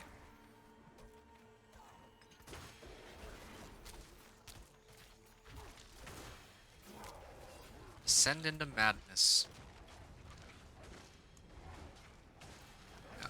Close to finishing. Just gotta get through this last bit. No, on Xbox? Right, I see.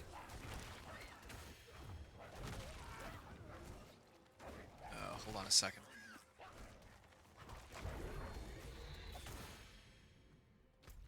And I shall head that way.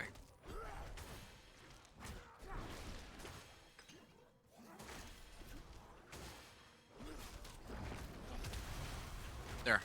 I'm heading on out.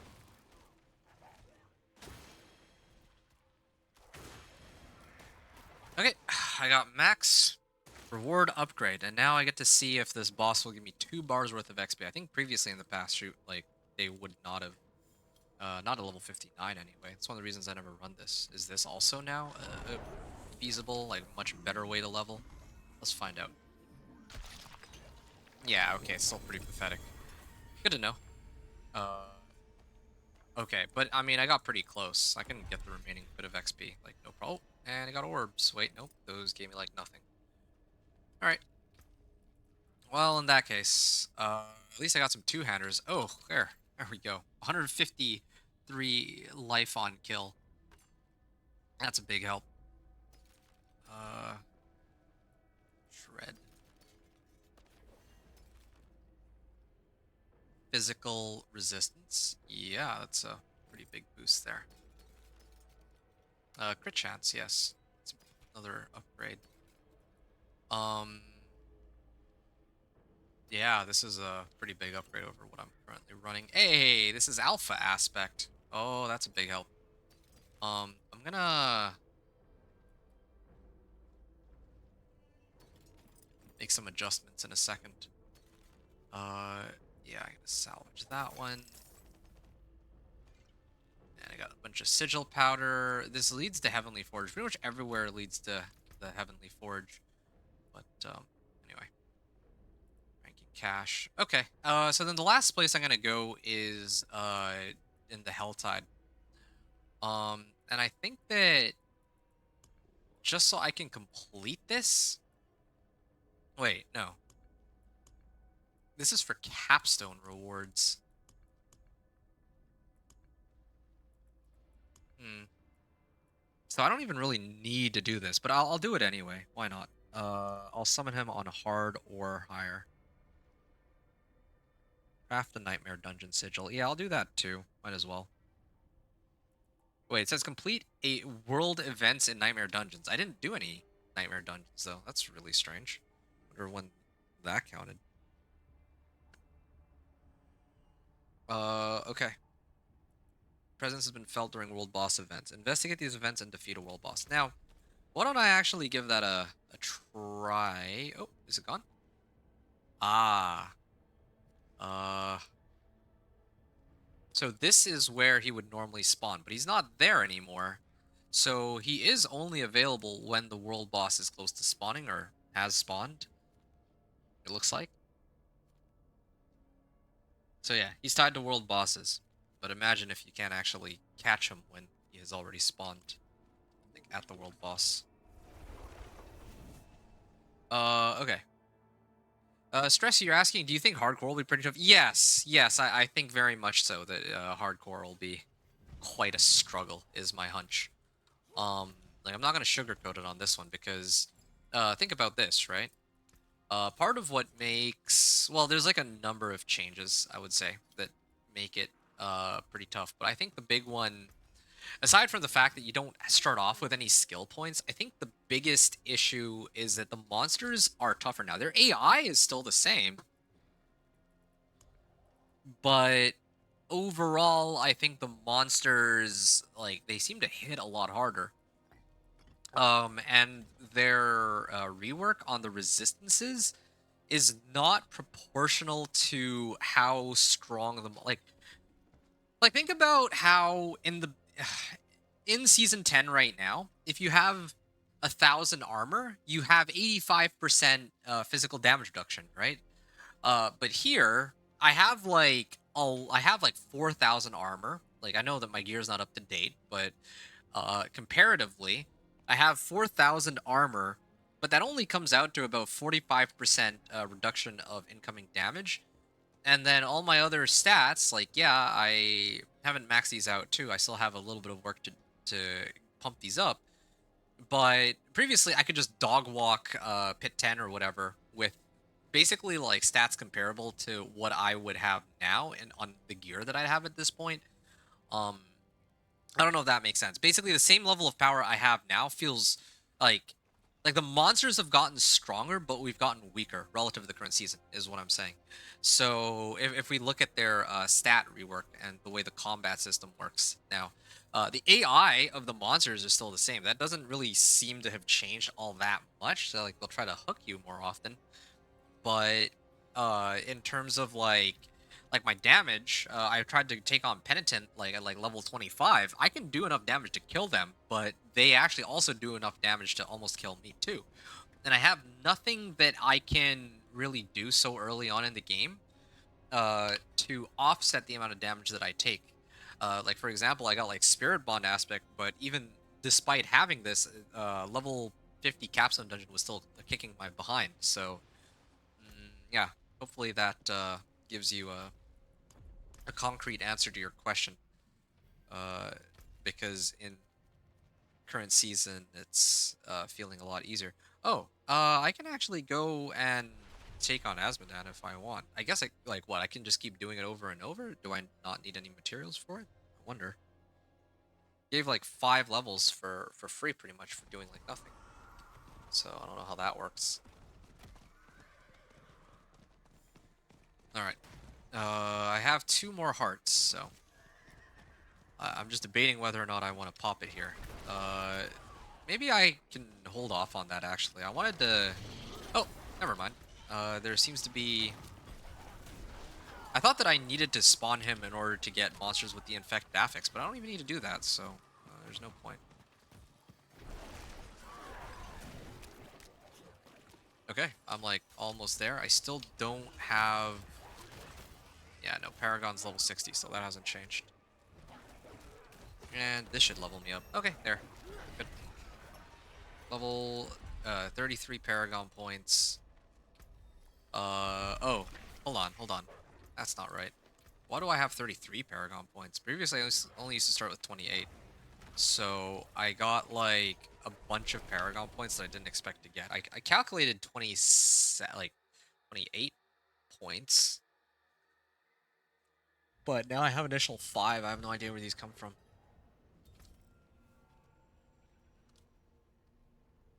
These guys are saying I leveled from 1 to 60. It felt more difficult, better than before. Easier than the old 1 to 60, I think. Also, Asmodan and world bosses. And bosses in general. Give a lot of XP too. Like Golden Dawn said. Yeah, that's kind of what I've gathered so far.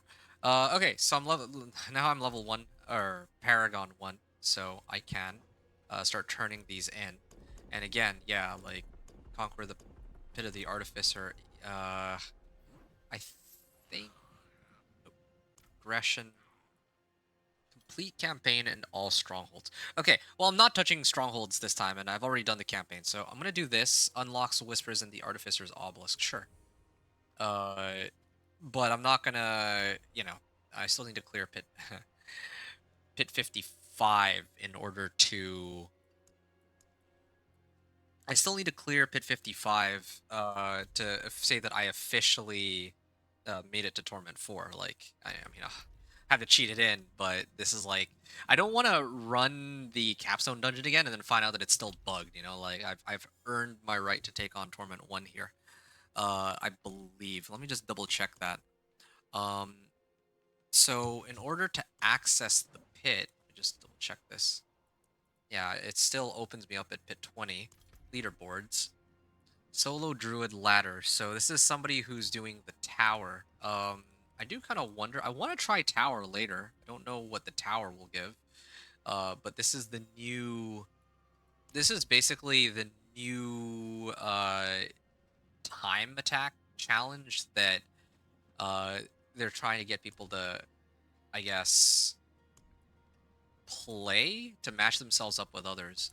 But I gotta be honest though, I'm not really all that impressed by this, because I feel like it's a little strange to me because, well, I guess previously the difference is, uh, the system we used to have was the Gauntlet, and Gauntlet was always scaled to like, I think it was NMD 70 back then, and then the leaderboards didn't have a tier; they just had a time.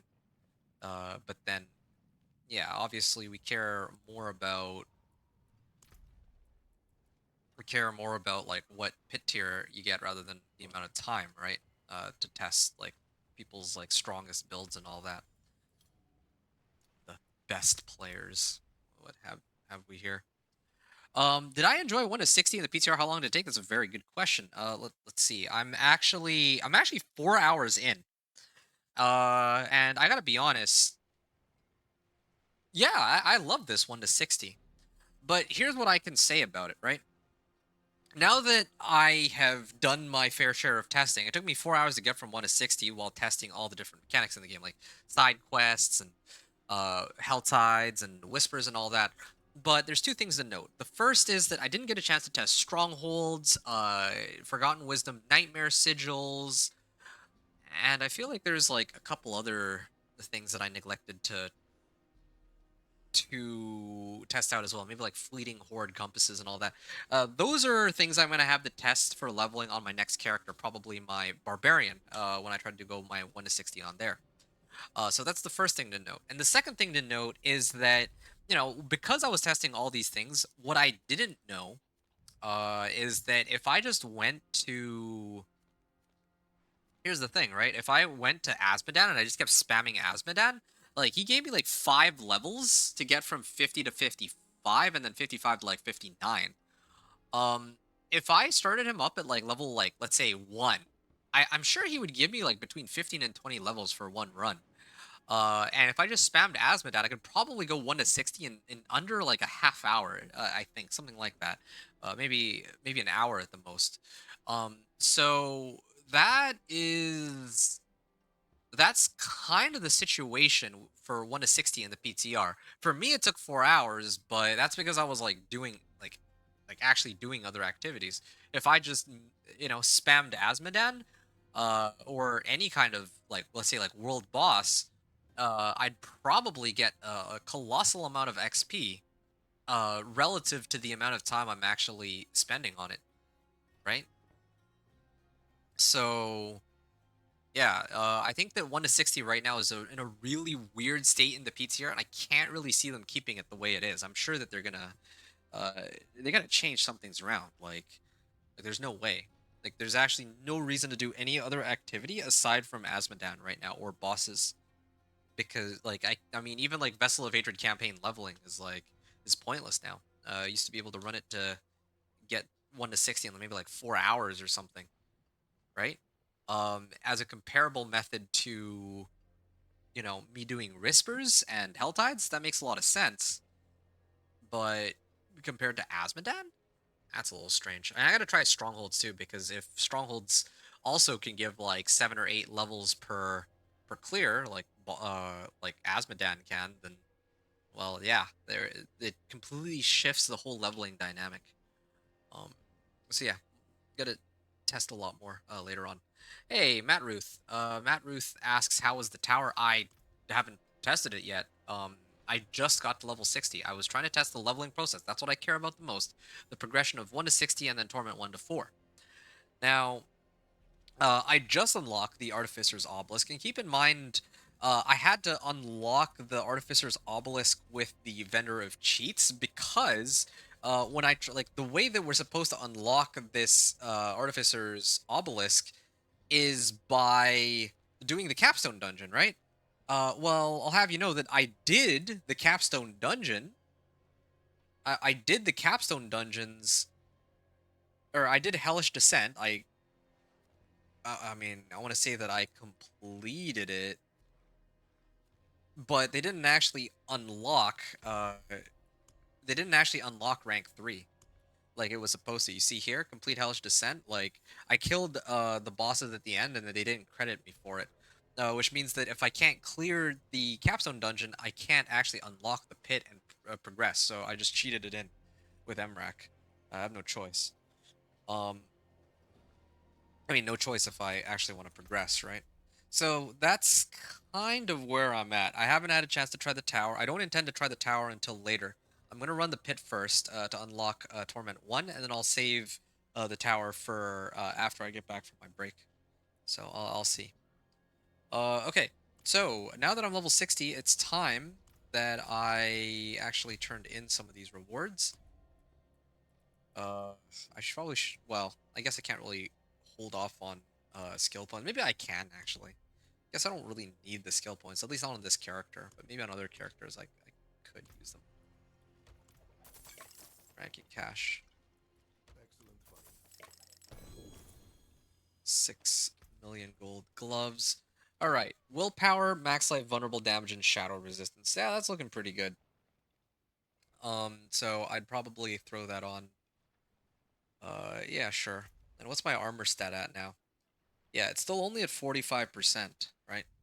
Now if I were to get some diamonds here, yeah, sure, I'll get one more. So now, like, can't really buff up my armor. So right now I'm sitting at about 22.5% on some of these. How much do I get? 65. Okay, so 22.5. I got it up to like 29%, 38.3%. I don't really feel the difference. Like, doesn't really do very much for me. The best I could do is maybe like pump up my physical resistance, I guess. Um, 45. 38.3. Whoa. That is actually a very big difference. If I use single like gems that are just for one resistance. Yeah, but then I lose out on resistances everywhere else is the problem. All right. Well, Stand that's that. I can actually start switching up my gear now. At least I don't need 750s across the board anymore to really function. Uh, yeah, I mean, how many obols do I have? I have 562 obols. No. I'm gonna go back to the den, and I'm actually going to start up the bartering, and seeing what I can get out of all that. Don't think Subo likes me. Oh, I can actually get this. Subo likes anyone. Uh, resource aspects, pale marks, and field of languish. Card control effect.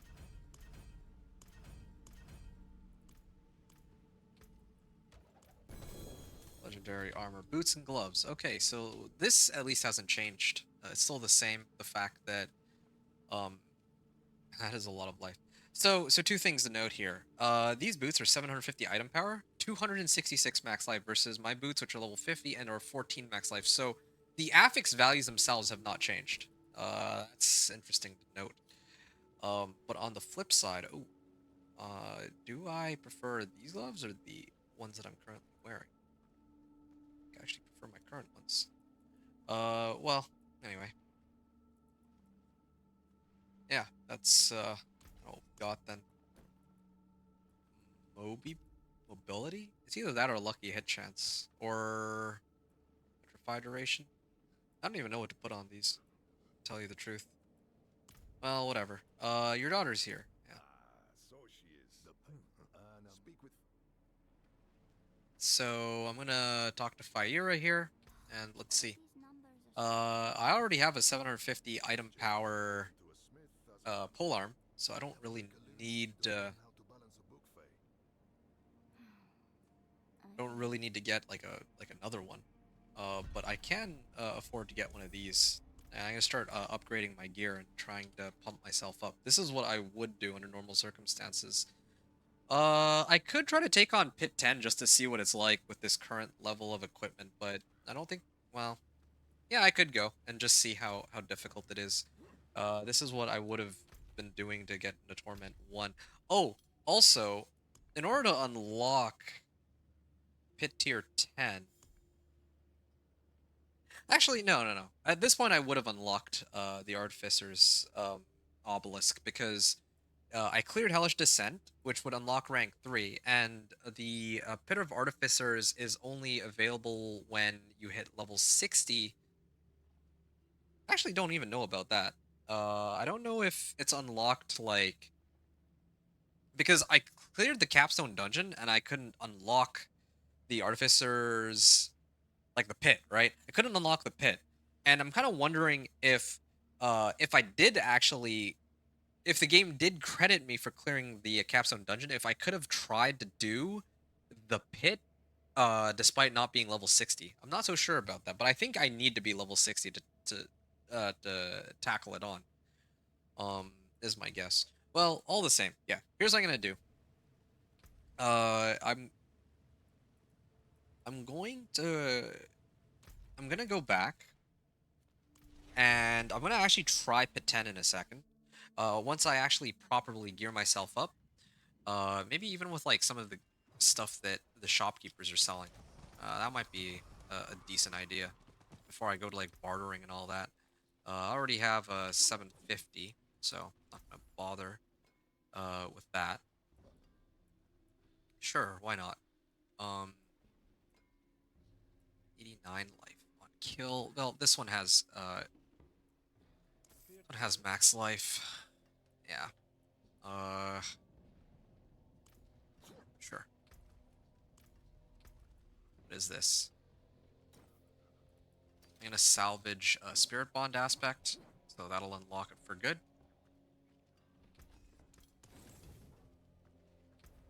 And because I've unlocked Spirit Bond aspect, I can slam it in whatever item I deem fit. Okay, so 725. I'll put this on. I think this is okay for now. So this is like, this isn't even like the best of gear that I can get right now. This is just what I have. Oh, I have this ancestral boots. I totally forgot about these. I'd like to throw those on, but I'll maybe save those for a little later. The other issue too is I don't know how many points I'd have roughly, but sure. Let's just say no, I don't know. Uh, let's say 5 points. I think this is reasonable because I don't, based off of the count that I had on Paragon points, I should only have 28 from these. So I don't know where the other 5 points are coming from. Maybe when you get to Paragon level 1, you unlock these 5 Paragon points right away. And if not, then, well, who knows? Maybe somebody levels their character like 5 Paragon levels. I don't know. So, max life. I don't think I really need max life anymore. I think I'll go for crit damage now. I think it's about that time. I have wariness, pack leader, overload. These are all fine. Yeah, I feel like this is okay. Oh, except for the polearm. I take it back. Earlier I said I didn't really need to get a different polearm, but I actually do. Because the other polearm was actually 750 and mine's a 730. That makes a pretty decent difference, I'd say. It's a fierce shield you forged. That's the only thing that I need is 750. Forge your own shield, little man. I'd rather. Okay, restock supply for free. Maybe I could have done the resource cache. Okay, so I could, if I want, run these pants to replace the I currently have right now. So willpower, life on kill, attack speed. Yeah, these has like the most useless modifiers. These actually have the most useless modifiers. Spirit on kill, resource cost reduction, and attack. Well, attack speed is fine. And overpower damage, though. That's pretty worthless. I actually think I prefer my current weapon more. It's embarrassing as it is for me to say it. I didn't realize just how bad this one really was. Okay, sure. Let me just replace this for max life at least so that I don't just get completely dunked on. Shepherd's aspect. Alright, there.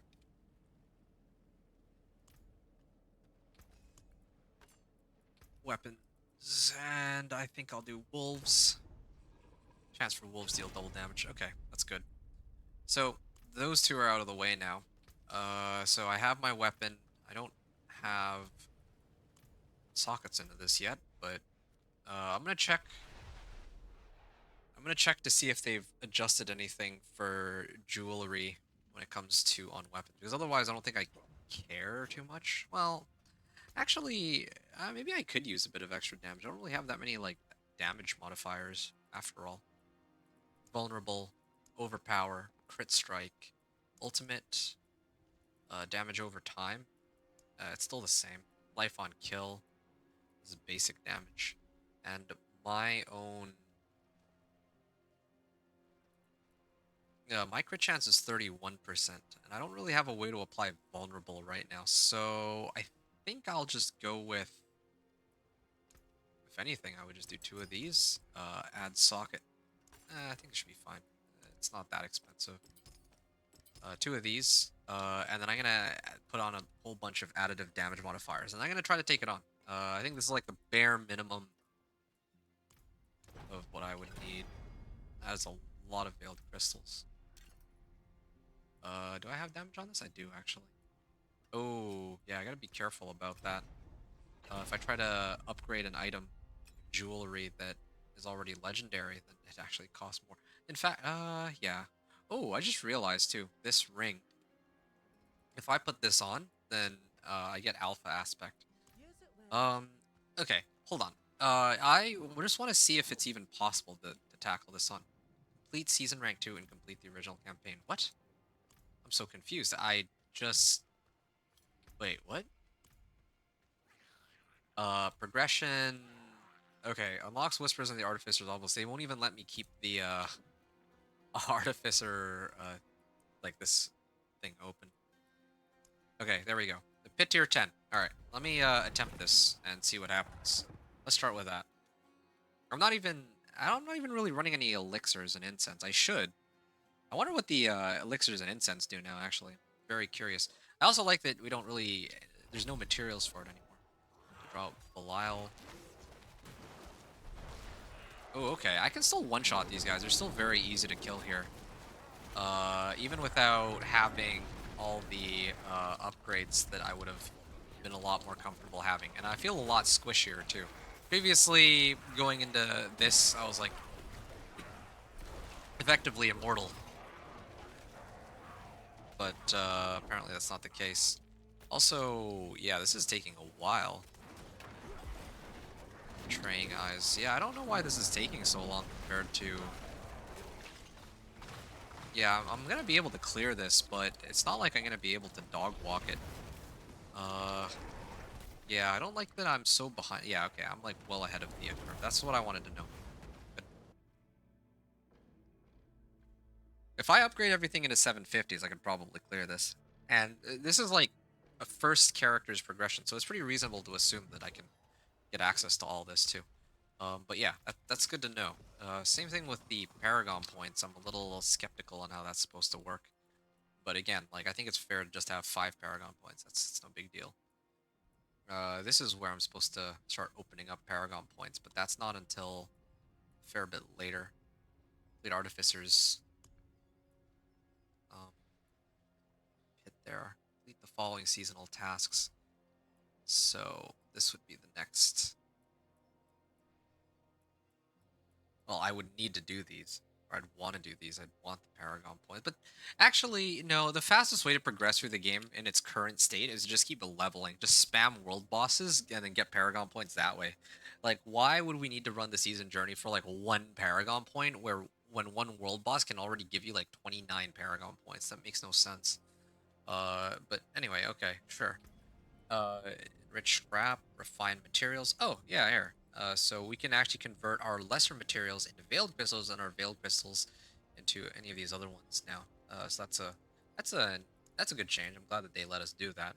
They seem to overhaul that whole system, though, as it stands. Angel breath, all stats by 60. That hasn't changed. Life, that hasn't changed. Increases resistance to all elements by 5%. So this is what I am genuinely curious about. Like, if I pop this right now, does it even really do anything? Like, does it... because so far I haven't actually... Like, anytime I activate this, it doesn't do anything. Ah, whatever. I'll just pop it with the other ones later. Redamine Buzz. Uh, Spiral Morning. And I noticed that I also don't have nearly as many herbs as I'm accustomed to having. Probably because I've uh, progressed through the game so quickly in comparison to how it normally goes. Alright, well, yeah, that's kind of what it's looking like right now. 20% more life. Like right now I'm sitting on 1400. I think with this, if I double my life up to like 3k, it now makes a difference. So that's good to know. But yeah, I'm just trying to see like what we can get away with. Previously, with even without 750 item power items, you'd be fine. As long as you had like a 725 or above item power weapon. I think that was like the main thing. But in this case, I think with the changes that have been made to the game, I would actually prioritize pumping everything up to 750 item power before I go and take on Pit 10. Try to push. I think that's how I would do it. Hey, Connor. I mean, especially considering I don't know if there's a reason to force myself in Torment right away. Hey, Connor. How are you doing? I'm doing very well. I'm just testing the changes on the PTR, and so far it has been, well, they've been interesting. Let's just say.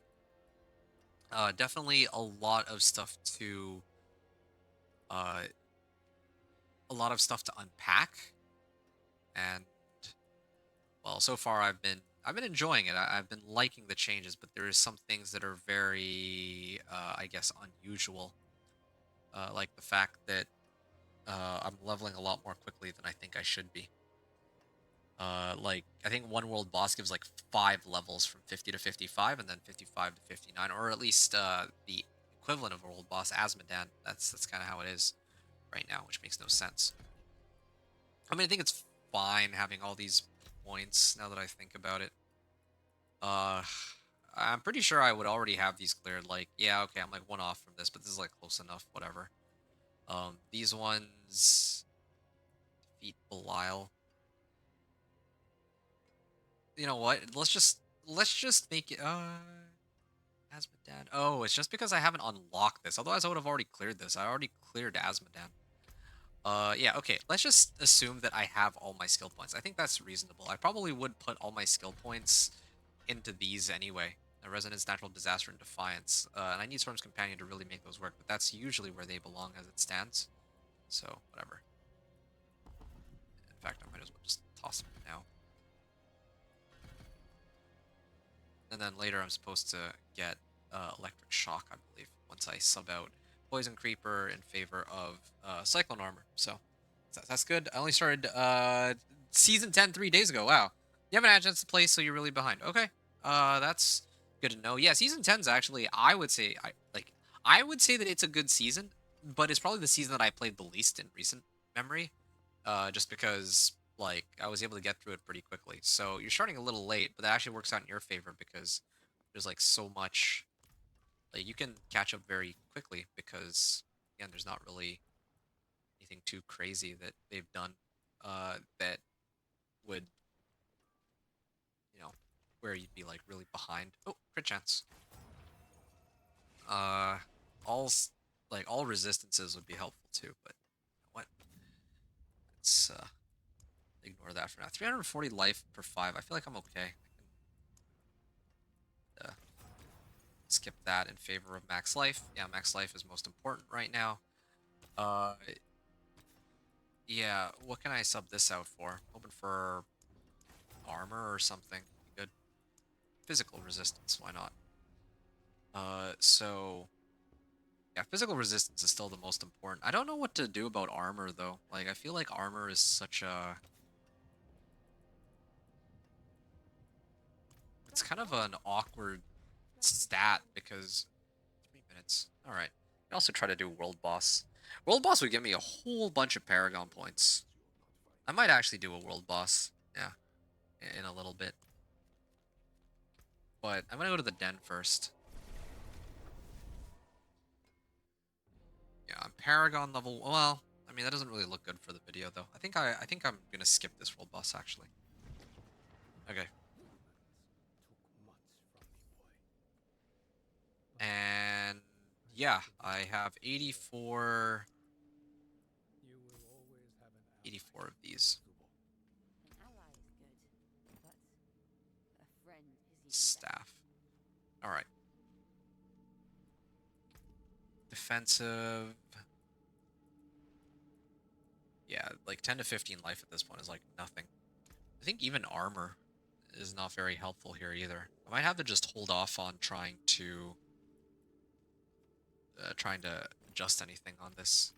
I also noticed they got rid of dodge chance as an available modifier too, from the recipes. Life on kill. 3 potion capacity. Now that is quite interesting. Wait, what? I selected 3 potion capacity and then it rolled into 1. Okay, well, that's interesting. Have a decent bit of gold, so life on kill. Ah, why not? Sure. I was hoping for, I don't know, armor or resistance to all elements, but this will have to do. This is better than what I had before, so whatever. 725, 750. Okay, so I've already re-rolled these. What about my boots? Okay, my boots are good too. Weapons fine. I have now jewelry. Ah, yes. And then this ring.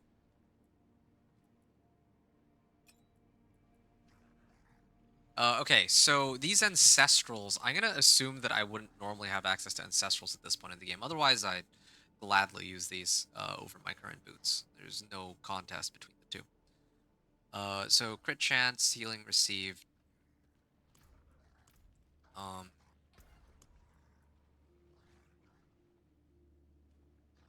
I think I will temper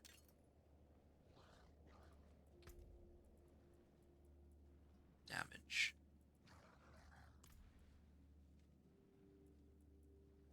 Oh no, I don't have have enough. I don't have enough materials. Not enough abstruse sigils. It's okay. I don't need to roll anything on these anyway, I guess. Yeah, I don't really need to. Alright. Let's see. Get rid of healing received. Willpower, yeah, sure. Willpower, max life. Whatever else have we here? Healing received. Same thing. Willpower. Sure. Okay. I think that's really about it. I don't know if there's anything else I need to adjust. Everything is close to the right item power. Now I just need to socket everything and then put whatever I deem fit, and I guess I'll get going. Problem is I don't understand the blue armor. You mean the chaos uniques? The chaos uniques. Well, what's there to understand or not understand about them? They're just uniques that go into a different item slot, really. It's the best way to look at them, I think. Okay, I'm gonna get 2 sapphires here. Wait, no, I already have these. What other runes can I use?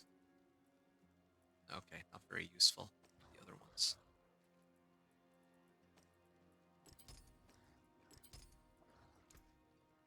The stars made manifest.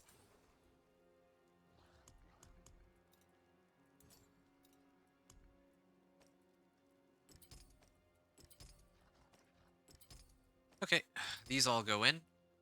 And oh, there is one other thing I am neglecting though.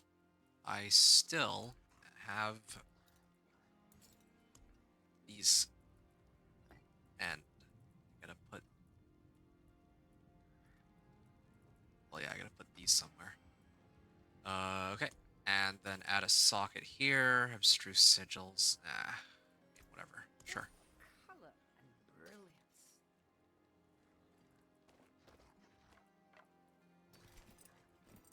All right. And then all that's left now, I have a lot of willpower. All that's left now is, I didn't realize this was like so much skill damage, but all right. All that's left now are my diamonds, or well, my other resistances. If I,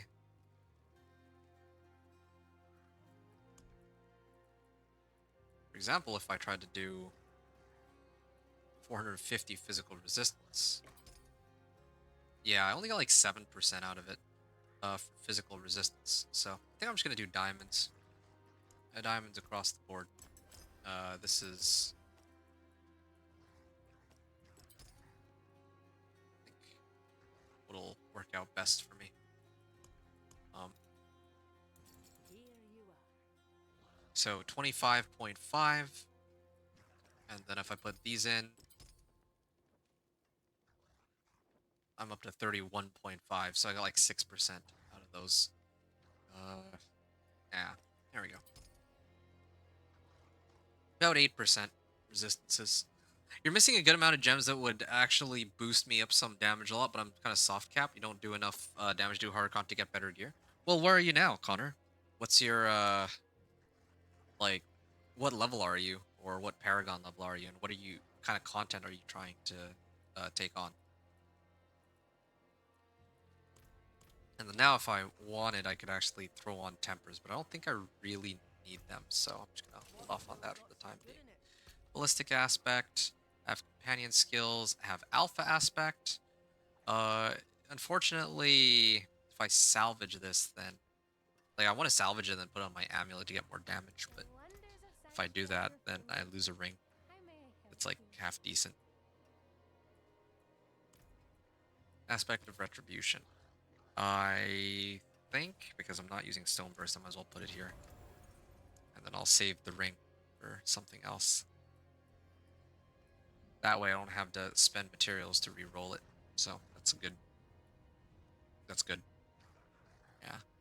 Losing out on a little bit of damage since I don't have a 750 item power weapon. But I'm saving my obols for when I get into Torment. Okay. There we go. So that's all the prep I'm gonna do. Kind of again, I'm still in the middle of trying to learn and figure stuff out. So, if you're watching this, then bear with me. Because again, like this is all as new to me as as it is for you folks, right? Like I've just read the changes and now I'm just testing it out essentially. Okay, every time, it's every time now. Progression, complete, and then I'm gonna open this, but it just keeps resetting itself.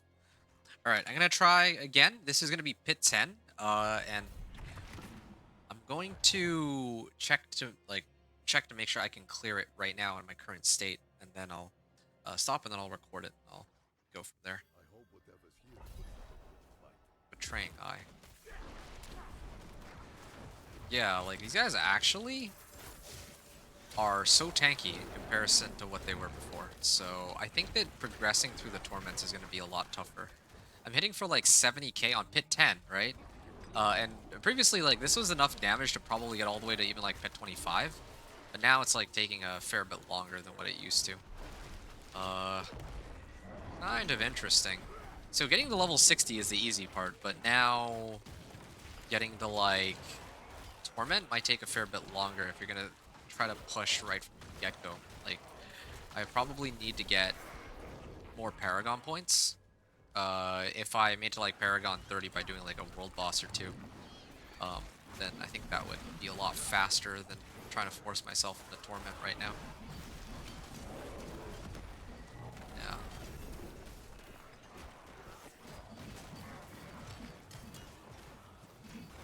Yeah, I can clear it. I can clear it. It's gonna take me some time, but at least I'm not dying. The monsters are certainly tougher than they were before.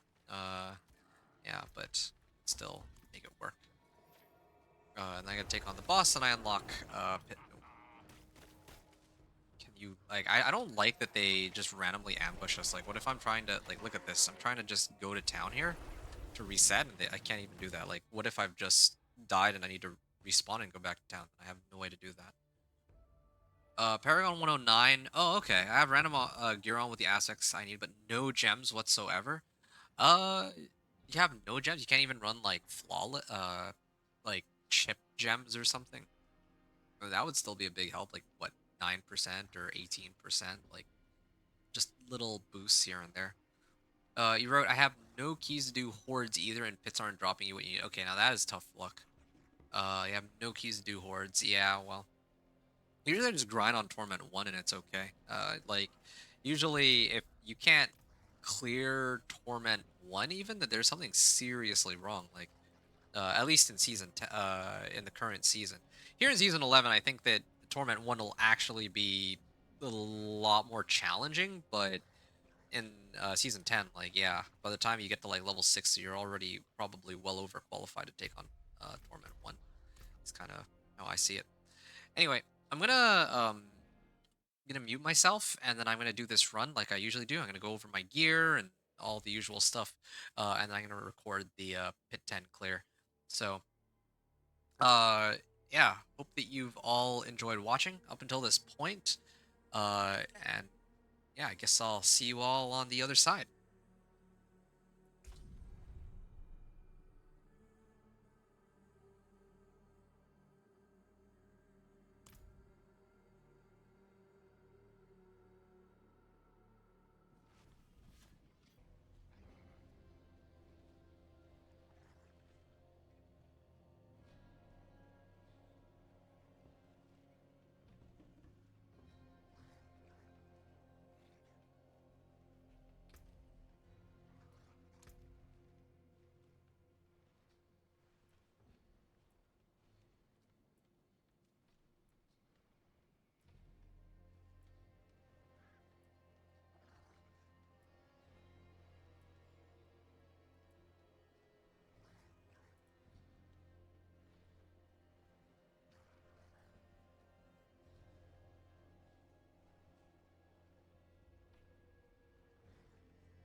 the beast.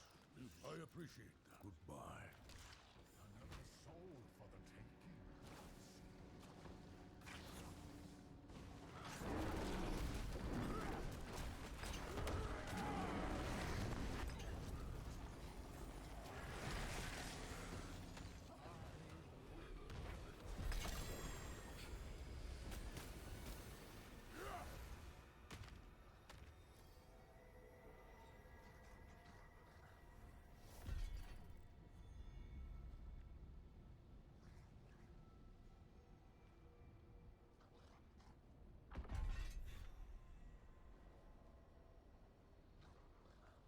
Okay, perfect. That takes us pretty much right up to the 5 hour mark. I will at this point be taking a breather. But before I do, I kind of just wanted to share my thoughts on all this. And I also need to go into the Heavenly Forge and see what's up with that because they said that, oh yeah, you have a chance to do something with the Heavenly Forge. So I'm gonna go there and quickly see if I can upgrade one of my items. Maybe I'll upgrade my Ancestral Legendary. That'd be kind of nice. I see you have slain Oh, the lesser okay, I can get Solemn Reflection. I'm kind of curious. How much XP do I get out of this? and I will cleanse. Oh, I got like 1 Paragon level out of that. And then at the Heavenly Forge, I can sanctify one item. One random enhancement. Yeah, okay, as I expected, I need to pick up like these heavenly sigils in order to upgrade some of these, but I can at least upgrade. Oh, and this also applies to 750s, I guess.